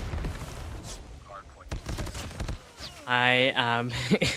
I'm just listening to your cast and watching the match at this point. I do need popcorn side by side. But 200 points. This time around, Gallery is going to be the first team to be able to touch the 200-point mark. And potentially aiming for the 250-point mark as well here. Could be winning the first match and equalizing the score here for this grand finale. But we do have Mihawk on the other hand with the Tempest. Another problem that the team or Godlike are going to have to face here.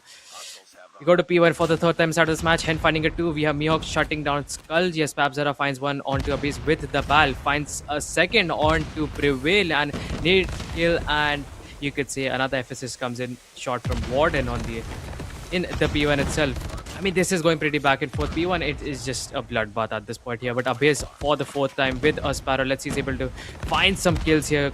Probably going to be opening at the, you could say, an entry point, or maybe finding an entry point for his team, as Tempo and Abyss both are going to get shut down. 160 to 24. I think it is going to be incredibly difficult for the side of Godlike unless they get a complete P2 hold right here. Yeah. I mean, it's looking good for Gallerus the entire time, right? Godlike are somehow not able to push through. And I think this is kind of unexpected because when you're talking about Hacienda earlier on in the day in the upper bracket final, Godlike are able to wipe the floor against Gallerus, but this time pull out an owner reverse. Next thing you know, Godlike are struggling. Finally, Skull G able to get something on the board.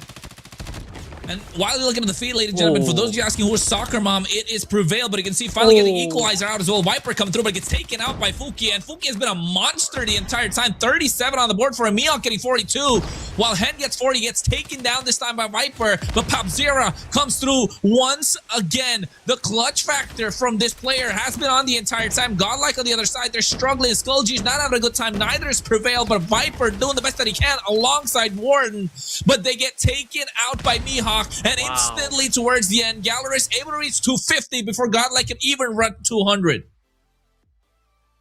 Dude, you know, the conception you have, like Godlike is just performing a lot better, and I mean they did in the last split and what they have done in the upper bracket finals today. But on the other hand, I just feel like Galleys were just taking it easy. They were just hiding the KD the entire time. They were not playing serious, and look at them right now. Absolutely perfection, if I have to say. The operator value, the better spot control, the early rotations, crucial gunfights, everything is there which needed for them to win this match. And I think Godlike are gonna get a good reality check after this one. Yep, that's the right word, man. You could not have taken the words out of my mouth even better. Reality check. That's what Gallerus gave them right now. They were one up, right? A fantastic way to get into the grand finals. You get the map advantage, but all of a sudden, Gallerus is just like, hey, it's okay. We pull one back, and guess what, ladies and gentlemen? We have ourselves a spectacle, and we are going to watch some of the best CODM that India has to offer right now. With these two teams being at the tippy top of the mountain, and Godlike, they were the first one to get to 100. But once Gallerus started pulling away, the mentality from Godlike to reset immediately did not come. And once Gallerus got the momentum, picked up the tempo, Godlike were just falling behind. A lot of baggage that they had to carry through. It just did not come. Mentally, they need to reset now for Search and Destroy. Oh yeah, I mean the score has been equalized here, and if you take a look at the scoreboard, we do have Mihawk being the MVP. Mihawk's performance has been consistent today. I mean, he has just been on the top here from the side of galleries with 44 to his name, 31 deaths, 1 minute 50 seconds of OBJ time. I mean, almost 2 minutes. And I mean, before, right, when I was casting here, I mean, there was quite a bit of an issue from the side of galleries when it came to the OBJ time here from the individual players. But right now, as you can see, at least 4K and Mihawk completely carried her. Papzera and Hen also almost, you could say, reaching for that 1 minute mark in tempo, kind of falling behind, but I think he is surely gonna pick up later on inside of the series here. He's gonna find his rhythm later on.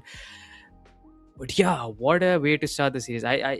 You don't know, man. Anything could happen. We just might move to map 6 if this is how it's gonna go. I mean, definitely, right? Definitely. I mean, literally, with Galleries being, having a lot of Brazilian fans, is something they say, tudo pasa, meaning everything passes. So this losing streak that they've had against Godlike, it will pass. All you got to do is focus. And that's what they've been doing against Godlike right now. But Godlike, being at the tippy top of the hill, sometimes, yes, there are fans who would say Galleries could be better. And that's what they kind of needed. A reality check, a wake-up call. They might have had a plan, but what's a plan when you get punched in the face? You need to wake up. You got to adapt. You got to, you got to marinate Galoris before you can cook them. And in this case, that's what they need to do. Galoris, on the other hand, they knew the fight. They had to take the fight to Godlike in Hacienda. But now moving on to the next one in Search and Destroy, can they turn it around? Can they get the advantage, or will Godlike keep the lead? I mean, last time around, Godlike had a pretty good advantage when it came to the slums map, but I am just not sure what are we expecting, because galleries, like I said, I always say this, they learn from their mistakes and they definitely avoid them later on. So they have obviously have studied this map, and they have obviously done a ward for this match here against Godlike. So probably gonna have some new strategies, something, they might have some surprises for us, maybe a change in the gun rolls, because we did see that in Godlike where I mean, especially I didn't know that Abiz and Skulji have replaced their role. So it's Abiz is actually the sniper main as of now, and Skulji was doing the marksman, but anything could happen, it could get switched. But I think it's just all going to depend upon the map control, because on the defense side, at least, you know for a fact that players are going to be approaching the mid side and they are going to have a better control. Going to be stopping those approaches from the offense side, whichever team that is, and nade lineups are going to be very crucial here. And as you can see, Godlike are going to be on the offense side. This is going to be your match number 2, as the score is 1-all. So yeah, I think Kronos, I don't know, man. We're just gonna have to wait and watch. Hey, we ain't gotta wait and watch, my guy. It's already happening. That's what we gotta watch right now. And you're right. With Godlike being on the attacking side, looking to flank down the middle, right? Fake that left, fake that right, get down the middle, catch them off guard. And look at Warden crouching, not even crouching, crawling at this point with the HS, waiting for the opportunity for someone to come in. And you might spot someone. No, he doesn't. No trades yet. They've slowed the game down quite a lot. Right? Where do they go to? It's well defended by Galleries at this point. Godlike do not want to make any sort of mistakes, because they know how much of a snowball it could become for the side of Galleries. But this time, they're on their favorite yellow side. They're the ones on the offense. But if you're talking about defense, there's no team better than Galleries at this point. And they're not able to break through. Oh my God. Galleries just taking it to them. Godlike are struggling. But look at that. Finally, Warden able to open things up. Fuki gets taken down. Will this change the pace of the game? I mean, yeah, Foki was the only player on the A side which was guarding it. Now that Warren has already shut him down, this is gonna give Godlike a pretty good opportunity to make an approach. But this is Gallus pretty much. All 3 or 4 players you could say remaining are gonna be approaching, and we do have Mihawk also gonna be checking the backstab here. As it's pretty common for a side of Godlike that there is always a flank coming in from the you could say from the backside at least. But here it is now comes down to a 2v3 situation. Rabis finds one onto tempo. Shots are gonna be landed by Prevail here, and the kill is not gonna come through, as Hen is not gonna be engaging in that gunfight. But Rabis with the quick scopes here with the 180 turn. You could say Prevail finds one other onto Hen, and this comes down to 1v2 for Mihawk. But there is no time for Godlike to get the bomb down, and this is going to be a first round for the side of Galleries. I mean, they did waste a lot of time here. They did not go for the approaches, and I mean, when it comes to early picks, I think none of the players even went through. I mean, especially the snipers. I mean, you could talk about Hen and Abese. They were not able to spot any of the players from any of the sides. Yeah, trying to get a conceal down on the B side as well, right? Trying to go through, and you're right. When you slow the pace of the game down so much in such a small map, it does become difficult. So, Godlike, you're on the offense. Yes, they say defense wins you titles, but that's football. We're talking about Call of Duty Mobile right now. You got to be on the offense, and you want to make things happen for yourself. But Galaris, absolutely amazing. Do not let him through whatsoever. Look at that. Even able to slide, doesn't get caught out. But Hen here, with the help of the Locust, should be able to find someone. Oh no. Ooh, the wall bang! Please. What a shot. One of the best shots, or you could say one of the best predictions we have to see in all of the all split. But anyways, we do have Prevail making an approach on the A side. Gonna be able to find both the players. Hen is also coming there with the Deagle. Papzara shuts down Prevail. Comes down to a 2v3 situation with the live disadvantage for the side of God. Like a Hen finds a hit marker onto Viper. And wait a second. A 90-degree flick turn here is gonna be the end of him. And this is again sudden turns of table as the life advantage. Now gonna be favoring Godlike here. And what a shot from Skulji, shutting Papzera down, getting that headshot on that head glitch. This is again a 1-all inside of this SLD match. Yeah, that was good. That was a turnaround from having a man advantage to being a man down. Galaris really threw that one. You can talk about that. But Godlike this time, I think must be Brim a little bit more confident. That play would have definitely made them feel a little better about themselves, and that's what they need. We know they're good players. They just have to be in the right mental space. But guess what? Mihawk doesn't want to let that happen. Looking for the headshots, looking to take them down one at a time. Quick scoping his way through, but look at that. They're trying to get the damage down as well, spraying through the wall, but not going to happen this time. Godlike already losing one member, a core member, Warden, who had a fantastic hard point, and now Ubby goes down as well. Hen getting that one done, but Prevail able to find Fuki, but Papzera from behind, catch the Viper, trading back again. 2v3 right now. And this could be the Galaris advantage that they're looking for. Godlike, can they make the play? No, they face each other off, and right now, Godlike, Skull G slides in, taking out Tempo from down, and now it's a 2v2. I mean, this is what happens when one of the players from the offense side goes for the initial approach on, you could say, the A side. I mean, you know for a fact the players are gonna be there here on the defense side. You could say from galleries. I mean, when Prevail entered, I think you can either shut down 2 to 3 players together, or you are gonna get punished here, because that is more than likely the case. My correction, it was actually the B side, which is going to be the bricks, but I will have to mention this. I mean, smokes are gonna be extremely useful here, especially, you know, the nades are not gonna be doing a lot, especially the trophies are done from the side of galleries. And you know, early picks are gonna be incredibly difficult because on the defense essentially you get the better head glitches at spot. But yeah, through the smoke I was about to say, but that's actually gonna be a Kobe nade from Hen is gonna be able to shut it down. Prevail finds a 2, makes it a triple. Like I said, this is what the punishment I was talking about here. But before I could complete, I guess there is a second round for the side of Godlike. Yeah, and fantastic. This is what Godlike need to do. They need to take the fight to Galaris. You need to be on the front foot while you're on the offense.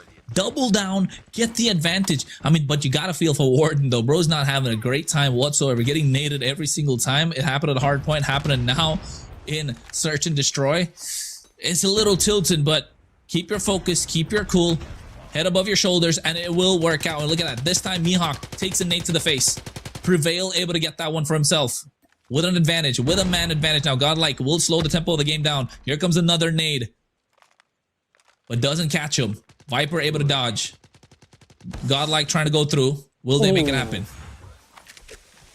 Warden finding the perfect opportunity. I mean, Prevail was a bait over there. I mean, Head had a complete, you could say, he was aiming down sights on him right over there, and Prevail still playing a bit risky as Viper shuts down Foki over there, and this is going to be a 2v5 situation with the 3 life disadvantage. Abis shuts down Papzera. This is Tempo all by himself, and then a flawless round comes in from Godlike, not losing a single life, getting inside of the lead here for the first time inside of this match. Beautiful. Absolutely beautiful. You're probably looking at yellow hearts in the chat after that kind of a play. that round, now oozing confidence. This is where Godlike are at their best, when they're mentally in the right state, when they know they have the advantage. But guess what? Gallerist understanding that, taking the fight to them. A nice scope shot coming in. Ubby gets taken down. Hen with the advantage after pulling out first blood. Gallerist now using the man up that they have. Can they translate this into a victory for themselves? It's a tight series. It's a tight match. It's always a tight map. And now Mihawk taking out Warden. 2-man advantage. Gallerist looking to replicate what Godlike did in the previous one. Not trying to lose a single member.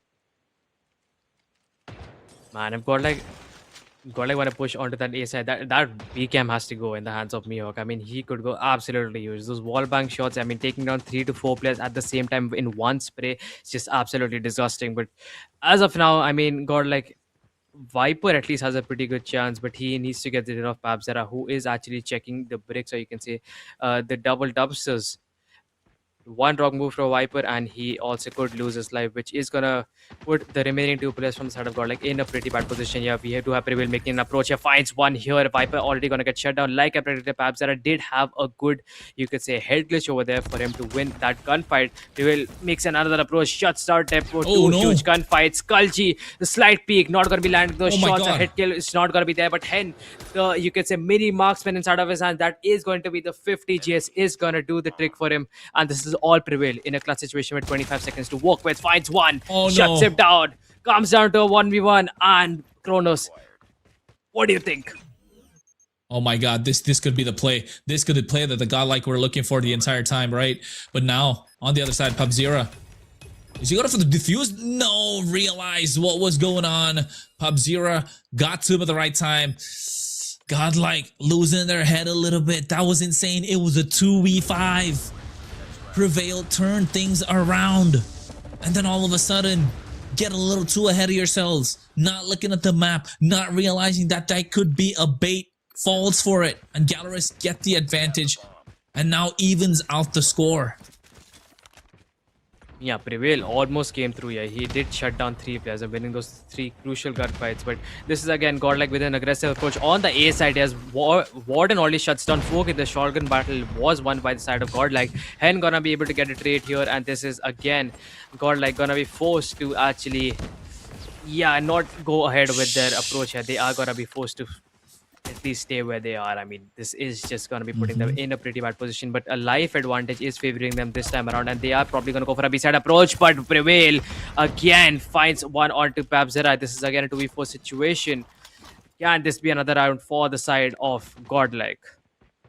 Hey man, soccer mom taking her kids to school right now. That's what she's doing to Gallerist. Ladies and gentlemen, that's Prevail for you. Making things happen, and Albie finds a nice snipe onto Hen as well. Only 1 member standing for Gallerist, and guess what? Mihawk is not going to live to see another second in that round.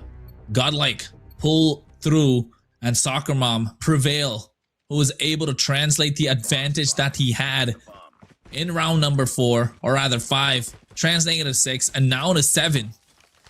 Right, you do have what it takes to get this one in the bag, but Gallerist are not gonna make it easy. They have to fight tooth and nail to make this happen, and taking another slower approach, but this time on the B side. Yeah, Galleys completely gave away, you could say, the mid control, or the P1 at least here. I mean, this is gonna give Godlike all the angles and all the head glitches which they need to be able to win those gunfights. And look at what Enya finds. Okay, a hit marker, I would have to say. But anyways, Mihawk shuts down Skulji, and this is again gonna be 3v3 situation. Shots gonna be landed. Hen will be able to find that. Comes down to a 2v3, and the bomb is gonna get defused. And Godlike did not even get a hint of that. That was a pretty good ninja defuse, and the sides are gonna get switched. Man, this is going, I mean, I don't know, pretty neck to neck, like I would say. 4 all on the scoreboard. I mean, sure, this is what we want to see.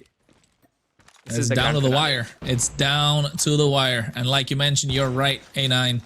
It's the grand finals, and that's what we like to see. In Hardpoint, we did see Gallerist through the midway mark. They found momentum. They upped their tempo, and they got ahead. Can Godlike do the same this time? Can they replicate what Gallerus did to them? Because otherwise they'd be losing all the advantage that they created for themselves throughout the entire journey of the fall split 2 right now. Trying to spray down through the walls, trying to get some wall bang shots. Not going to happen this time. Prevail, just being an absolute monster. Trying to carry that momentum that he had for the past few games into this one. But look at that, Gallerus. Knowing and understanding what they got to do. In the B site, planting the bomb, and now reducing the timer the Godlike have to play with. I mean, Godlike giving the mid position to Galleries. I mean, surely if they have something in mind, getting a retake is just not gonna be a piece of cake for them. Your Hen is already gonna get backstab. Shots gotta be landed. Tempo finds one. This the feed is be completely blue. 3 players already shut down from the side of Godlike. Comes down to a 2v3 situation. Skullji gonna be able to fight Hen here. Viper gonna go for a rotation. Not probably gonna be checking that corner, and Mihawk will have a pretty good shot of shutting him down, and that is going to be the case. This is 5-4 with a round lead for the side of Galleries. Ooh, man, this is what I was afraid of. This is what I was afraid of. Gallerus through the midway mark, reset, figure things out, reading Godlike, and next thing you know, when they're on the offense, the front 3 definitely work out for them. And in this case, it's Mihawk, Hen, Abzira, Tempo to provide some support this time. But Fuki already taken out early. Not having a great start. Tempo out as well. Mihawk gets 1. 2 down for the side of Gallerus. 1 from Godlike. The movements on the map are showing something else, but Hen able to find Warden as well. Evening out the numbers game. The numbers advantage that was there on the side of Godlike. Will they prevail once again? Hey, all pun intended. I mean, yeah, I mean, if, you know... yeah, I mean, for Galleries, it was Tempo, and for Godlike, it's Prevail. Absolutely, dude. I like what you're doing there. But, yeah, I mean, Godlike, this was a pretty risky play from them. I mean, 4 men approaching on the B side, like taking a head-on gunfight. That was a pretty risky play here. Perhaps they're gonna be able to find that trade. Here comes down to 1v1 here. And SKS battle is gonna be skinned, but Skullji, before I could complete again, gonna be able to find the last kill here, and 5 all on the scoreboard. I mean, this is I think what we're asking for. I mean, what we have seen at least in the past finales, or you could say with these 2 teams performing each other. I mean, I've pretty much understood this after casting for you could say so many days, that these guys or these teams would never play at their full potential when it comes to the upper bracket finals, and they would just absolutely shine in the finale itself. But here Abhi is gonna be able to find the first pick onto Mihawk, and that PKM is gonna have to go away, as Warden is also gonna be able to gonna get taken out, if I have to correct my words, and we do have a 2v2 situation back again. मतलब आज production and audience को पैसा वसूल in this grand finals, right? Look at that, instantly turning things around. Godlike in the blink of an eye. When they want to pick up the case of the game, they can do it. Oh damn, dude. From professionalism to being absolutely casual, being sarcastic, and the production guy is just, you know, screaming. Hey, they're enjoying, man. We're all having fun here. We're all having fun here. Guess what? Because when you got the best teams going up against each other, you know it's gonna be a bloodbath. You know it's gonna happen. But guess what? Mihawk this time getting the better of entirety of Godlike. Finds 3 on the board for himself. He is on fire. Look at throw nades down. Looking to get a smoke, concealing the movement that he wants to make. But at the same time, crouching down, crawling his way. Will he find the angle to find someone right now? Skull. It's just not what I was expecting. I mean, Godlike players, after seeing more of, like each and every one of them being shut down one after the other, and no coordination, not going to be checking those corner. I think this is just, yeah, again a round for the side of Galleries. I mean, that was a massive blunder here, at least for the side of Viper. I bet Abiz and Warden were there, I guess. Maybe Prevail. I wasn't checking this out, but all 3 players are going to get shut down to Mihawk in one single spray. It's just not what I want to see, or anybody wants to see, especially making those mistakes is, I mean, you can't afford to do them right now. Yeah, definitely cannot. Definitely cannot. Man, about to say, before we got into the series, I told you, A9, I'm hungry, bro. But these teams don't want me to eat. They want to eat themselves. It's a better half of 5 grand on the line. And you know they're not going to let up so easy. Viper already taken out early on at the start of this round. And now Godlike, with a man down, Gallerus needs to find advantage. And they do. They take Skull G out. Ubby gets taken out as well. Mihawk has been a monster, finding Prevail one more time, who took out Tempo a little earlier. Now it's a 4v1, and guess what? Pap Zero walks into the face of Warden, takes him down, and they get the number advantage. It's 7-6, and 9 is only seeming within reach. Destroy the objective. 6-7. Yes, love to see it. 2 minutes again on the Almost. clock. Yep, Hen already getting the Almost. first blood onto Prevailier, and yes, it's not a good start for the side of God, like especially losing the first 11. Abe is gonna be playing it incredibly risky and not gonna be checking the corners from behind, but the corner must have gone, and maybe Mihawk has actually kind of ignored him and not actually did not be able to spot him, and this is gonna be incredibly. Yeah, I was just about to say that Hen would be checking that corner here, and Abhi is also going to take the fall. Viper and Mihawk side by side here. They know where both of them are. I think Mihawk does not know that Viper knows, and this is going to be pretty interesting to watch. And Viper's again going to make the same mistake like he did in the freaking last round, I would have to say. And this is going to get another. Yeah, I mean, surely. No, man. No, not like this. They're falling apart. They're falling apart. They're crumbling down. The pressure is too much. They've got a chip on their shoulder. They're not able to prove themselves. They've not been having a great time. Even earlier on today, they did not. Yes, they got the upper bracket against Galaris, but they're struggling. They're struggling to find their footing. And God, like, this is not the players that we know. This is not the team that we know. This is what we want to see. Ubby's with the sniper, able to take down Pabzera. You want to take it down the wire, but not the way Galaris are approaching this. This is what we want to see. Viper comes in, Mihawk gets taken out, but Hen from the side, able to take down Prevail. As long as Hen is alive, the hopes of Galaris will be 2. A minute 30 left. Which side are they going towards? Viper finally coming on the line right now, able to find a second. Now looks for a third. Yes, he gets 3 off the bounce. 1 versus 4 men remaining. But Galaris have done this before. Hen is the only one left standing, looking for a long shot. Trying to quick scope his way through. Can he find someone? Will Viper get to him first? It looks like they're moving into each other. Viper might be spotting him soon. But will it come down? One shot, one kill onto Skull G. Instantly moving around. Making a rotation. Does not want to get caught. The hope of Galaris is still alive while Hen is left standing. It's a 3v1 right now. Can he turn it around? We did see a Ninja Diffuse come in before. Can it happen again? But this time doesn't seem like it will. Because Godlike know that the bomb's not yet been planted. Galaris are struggling. They're protecting the bomb to make sure they know Hen needs to get there. But guess what? Warden finds him. And instantly, Godlike, this is what we wanted to see. Point to mention, yeah, when you did see the entire team of Galleries had an aggressive A-side approach, we did see that Abhi's found a pick onto Pabzer, and Hen was just so quick to get a wrap around back to the spawn here and checking the backside, because he knew for a fact that the caller must have gone in and there would be God like this approaching from behind. But anyways, we're going to talk about this round as Hen is already going to win the sniper battle here. Is going to already take down Abiz. We have Hen again fighting one on to Prevail with the nade. Mihawk is just holding down angles again and again. And this is going to be a round, or you can say a map number 2 for the side of Galleries. And this is a 2-1 inside of this grand finale. Oof. Yep. Okay. Godlike, no, just not able to get the job done. Galaris, knowing what's needed. And they started off weaker, right?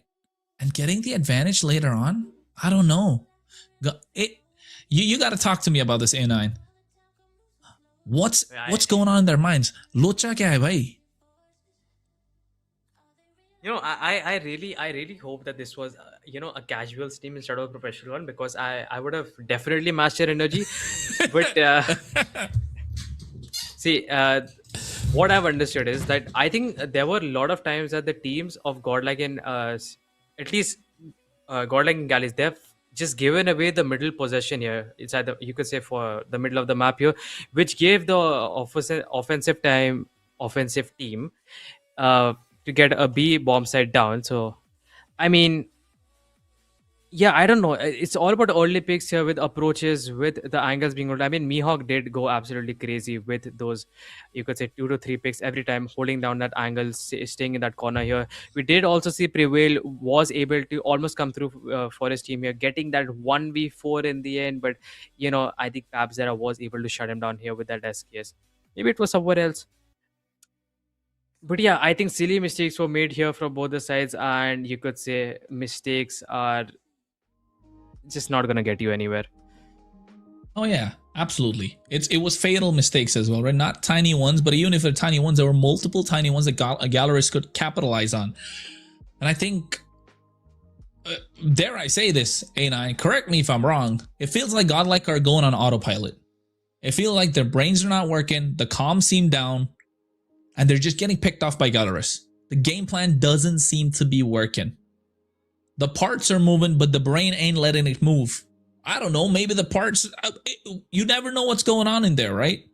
But honestly, this is not the Godlike we were expecting. They're moving a little bit on autopilot, but not taking any credit away from Gallerist. They have played this masterfully. They have been doing well. They came in with a disadvantage. Now all of a sudden turns it into an advantage. 2 on the bounce against Godlike. Yeah, there's something going on. And either Gallerist have hard read them completely, or Godlike are just crumbling under pressure. Oh yeah, for sure. That's all I have to say. Yeah. You can continue again. Few words, and a lot of impact, because it's true. It's damn true. But at this point, finally, we get into control. It's got to be raid. Godlike Gallerist. Can Godlike even out the score? I see 3 Arsenal maps in the picture. But yeah, that is gonna get fixed. But raid for control, I mean, yeah, again, could be Godlike, could be Galleries. I think we just have to wait and watch. I always say control is a mix of both hardpoint and SND. I've said this probably a billion times as of now. And yeah, this is probably, I think the SKS are gonna come through here from both the sides. The sniper value needs to be there. I mean, raid is like a stronger map for the side of Godlike, but anything could happen. I'm not leaving it to chance, or I'm not going to predict anything, because with how the matches are going, at least for Hardpoint and SND, they have been incredibly close. And yes,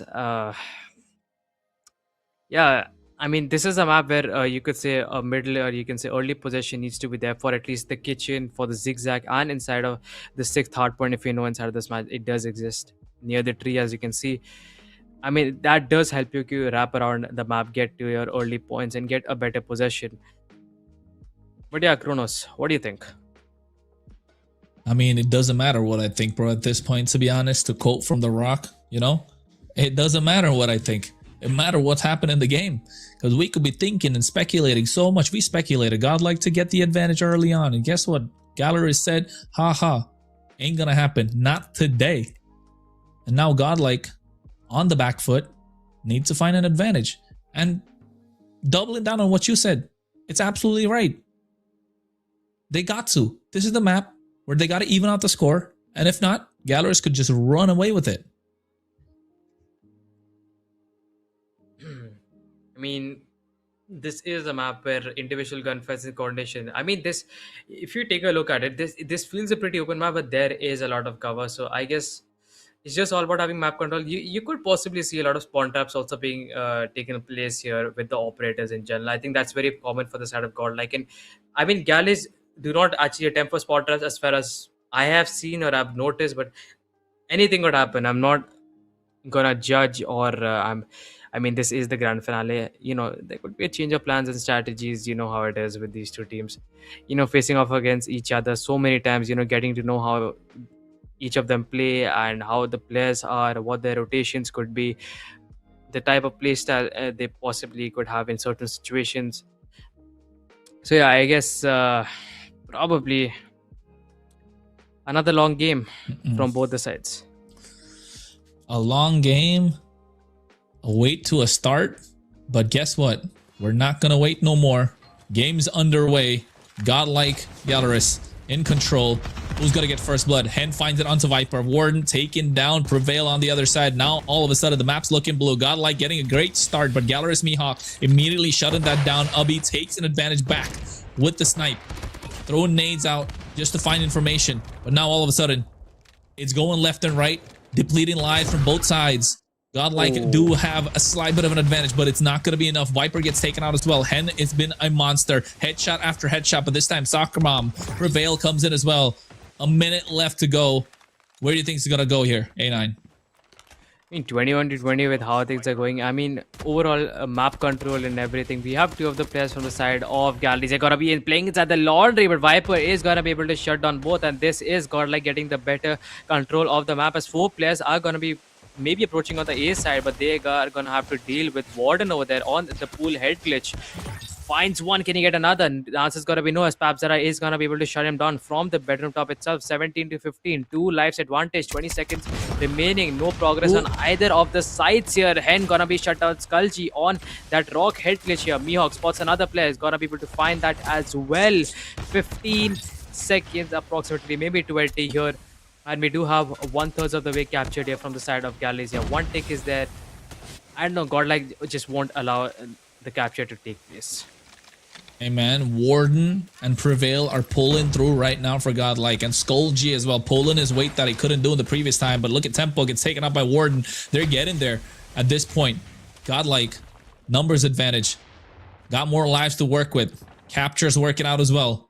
Gallerus down to 6 right now.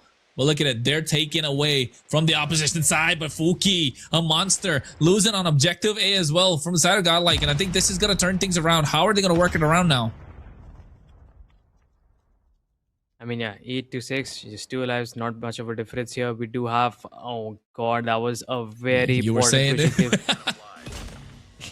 That's something I just did not want to see, even after having that angle here. Might have would have taken off one of the players, but that should have benefited them. But okay, might have a miss. Okay, a pre-fire, you could say, if that's a word that exists. But 3 to 5 here, and you could say a life disadvantage for the side of Godlike. His shot's gonna be landed. Papzera is gonna be able to take down Prevail here with 25 seconds to work with. This is gonna be a pretty difficult situation against for Warden and Viper here. Both FSS users, both SMG mains, gonna be checking those corners, and all 4 players are approaching at the same time, and his shots being landed here. And yeah, we do have Papzera with the Sparrow. Yep, that is going to be there. But wait a second, Warden is out with the Tempest. There is a possibility that he could be able to come through, and the shots needs to get landed. This is not something that you can afford right now. This is a 1-0 for the side of Galleries. Not something that they were looking out for. Not something that they wanted. Godlike, a terrible start to this round. Already being behind in the series. Yeah, they need to pull up, man. It's now or never. Nades flying about from Mihawk. Looking to get someone off guard. Viper gets taken out instantly, but they're able to trade. Prevail gets one back. So first blood on Gallerus, but Godlike do trade back and keeping it neck and neck. Viper takes one, goes down himself, but now all of a sudden Gallerus able to get a lot more. But look at the sniper working out right now for Ubby. And it is with the Locust. Patient. That's what Godlike are being this time. Oh yeah, for sure. We do see the players of the team of Godlike here. At least 3 of them are going to be playing near the basketball court, and on the A side, they've already pretty much captured the A side as Equi is out in the hands of Prevail here. He is going to be popping that and making sure now the players are going to be approaching from the kitchen side itself. But Hen with the sniper is going to be able to take him down, and we already have A side loss for the side of Galleries, and Godlike gonna go for the B side approach. I mean, Galleries just completely left the A side. They knew for a fact that there's no point saving it on because they could possibly lose a lot of lives doing that. And we do have Skullgy attempting for a spawn trap. We're gonna be landing a few shots with the War Machine, not gonna be able to get a confirmation kill just yet. And 4K all by himself, but is gonna get completely ignored, and he is just gonna run right beside him and just walk right past him, I have to say. Mihawk found 2, right? Can he find another one? Warden shutting down Tempo. Hen able to get Prevail. Still looking to see. No, Mihawk gets taken out by Ubby. Ubby has been playing this really well right now. Trying to put the team on his back. It's back and forth the entire time. 14 to 13. They can play around with it a little bit, but the first one to get a little bit of momentum will work out. You can see Hen immediately taking him down, but Prevail finds it. So does Skull G. Ubby gets one as well. Now all of a sudden, Galaris look like they're on the back foot. Mihawk gets it taken down, rather taking down Skull G. Ubby finds Hen as well. It's back and forth, but Galaris are losing lives. And Godlike understand the assignment. This could be the one that they're looking for. Can they see it to the finish? 5v9 right now. Mihawk able to find Ward, but Mihawk finds another one. Skull G takes him out. 8-4. Can Galaris pull this off? Will Godlike finally see it through till the end? Fuki takes down Skull G. It's back and forth. Prevail able to find one more. Galaris don't have many to play with. Godlike looking for the finish, but Hen and Tempo taking out two more. It's a 2v5 right now, but now Skull G finding one more. It's now a 1. Skull G finding another. Will he get another one? Yeah, this is not gonna be an easy clutch for Pabzara at least, yeah, and this is gonna be a second round going in the favor of Godlike. I mean, yeah, like you mentioned, it did go a lot of back and forth there, and Godlike again gonna be getting those numbers advantage. With how these two teams are performing, it just could be the sides at this point here. I mean, the defense side, you could say, is just not helping them out. And the offense side, we have a 5-man push, or you can say at least 4-man push on the B side, at least for the side of Galleries, and this is pretty much going to be Godlike. Zabi is going to be able to find 2 here, 29-25. Again, life advantage favoring the side of Godlike. Shot's going to get landed. Mihawk finding one onto Skullji. Probably going to be trying to capture, get this capture going on the A side here. Warden with the pre-fire finds one onto Hen inside of the spawn here. Pabzara is going to be right beside him, but a trade comes through. Another one. This is... Coach DJ Khaled, Pabzara found another one. Can he find another one again? Trying to put Galaris on his back, but no, it's Viper with a double. Gets taken out by Fuki. It's much more slower compared to the previous one, right? But at the same time, the shots are landing. They're not missing many out this time. Oh, wait, with a Tempest. Warden finds one, looking for another, but instantly gets taken out by Fuki. He's not able to maximize value here. Fuki gets taken out by Viper as well. Prevail comes in. Pabzera's not able to go one. Godlike with a 10 life advantage. Galaris, can't they turn it around? They've been losing control, all right. And that's what Godlike want to see. Now, all of a sudden, they do get a double. Mihawk finds another one. Viper goes down. Oh. If anyone can clutch it, it's got to be Galaris. But Hen takes out Ubby. Oh my god, there's Godlike, don't let it slip through your fingers again. Viper finds one. Can he get another? Yes, he does, making it a triple for himself. I was just about to say Galleys were on their way of again making the life card be back to equal here. But as of now, with 50 seconds to work with B side captured, only, I mean, one tick is there, 1/3 of the way. There's not much you could do. With 5 lives remaining, I think an operator value is gonna be the only way I think this is gonna be possible. But again, Skullji here with the SK is going to be able to spot a player, shuts down Tempo. Warden able to find 2 here. This is going to be Mihawk and Hen all by themselves here. Shots go down. We have Hen taking the fall here, and this is a 1 last life remaining for the side of Galleries. Mihawk all by himself here, going to get a complete A side control. And I know Kronos, but you know, you could say that I think Godlike are probably not going to go for the kill. Maybe they did, yes. I was just about to say that maybe they're just getting their operators recharged. Yeah, I know. And also at the same time, I was going to say, Godlike look like they're going to play with their food for a second. That's where you want to see. Oozing confidence. Knowing what to do. The game plan is working this time. Prevail leading the charge. Not on top of the frags, because Mihawk on the other side, he's been having a good time as well. Since Search and Destroy, and you can see a nade landing straight onto Warden. And that's how you start things off. He finds another one on the Skull G. But Godlike able to make trades back. Mihawk finds a third. He's on a roll right now. Somebody's got to stop him. And nobody's able to find him yet. Tempo gets taken out before he took out Prevail. It's a good start for Galaris. But at the same time, Viper gets taken out. Hen down and out as well. The entire time, Mihawk has been finding a better position for himself. Galaris Pabzera finds it. Mihawk finds another with the help of the Death Machine. And Ubby finally taking him down with the Annihilator. Now moving forward. Looking to see if he finds a target. Pabzera is going to be the one that he's looking at first. But he gets him taken out. Viper goes down, and they trade back and forth. I mean, I am just not liking how the shots are being missed here with the operators here from the side of Godlike at least. But we do have Viper fighting two for himself. Tempo is going to be able to get a trade. We have Equiz popped out in the hands of Prevail here. Spots Tempo, finds one. Not going to be checking his left side, but Skullgy is going to be there to back him up here. Probably going to run for a spawn trap right here. Finds one on to Foki here. Trade comes through from Tempo here. Miho going to be able to shut down Abyss. 15 to 14, a life advantage for the side of Galleries here, and no progress from Godlike on any of the sides here. But Abyss finding a 2, Warden shut down Pabzera. This is gonna give them a very good advantage here inside of this match here, especially 3 lives have been taken down. But again, it's all a matter of time. Here we have an approach coming in, and you could say that yes, this could be another round for the side of Galleries.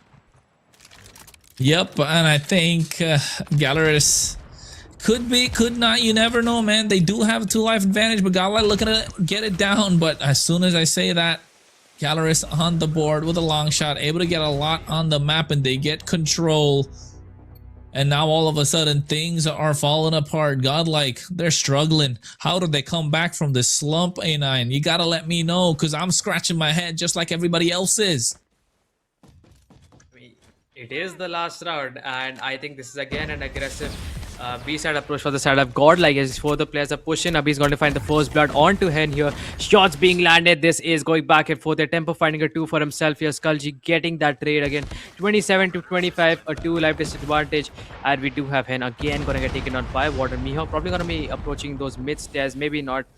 Gonna be using this middle of the map in full advantage. His Viper is there, and no value gonna be seen from that Sparrow, I believe. Operator. Okay, roles are gonna get switched again in the team of Godlike. But Warden with the Tempest popped out. Let's see, he's able to get some value. Finds 2 for himself. Is that the basketball court? Can he make it a triple? Ooh. Yes, he does. The value is there.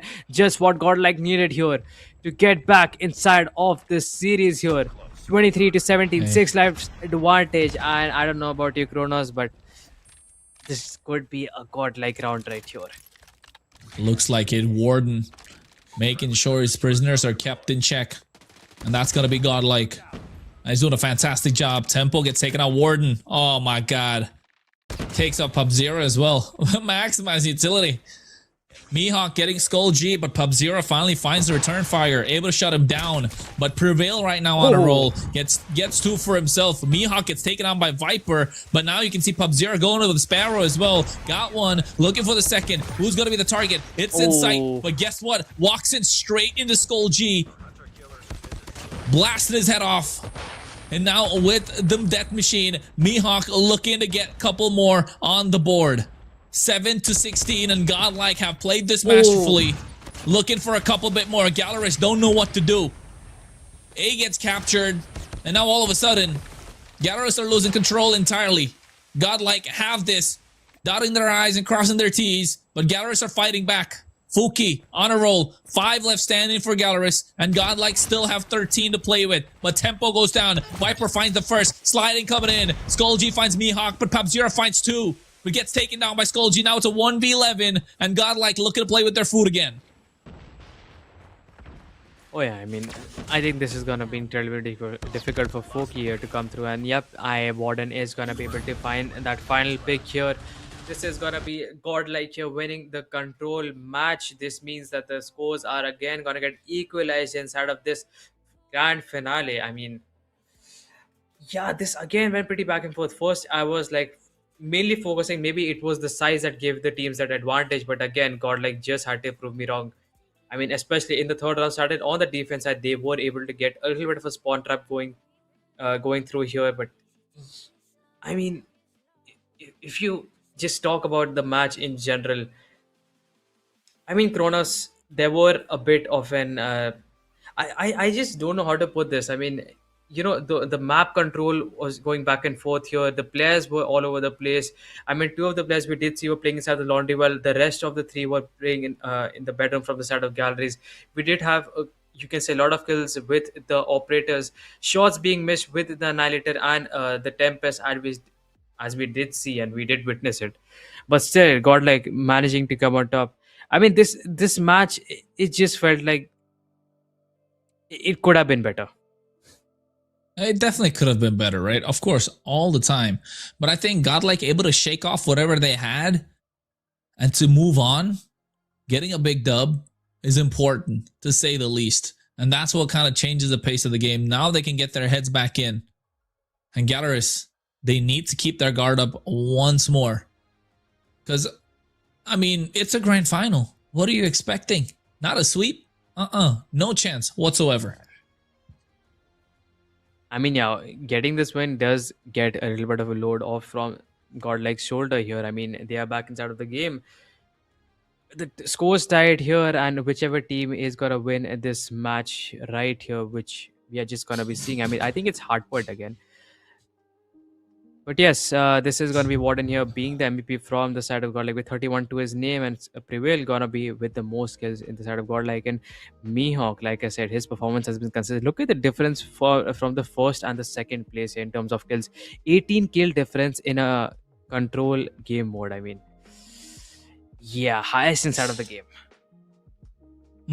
Value and impact, that's what we got to look at, and you can see how much it was provided. Mihawk had a fantastic game, but I mean, the even distribution coming out from Godlike, where every single player is able to make an impact, that's what we wanted to see, right? Yes, individual skill mattered in this one, especially going in. You spoke about that early on, right? Before this round even started, before the match even started in Control, you said it, individual skill will shine through. But guess what? It did just a little bit more from Godlike. Galeris just had one outstanding player, but it does not change. And now moving into Hardpoint, into Summit. Wait a second. Am I tweaking? Yeah. Or am I seeing 3 Galeris there? Yeah, I was just about to mention that that's a glitch that is going to I'm get fixed tweaking. in a second or two. But Summit Hardpoint, yeah, again, a map which was won by Godlike in the upper bracket finals, but that was also a map. I mean, even Hardpoint in the map of Hacienda that was won by Godlike, but Gales were able to sweep that one. I guess we're just gonna have to see again how this match is gonna go. I mean, close range quarters and how Mihawk has been forming. They are definitely going to be putting on a fight for the side of Godlike.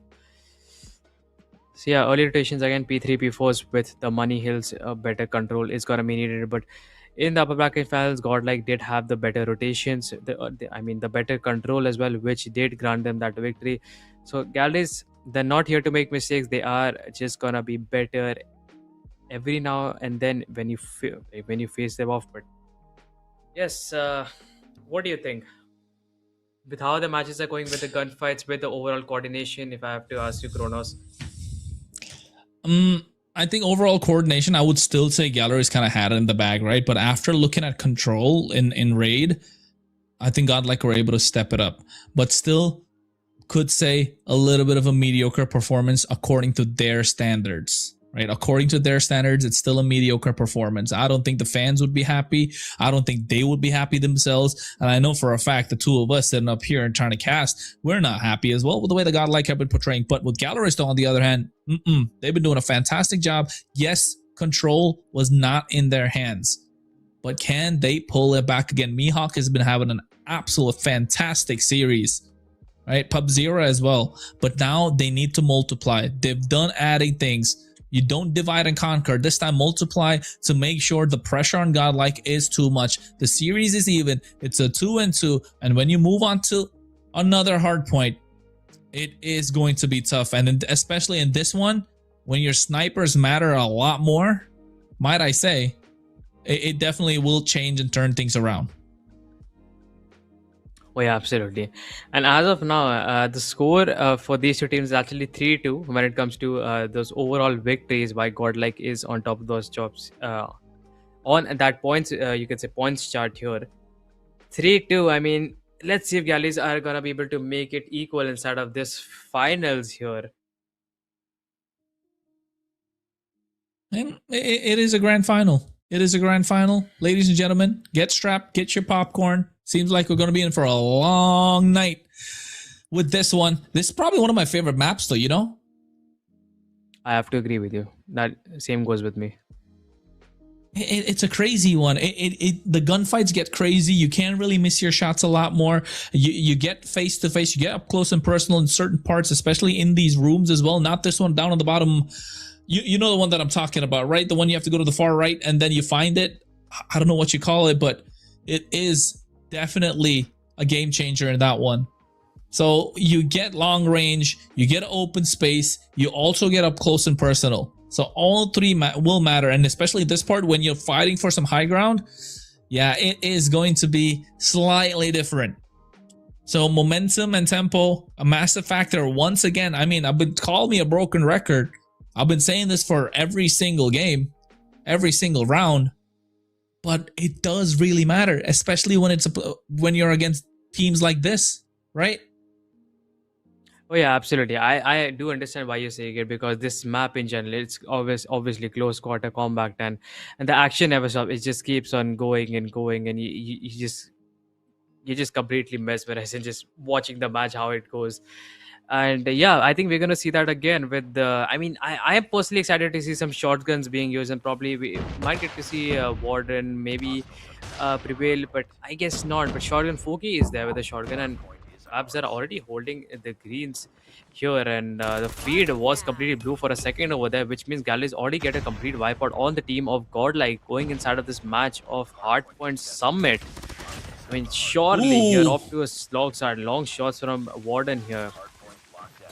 And yeah, Hen does find comes another two. online. Yes, He does indeed, but gets taken out by Abiz as well. And I think it's a little back and forth, but Galleris able to find what they need. But man, Warden's on a roll. Oh yeah, for sure, yeah. 16-17 here, we do see that 15 seconds are going to be the final few seconds, I mean, for this first P1 itself. Skulji able to find two. Skulji is pretty dominant on the heavy top. I mean, he does get a pretty good spawn trap going on over on the green side here. As you can see, he does take down 4 players. Quad feet for himself here. Godlike gonna be inside of the lead as of now here. Shots again gonna be landed. We do have Warden or P2 here making an approach. Already spots a player. Maybe not. The smokes is gonna block his vision. And yes, P2 it is. Yes, it is. Getting restarted. Galleris able to get a little bit of advantage, but my goodness. Cole G, bro. He just shot in the face of Pab0. Sometimes the animation of these frags are just so interesting. It just wakes me up from the depths of despair most of the time, and it does for the players as well. And that gives a lot more mental fortitude just to get the advantage going. You can see Godlike off of that one. They're able to turn things around. Abi is getting a couple. Prevail gets one, but gets taken down. But Skull G has been a monster this entire time, raining down Hellfire whenever he catches anybody off guard. Warden gets shut down. Tempo able to get one in his bag as well. Gilroy's a little struggling, but Skull G finds another. He keeps going. He gets Mihawk looking to shut down the highest fragger from Galaris the entire time. And now Pub0 comes into the fray as well. Godlike are playing this really well, trying to fight for some scraps from both sides. But seems like rotation will be made to the other side instantly. Warden gonna be landing those 2 shots here from Tempest here. Gonna be able to find both. Abyss with the Cloud. Finds one on the A-long. Can he get another? Unfortunately not. Tempo is gonna be able to shut him down. And War Machine Valley also not gonna be coming through as Prevail. Bit of a risky play, but still the value is there. 88-27. This is quite a bit of a lead that the team of Godlike have, but early rotations and a better spawn control is going to be favoring the side of Galleries here. They are also going to be inside the hill trying to make this comeback. Death Machine's out for Pabzara. He is going to be pre-firing, or you can say near the entrance, which is going to give a very, I would say, a little, you can say, slight chance for the team of Godlike to make an entrance. Yeah, look at that. Absolutely beautiful. A huge 3-piece comes through. Hen gonna shut down Abyss. Again, 4 players are gonna be shut down from the side of Godlike here. Scrap Point's gonna be favoring the team of Galleys again. Viper did make an approach, but also gonna get shut down here. Moving towards P3, where Godlike have a complete setup. A P4, I'm aware. This is gonna be the P4. Yeah, no, you're right. I mean, you don't gotta apologize when things happen that way, right? But I think in this case, Galleris and Godlike still finding it close, a little close for comfort, if I'd say, if you're Godlike, but Abiz is still on a roll. And Prevail is still finding, oh no, not like this. Abiz had some advantage, Hen taking him down. Just when he talked good about some player, they turn things around, and Godlike right now able to capture a hard point, looking to get some points on the board. Warden finds 2. You're looking for a third. Bro is online. Prevail gets another as well. Warden finds the third, and now he's inching closer to get to his operator skill as well, and that's going to be a big game changer. Ubbies finds two, and this is what Godlike needs. More and more. Well, Viper finds two more, and oh my goodness, there's no way for them to stop it. Finally, Hen takes down Skull G, and Galleris are on the back foot. Can they get ahead? Godlike are firing through the entire time. 120, they keep climbing, and Galleris are not able to stop them whatsoever. Ubbies finds Mihawk. Mihawk's shut down completely this entire round, and Godlike are taking to them. They're bringing the fight in and not letting Galleris go through. That was a massive hill for them. Yeah, for sure here. I mean, 67 to 134 is quite a bit of a lead that Godlike team have. And they're also completely stacked inside of this P1. We do have Pabzera here on this head glitch here, playing near the supercomputers. Alongside with Hen here, with the War Machine popped out here. Finds one or two Sogar from that. He's going to be prevailed, but also going to get shut down. Abiz with the claw out here. Going to be landing a few shots, maybe not, as Kalchi is going to be able to win that. 157 to 67, and let me just tell you, this is 100-point lead coming in from the side of Godlike, and the domination is there like we want to see in the upper bracket finals here. Again, an approach being made, and the players of Galis are just not able to make the evidence side. This OBJ's Godlike players keep on shutting them down with having those better angles, and finally maybe a retake could be possible here. Will it happen though? That's the big question. And right now, timer's going down, but this is what we wanted to see from Godlike. Yellow, yellow, yellow. And the only screen that Galleris are looking at from that time is just black. Black and yellow is the way they want to go. Godlike looking for the gold in this entire series. It is a grand final after all. They started off weak, found their footing and control, now turning it around in Summit. And they need to make it happen. Skull G with a War Machine leading from the front. 25. Yes, it gets taken down, but look at Ubbies as well. Makes it back up. Galleris Fuki able to take two, shutting down the most important ones on the other side. Viper gets taken out as well. Tempo comes in with the equalizer. Now Fuki, with the help of the claw, trying to shut a lot of damage. He does find one, but Skull G back into the fray once more. Oh, that was a good 180 turn from Viper here. Gonna be able to win that. 178 to 96. Galleris almost about to touch the triple digits here. And Foki with the shotgun. First shot on to Prevail here is gonna be able to connect that. And talk about early rotations. It is again gonna be Galleris. Viper was there from the side of Godlike, but he is also gonna get shut down. And yeah, this just could be another you could say second attempt for the side of Galleris of making this comeback. But Godlike, I think with the operator usage, is just not going to make it easier. The is winning two huge gunfights here. Spread missiles out. Gotta be able to confirm that, and the hill has been completely lost from the side of Galleries. Yeah, it does indeed. But look at that. Before they could reach 100, Godlike get 200. Tempo finding angles, but Viper, you beast. Mihawk shutting him down. But he comes back again and gets another. And Warden taking it to them. Skull G has been a monster, getting a 30 right now, but instantly on Ubbies as well, 34. Zira is trying to rack it up for himself, find himself a double, gets shut down by Warden. Viper finding another one. Mihawk takes him down. Prevail onto Mihawk. Once again, it's back and forth, back and forth. They do not want to give the advantage. They don't want to give them a snowball, especially Galleries. They're struggling right now, but Godlike are just making them pay for what they did to them in the previous rounds. And now Galleries looking to get as much scraps as possible, racking up the points. Rotation made down now again. Godlike, this is where they could be at their best. 224. All they need is 25. They one hill to change and turn everything around. They start off strong right now. Prevail, able to take down Fuki. Skull G taking out Hen. Tempo finds Ubbies as well, but Viper, he finds one. Make that two. Looking for the third. Warden gets taken down by Fuki. And here it is. Skull G with a War Machine going ham. Tempo gets taken out as well. Warden gets taken down by Fuki. And now they're trading 228, but Galleris want to put up a fight. 230. Godlike inching closer, but look at him. Skull G comes in once more, takes down two, and they did not see that coming. And now all of a sudden, Galleris, they don't know what to do, scratching their head. Godlike have owned this hard point and looking to own Galleris in this map right now. They want to show who's boss, but seems like Godlike will be able to turn things around, and they're on a roll. Skull G leading from the front, but the final shot is taken by Viper, and Godlike are gonna get ahead. in this entire series. I mean, the last P3 and P4 were absolutely crazy. I got like getting that position. Abiz and Skulji really were going right at it when we got to see side of the P3 here. That hunter killer from Abiz here, making an approach from the green side, winning that gunfight, really was trying to be the center of attention for the side of Galleries here. And godlike players were able to push in. They did have the advantage. We did have some crucial kills coming in from Viper as well. But moving on to P4, I mean, early rotations were there from side of Godlike in Galleries, had absolutely no chance of getting inside. The operator value also was not able to see, you could say. But yes, this is Godlike taking the lead inside of the grand finale, and they just need to win one more map to still stay on top of that chart here in terms of points. And I mean, still being on top of the, you could say, region, I think that's pretty much, I would say, more important here. I mean, yeah, yes, there is a priority on one side, right? I will piggyback on what you said. Yes, it is more important, but that does mean the others are not. And when the others are not able to pull through, it just becomes so much more difficult. And godlike, from control, the consistent performance, right? That's why I was highlighting how it went through. Yes, Mihawk, fantastic series, right? But he can't pull the weight on his own, man.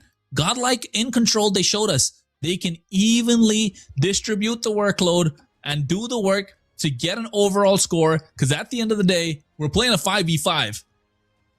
And that's what they show up this time again. Consistency throughout the board, and this is where they are at their best. Once they lose their heads, they don't know where they're at. But once they find their footing, that's something that galleries do not want.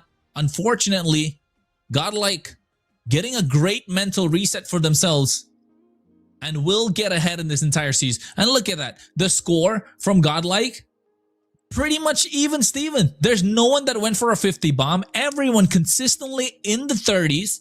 Yes, Skolji had a fantastic game, but the rest followed through as well.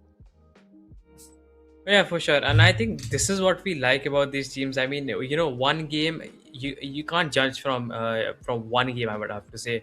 I mean, we were questioning the coordination from the side of God, like in the previous games, how they played in SND and control. But look at them in this match here. I mean, the score difference said it all. And as you can see, like you mentioned, even the scorecard, where all the players are above 30 kills with pretty much equal OBJ types, as well as Abiz did have a little less compared to everybody else and Viper at the same time. But all the three did have about 1 minute. And yeah, you could say that Godlike had a pretty fantastic game here, and they do. I mean, I think they just might be able to do it if Galleries are not going to be playing at their best inside of this next control match. Is it? I believe we're going heading into that. I think it is going to be standoff here. We're going to find out, of course. For those of you who remember, this was a test.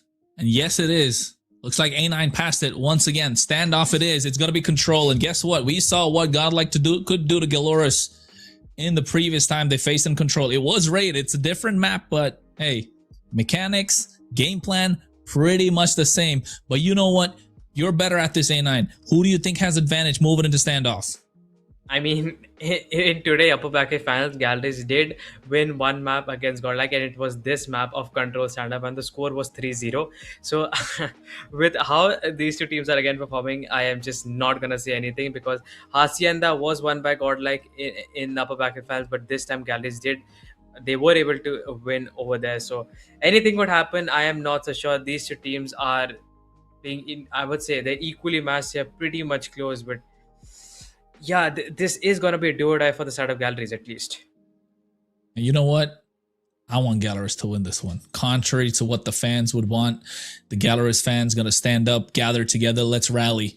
Make it a 3-3. Let's take it all the way to 7. Standoff. Control. Galleries looking to redeem themselves after letting go what was a good series for them. Could have been a much better one.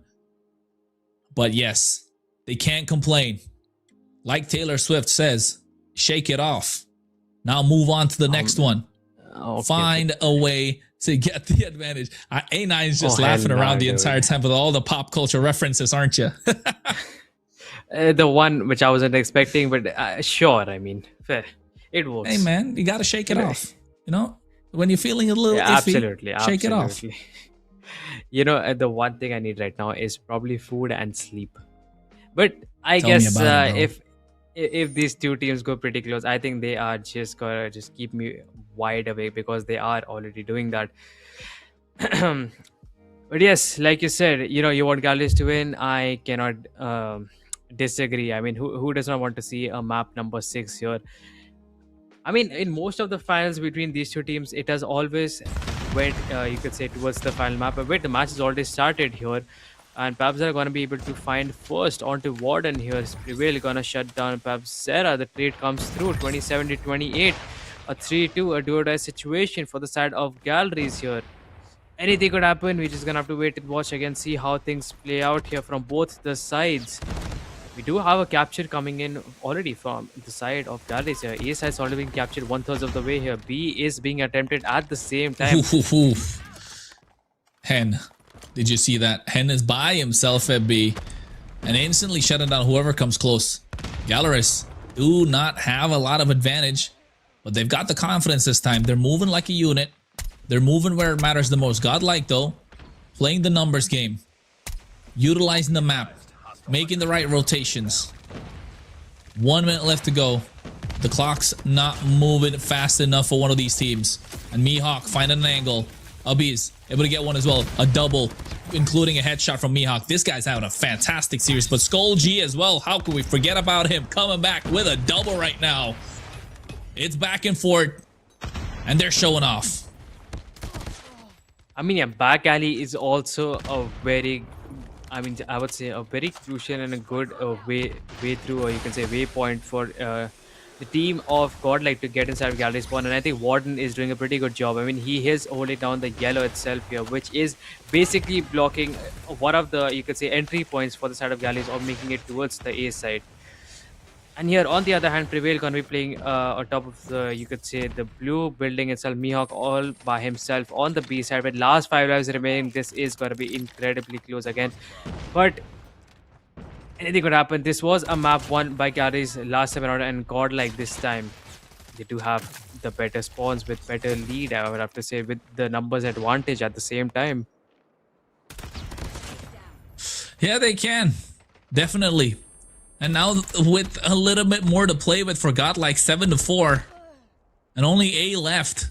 Oh, Prevail taking on Hen. The advantage. Moving slowly. The hunt is on. But will Galleries be able to respond? Yes, they do. Tempo taking on Abiz as well. But Viper able to find Fuki. Only 2 left remaining. Pub0 and Tempo. Can they turn this around? Seems like Godlike have found their mojo. Prevail taking on Tempo. Pub0 left standing. Can he try? He gets Prevail indeed, but Skull G comes in once again, able to get the victory, this time in the favor of Godlike. 2 rounds away from winning the grand finale and being the winners of the fall split qualifiers too. But we do have 4 operators ready to go from the side of Godlike, as you can see. I think they're gonna get popped out right here, and yes, Skull is already out with the War Machine. Pabzera is there for him to give him competition. Finds one onto Foki. Can he get another, as Pabzera is doing his best, spamming it all over the place here. Not going to be connecting that, and we do have a Biz also going to get shut down by Mihawk. If 3 players from the side of Galley is going to be approaching the back alley here. Tempo already finds one onto Viper.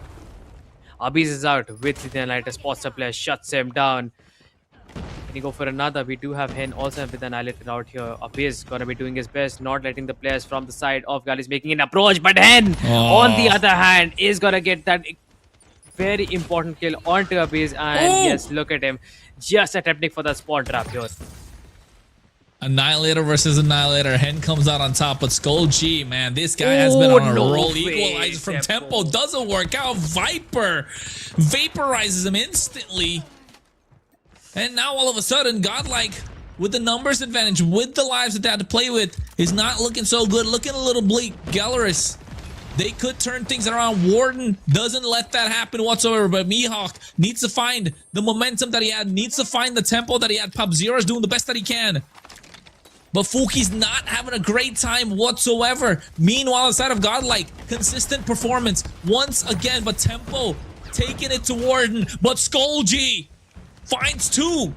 Fuki finally taken on Prevail, but gets taken out by Skull G again, and Pop Zero pulls it back 7-4. Gallerus need this one, and they're desperate, but Godlike can bide their time, not allow them with the position that they have. Maybe I spoke too soon. Now it's a 2v5. Pop Zero able to get the nade down, and Hen takes out 2 on his own. Gallerus take it and make it 1-1.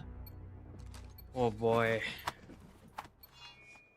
1-1 again. I mean, we did see three players approaching with their operators inside the godlike spawn here. That was the offense for that was probably an annihilator, an equalizer, and a death machine. Yeah, I mean, I just have to mention this. I mean, most of them like really didn't work out, but Hen with the annihilator was doing his best. I mean, shutting down the players one by one with the annihilator.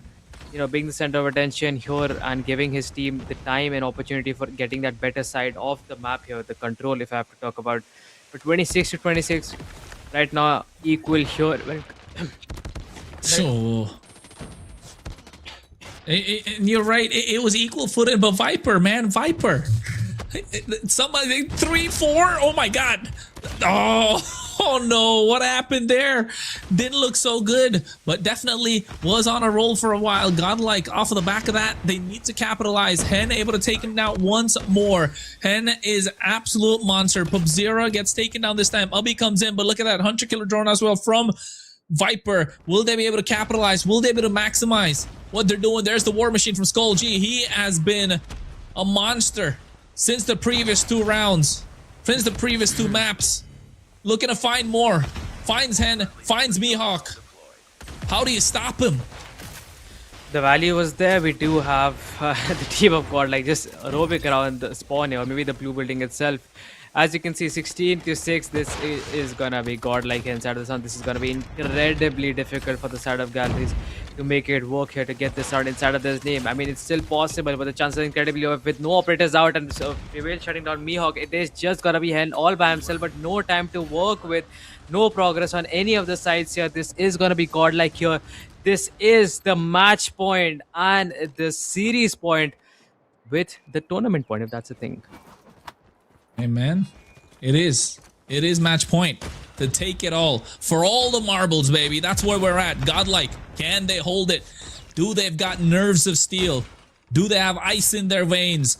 Seems like they don't. A great start for Gallerus, getting first blood and finding another as well, but instantly trading it back. Skull G has been a monster. He gets 2, gets 3. What's he on? Somebody tell me what he had for morning this breakfast.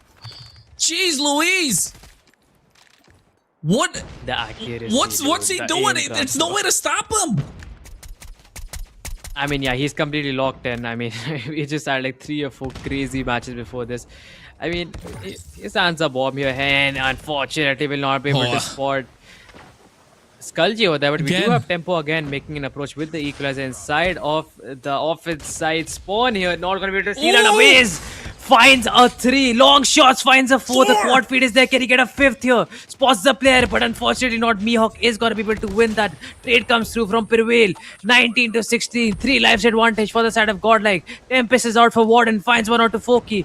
We have Papzera. He knows where the player is. Warden not going to be approaching that.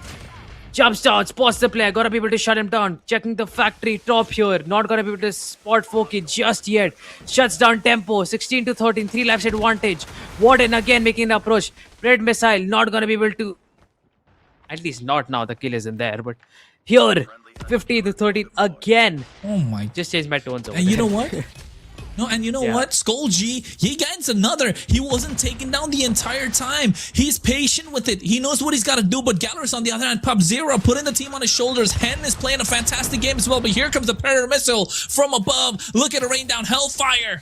Tempo gets taken out. But he's the one that's leading the frags for the rest of the team. And Gallerus, they need to find answers. They need to find a way to shut him down. He's not letting them overturn nothing. Pub-Zero gets taken out. Warden finds a second. Mihawk goes down. Prevail gets another. And now Gallerus' hopes and dreams are starting to fall apart. Prevail finds another, but Pub-Zero and Foki finally getting the shutdown onto the massive Skull G. And now playing with lives. 3 left. Godlike looking to shut it down. Ubby's fine still, but Tempo's there to save the day. Finds Prevail once again. Now it's a 1v7 and Godlike can take their time.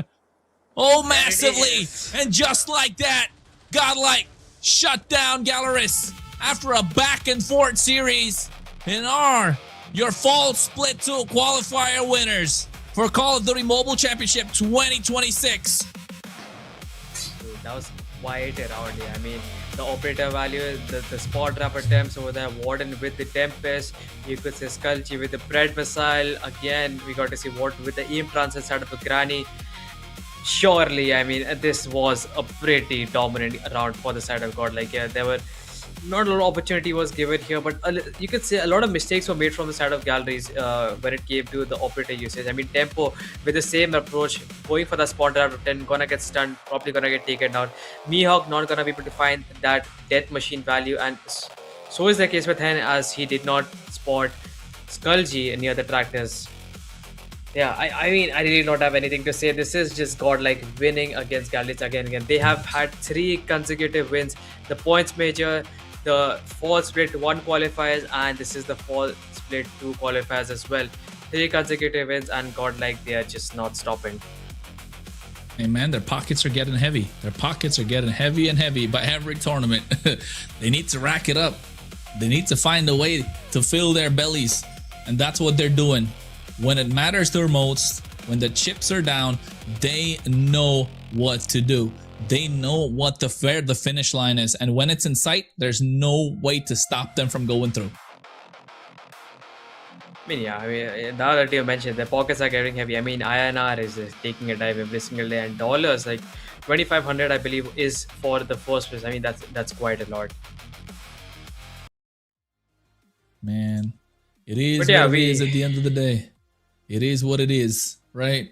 And to be honest, yes, in the final third, right?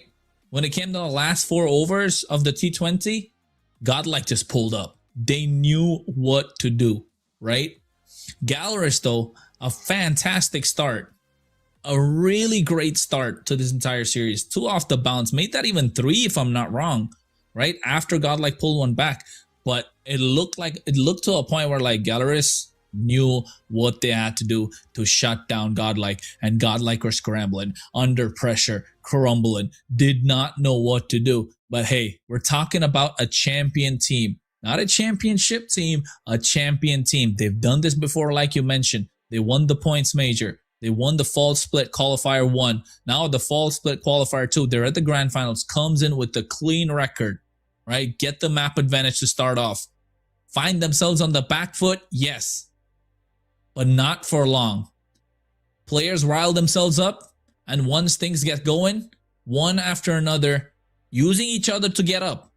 Not stepping over each other, but then the consistent performance comes through. And when that happens, and if you're going against Godlike, and they're doing that to you, yeah, you gotta find a way to stop it. They did try, right? Mihawk did try, but even Godlike knew. You see him, you don't miss. You shut him down before he can shut you down. And that's what Godlike did. And with that, 4-2, what a series, what a grand final. And Skull G, what a game. Whoa, this guy was on fire. Consistent Somebody kills. got to tell me, "Koi to bolo bhai, naashte mein kya khata hai?" You know, he's got to eat something that gives him all the energy to do something like this. When it matters, the clutch gene exists within him. Yeah, I mean, look at the kills from the side of Godlike. Yeah, Skulji 25, Abiz with 25 as well. Prevail with just 1 kill from reaching 25. I mean, just pretty much equal here. They're all very consistent. And yeah, you can see the teamwork is there. I mean, the score was, I believe it was a 3-1 that we ended on with the control match. The operator values, again, you could say the overall map control with gunfights. I mean, Skulji was just doing 1v3, 1v4s at. I mean, so many times we got to see that. I mean, the gun roll switch for Abiz and Skulji has really worked out for them really well. Could surely say. And I think towards the end, it worked out with the combination of the two as well, right? That's what kind of like worked out so much. The equalizer coming through. Was it the equalizer or was it the annihilator in the hands of Abi? I don't remember, but Skull G with the war machine just popping nades, and then it's like, bro, absolute cinema. We cannot miss the Abiz annihilator in the end. The 4 piece which he got over there. The 3 inside of the Oh. spawn, 1 on the double window top, and then he got shut down by Mihawk. Absolutely brilliant by him. Just able to take down 4 players and just getting that again, just clearing out the map for his teammates to get a perfect control, and again just moving around, having a better map side with, who knows, I mean, they were not even playing for the capture itself, they were just playing to finish off the final remaining lives for the side of Galleries. Yep, it did, and I think I mean, you could not have put it any better. There's nothing I can say that tops that off, A9. And you've been watching them, like you mentioned, you've been watching them from the start to the finish, right? You watched the other two. Of course, I was there in the points major. I wasn't able to see it through until the end, right?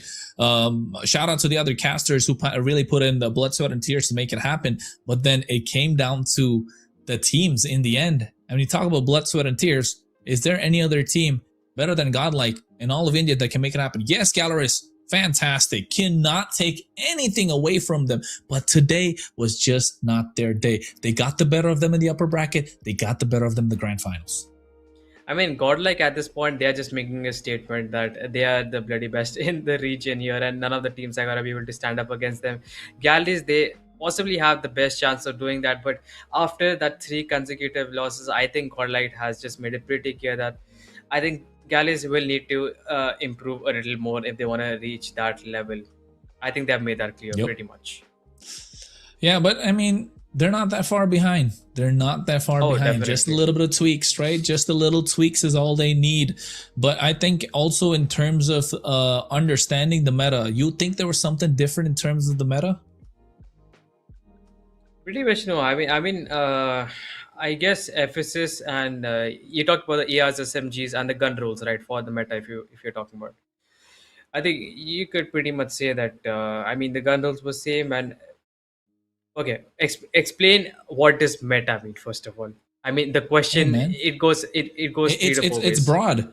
It could be the weapons that they use, the role switches that you're talking about, right? The way the rotations can be made. Are they finding new avenues on the map? It's so many things that you can talk about. But I think in this case, in particular, talking about the weapon usage, right? When you talk about the weapon usage that comes, it keeps changing back and forth. So can you say like Godlike, yes, they've played around with it a little bit, but have they found something that they can, settle on? Or am I just looking for too much? Like, you can't settle on something. It has to keep being adapted. Well, I do have an answer for that, and that is going to be for our interview, because we do have one from the side of Godlike. So why not you ask that question to whoever's coming? I believe it could be Learn, Abyss, or anyone else.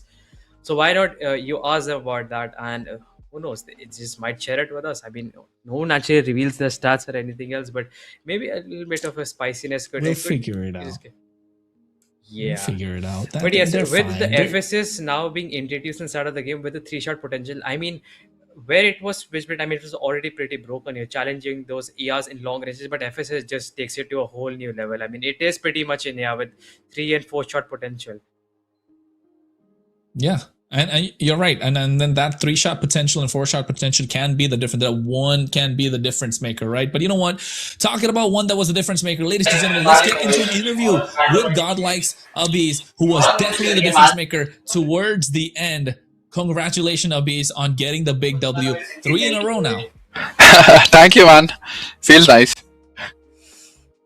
Plus 1000 aura aa chuka hai. Let's go. But again, congratulations for having 3 consecutive wins. We did see that in the points major, the fall split qualifiers 1 and the qualifiers 2. I mean, at this point, I think it's pretty much clear for yourself and the audience and whoever is going to be watching that Godlike is going to be staying on top of the region. Yes, as I told you before, that we were going to win everything from now on. So that's what we are going to do, and that's what we are doing. I like this guy, bro. I like the mojo, the confidence that comes in, right? But you know what, Abiz, you're right. I mean, making a statement is just because you're that good. If they want some other answer from you, they gotta shut you down, right? But tell me one thing. You guys got shut down in game 1 and 2, man. Map 1 and 2, what happened there? What was the comms like? What was going on in your heads? What was there a tilt coming in your team? It felt like you guys were tilted. I mean, yeah, they did win in the, I would say, upper bracket final when it was Hardpoint Hacienda, I believe, and then Galleys were able to defeat you in the final. So Exactly. I So just wanted to know what happened, what's Abis? actually happening. I mean, the team that comes from the lower bracket always has a lot of momentum. So they surely took the momentum from the previous matches and converted the first hacienda. And Galleries has a good descendee as such. And it doesn't look good to 4-0 them every time. So a few maps is good. Ah, damn. Clippers. Never Get gets the old. Clippers Never out. gets We old. need them. And I mean, to piggyback off that, right?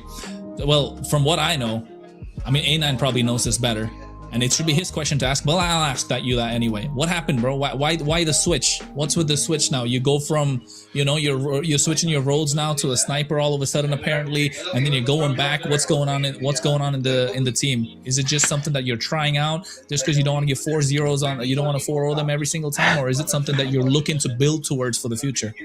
No, I mean, this is what we are going to pursue from now on, because our search and destroy hasn't been very strong. Everyone knows that. So we needed to step up in search and destroy. And who better to practice versus than Galleries, who has such a nice search and destroy. And they are a really nice search and destroy team. So that's why we made the switch, even though it has been one day. But we thought some positive things can come with this switch. So we're going to keep this up and keep on winning as like that, just like that. Yeah, I also do have a question. When now FSS is being introduced inside of the game here, the 3-shot potential which we saw. I mean, this is like a better USS 9. I mean, in the early matches, we did notice that at least Prevail and I believe it was Viper who were using switchblades. So I wonder, was it just for the map of Summit, or is it just a weapon that can still be used, or you should probably switch to FSS? I mean, at least you're at the top level, so it would be a great advice to the teams who are and the players who are playing currently. I mean, FSS is broken and it should be banned. Firstly, second, they were using Switchblade because they're obviously more comfortable with that gun, and we hadn't had a lot of time to practice with the FSS as well. So that's why they were using that. But as for me, I think Switchblade will still be useful in close map games, and I think the boys can rock it. And if they feel confident with either of the gun, they should rock that gun. And you know what? On that note, Abis, I want you to give a message to your fans. But before that, I got a question to ask. भाई, आप और स्कली जी ना नाश्ते पे क्या खाते हो कि इतना क्लच जीन होता है आपके अंदर? Oh my god, it's nothing like that. That's nice Hindi, bro. Nice Hindi. There you go. I mean, what is it, bro? What is it that you guys have for breakfast that you got yourself that clutch gene? Because you guys popped off when it mattered, right? You guys popped off when it mattered. And I think that was the difference maker between you and Gallerist today. At least that's what it looked like after having a shaky start. So what is it? Like, is there something that you guys prep? What is it? I mean, we have a lot of talk in the team, and Learn gives us a lot of criticism because when the ARs, me and Skulji do not perform well. So mostly we hear Learn and his feedback, and he tells us what to do in the next maps and how to improve. So that is what we do. And as for a message for my fans, I have one message for Igor. He really wanted to be here in the winner seat today, but he couldn't. And you can try the next few times as well, but you won't. So that is what it is. And thank you all for supporting us. Yeah, I mean, there was still one Fantastic. question we should have asked you the moment you came here, and I'm still gonna ask you. So, how are you feeling? I'm feeling amazing, man. Like, couldn't be feeling better. Had a rough past few days, but it feels good to win again. And I hope we keep this up. Oh yeah, absolutely. But yeah, again, thank you so much and enjoy your win. Congratulations, and hopefully you're gonna have the same performance in the future matches against the rest of the T1 teams inside of the, I would say, probably the World Cup, or you can say the Mexico Road.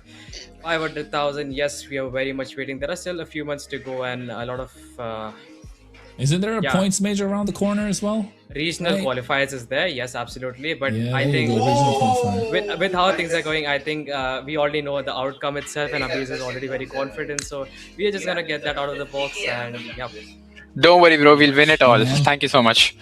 Don't count Yeah. don't count the chicks before they hatch, mate. Don't count the chicks before they hatch. But you're right, with the confidence that you have, with the aura that you're exuding, absolutely brilliant. Thank you so much, Abiz. Once again, congratulations on being the champions for this fall split 2. We'll see you next time. Hey, until then, what do you say, man? To the fans. There's the word. You got to say the tagline. Dil se godlike. Dil se godlike. There you go. I can't believe it. I got to go into that now. But thank you so much, bro. Have a good one, and we'll see you next time. Thank you, guys. Much appreciated.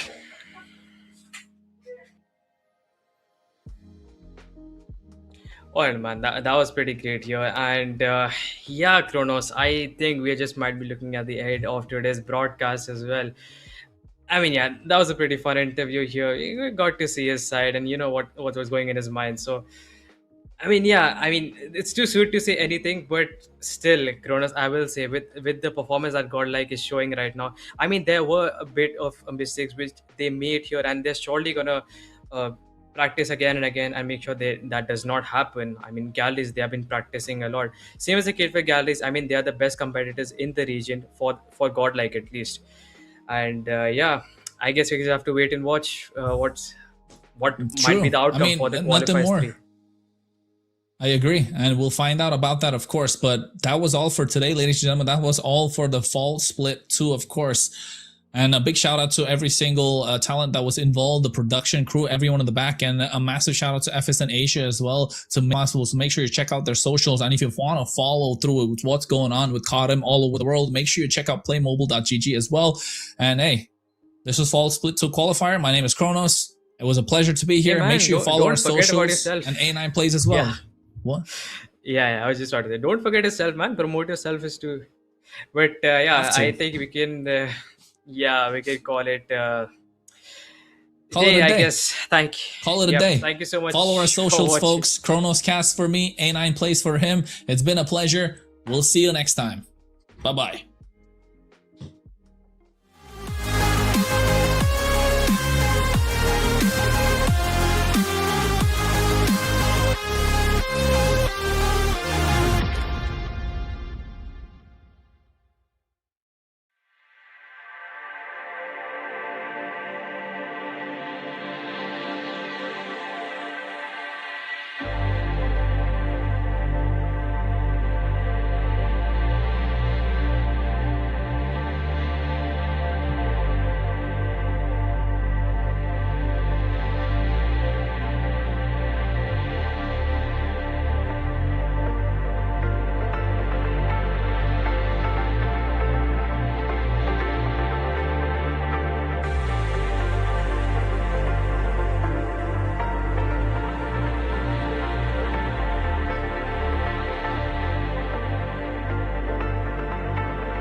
have to be. You don't have to be alone. No, you don't have to be alone. Right here, right here. This is something we can fight. Oh.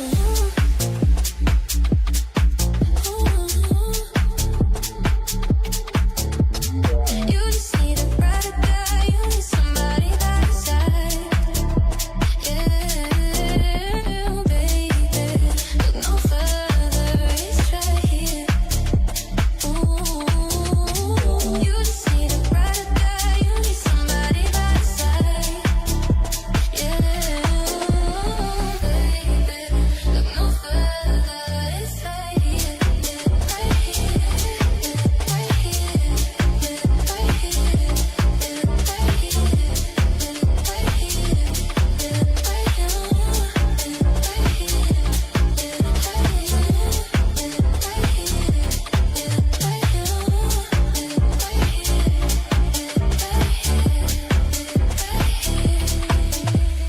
You don't have to be alone. You don't have to be alone. Right here, right here, right here, right here. It's right here,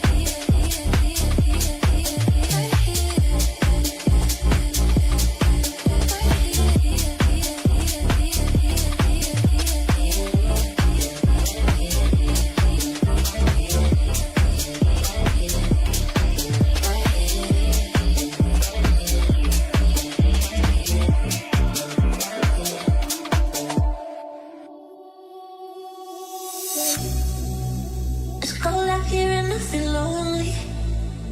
I know the time can move so slowly. And in the distance I hear voices. Are they real or are they in my head? I'm lovesick. You got me lovesick. And I'm lovesick. You got me lovesick. And now I feel alive. Feel alive. Feel alive. Feel alive. And now I feel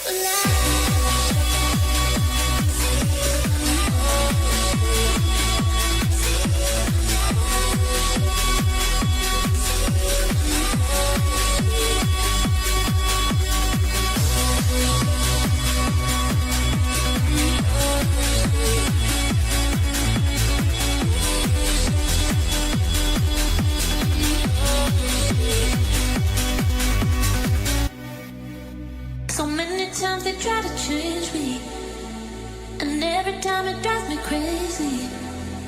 And all the good times we had saved me. Are they real or are they in my head? I'm lovesick. You got me lovesick. And I'm lovesick. You got me lovesick. And now I feel alive. Feel alive. Feel alive. Feel alive. And now I feel alive.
forget all the wrongs and every reason why we've changed. And there's a storm inside my head. It's getting me in trouble, baby, and I can't break away. I thought that I could keep it low. Take it easy, take it slow. We ended up just like before, so take it easy, take it easy. I thought that I could keep it low. Take it easy, take it slow. We ended up just like before, so take it easy.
You don't have to be, you don't have to be alone. You don't have to be alone right here.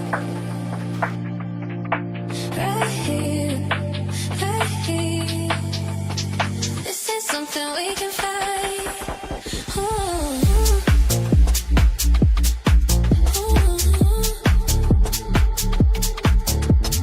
You just need a brighter guy, you need somebody by your side. Yeah, baby, look no further, it's right here. Ooh, you just need a brighter guy, you need somebody by your side. Yeah, baby, look no further, it's right here. Right here, right here.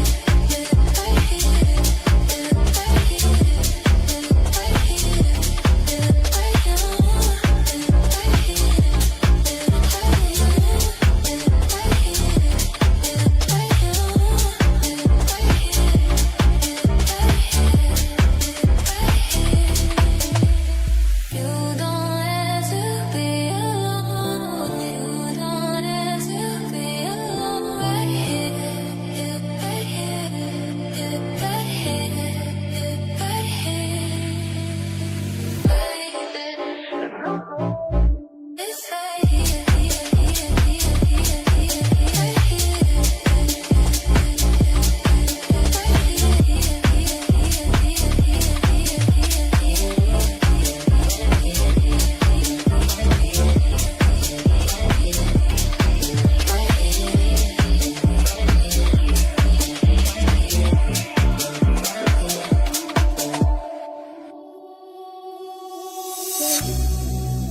It's cold out here and I feel lonely.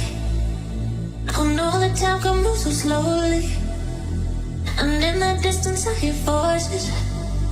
Are they real or are they in my head? I'm lovesick.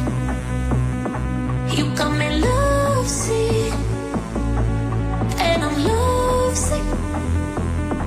You got me lovesick. And now I feel alive. Feel alive. Feel alive. Feel alive. And now I feel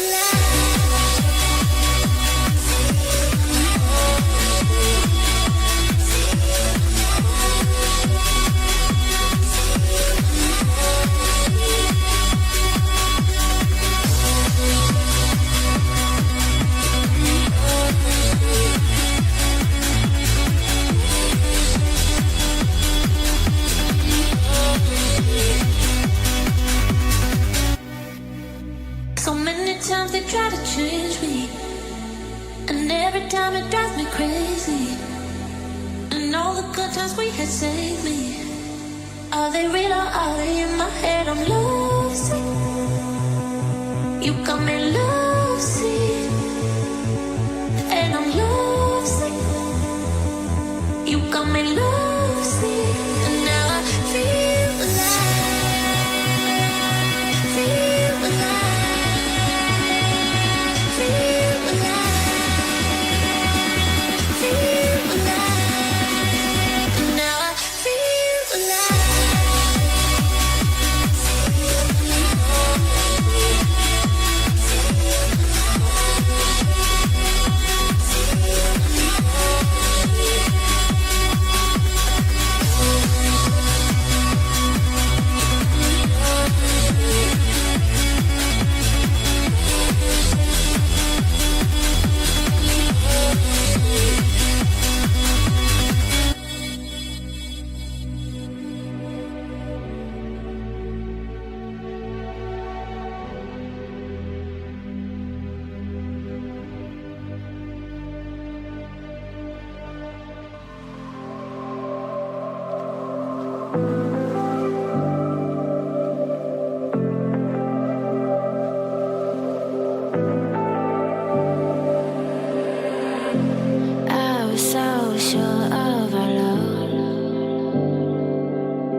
slow.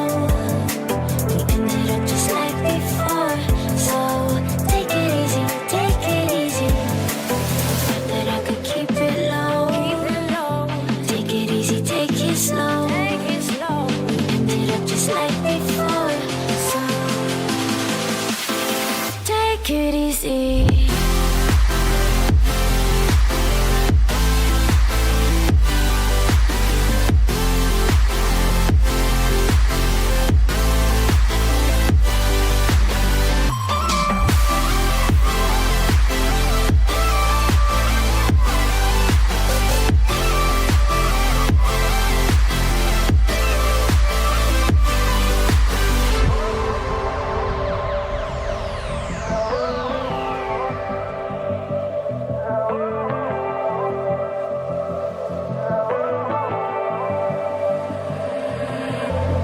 And you know how to forget all the wrongs and every reason why we've changed. And there's a storm inside my head. It's getting me in trouble, baby.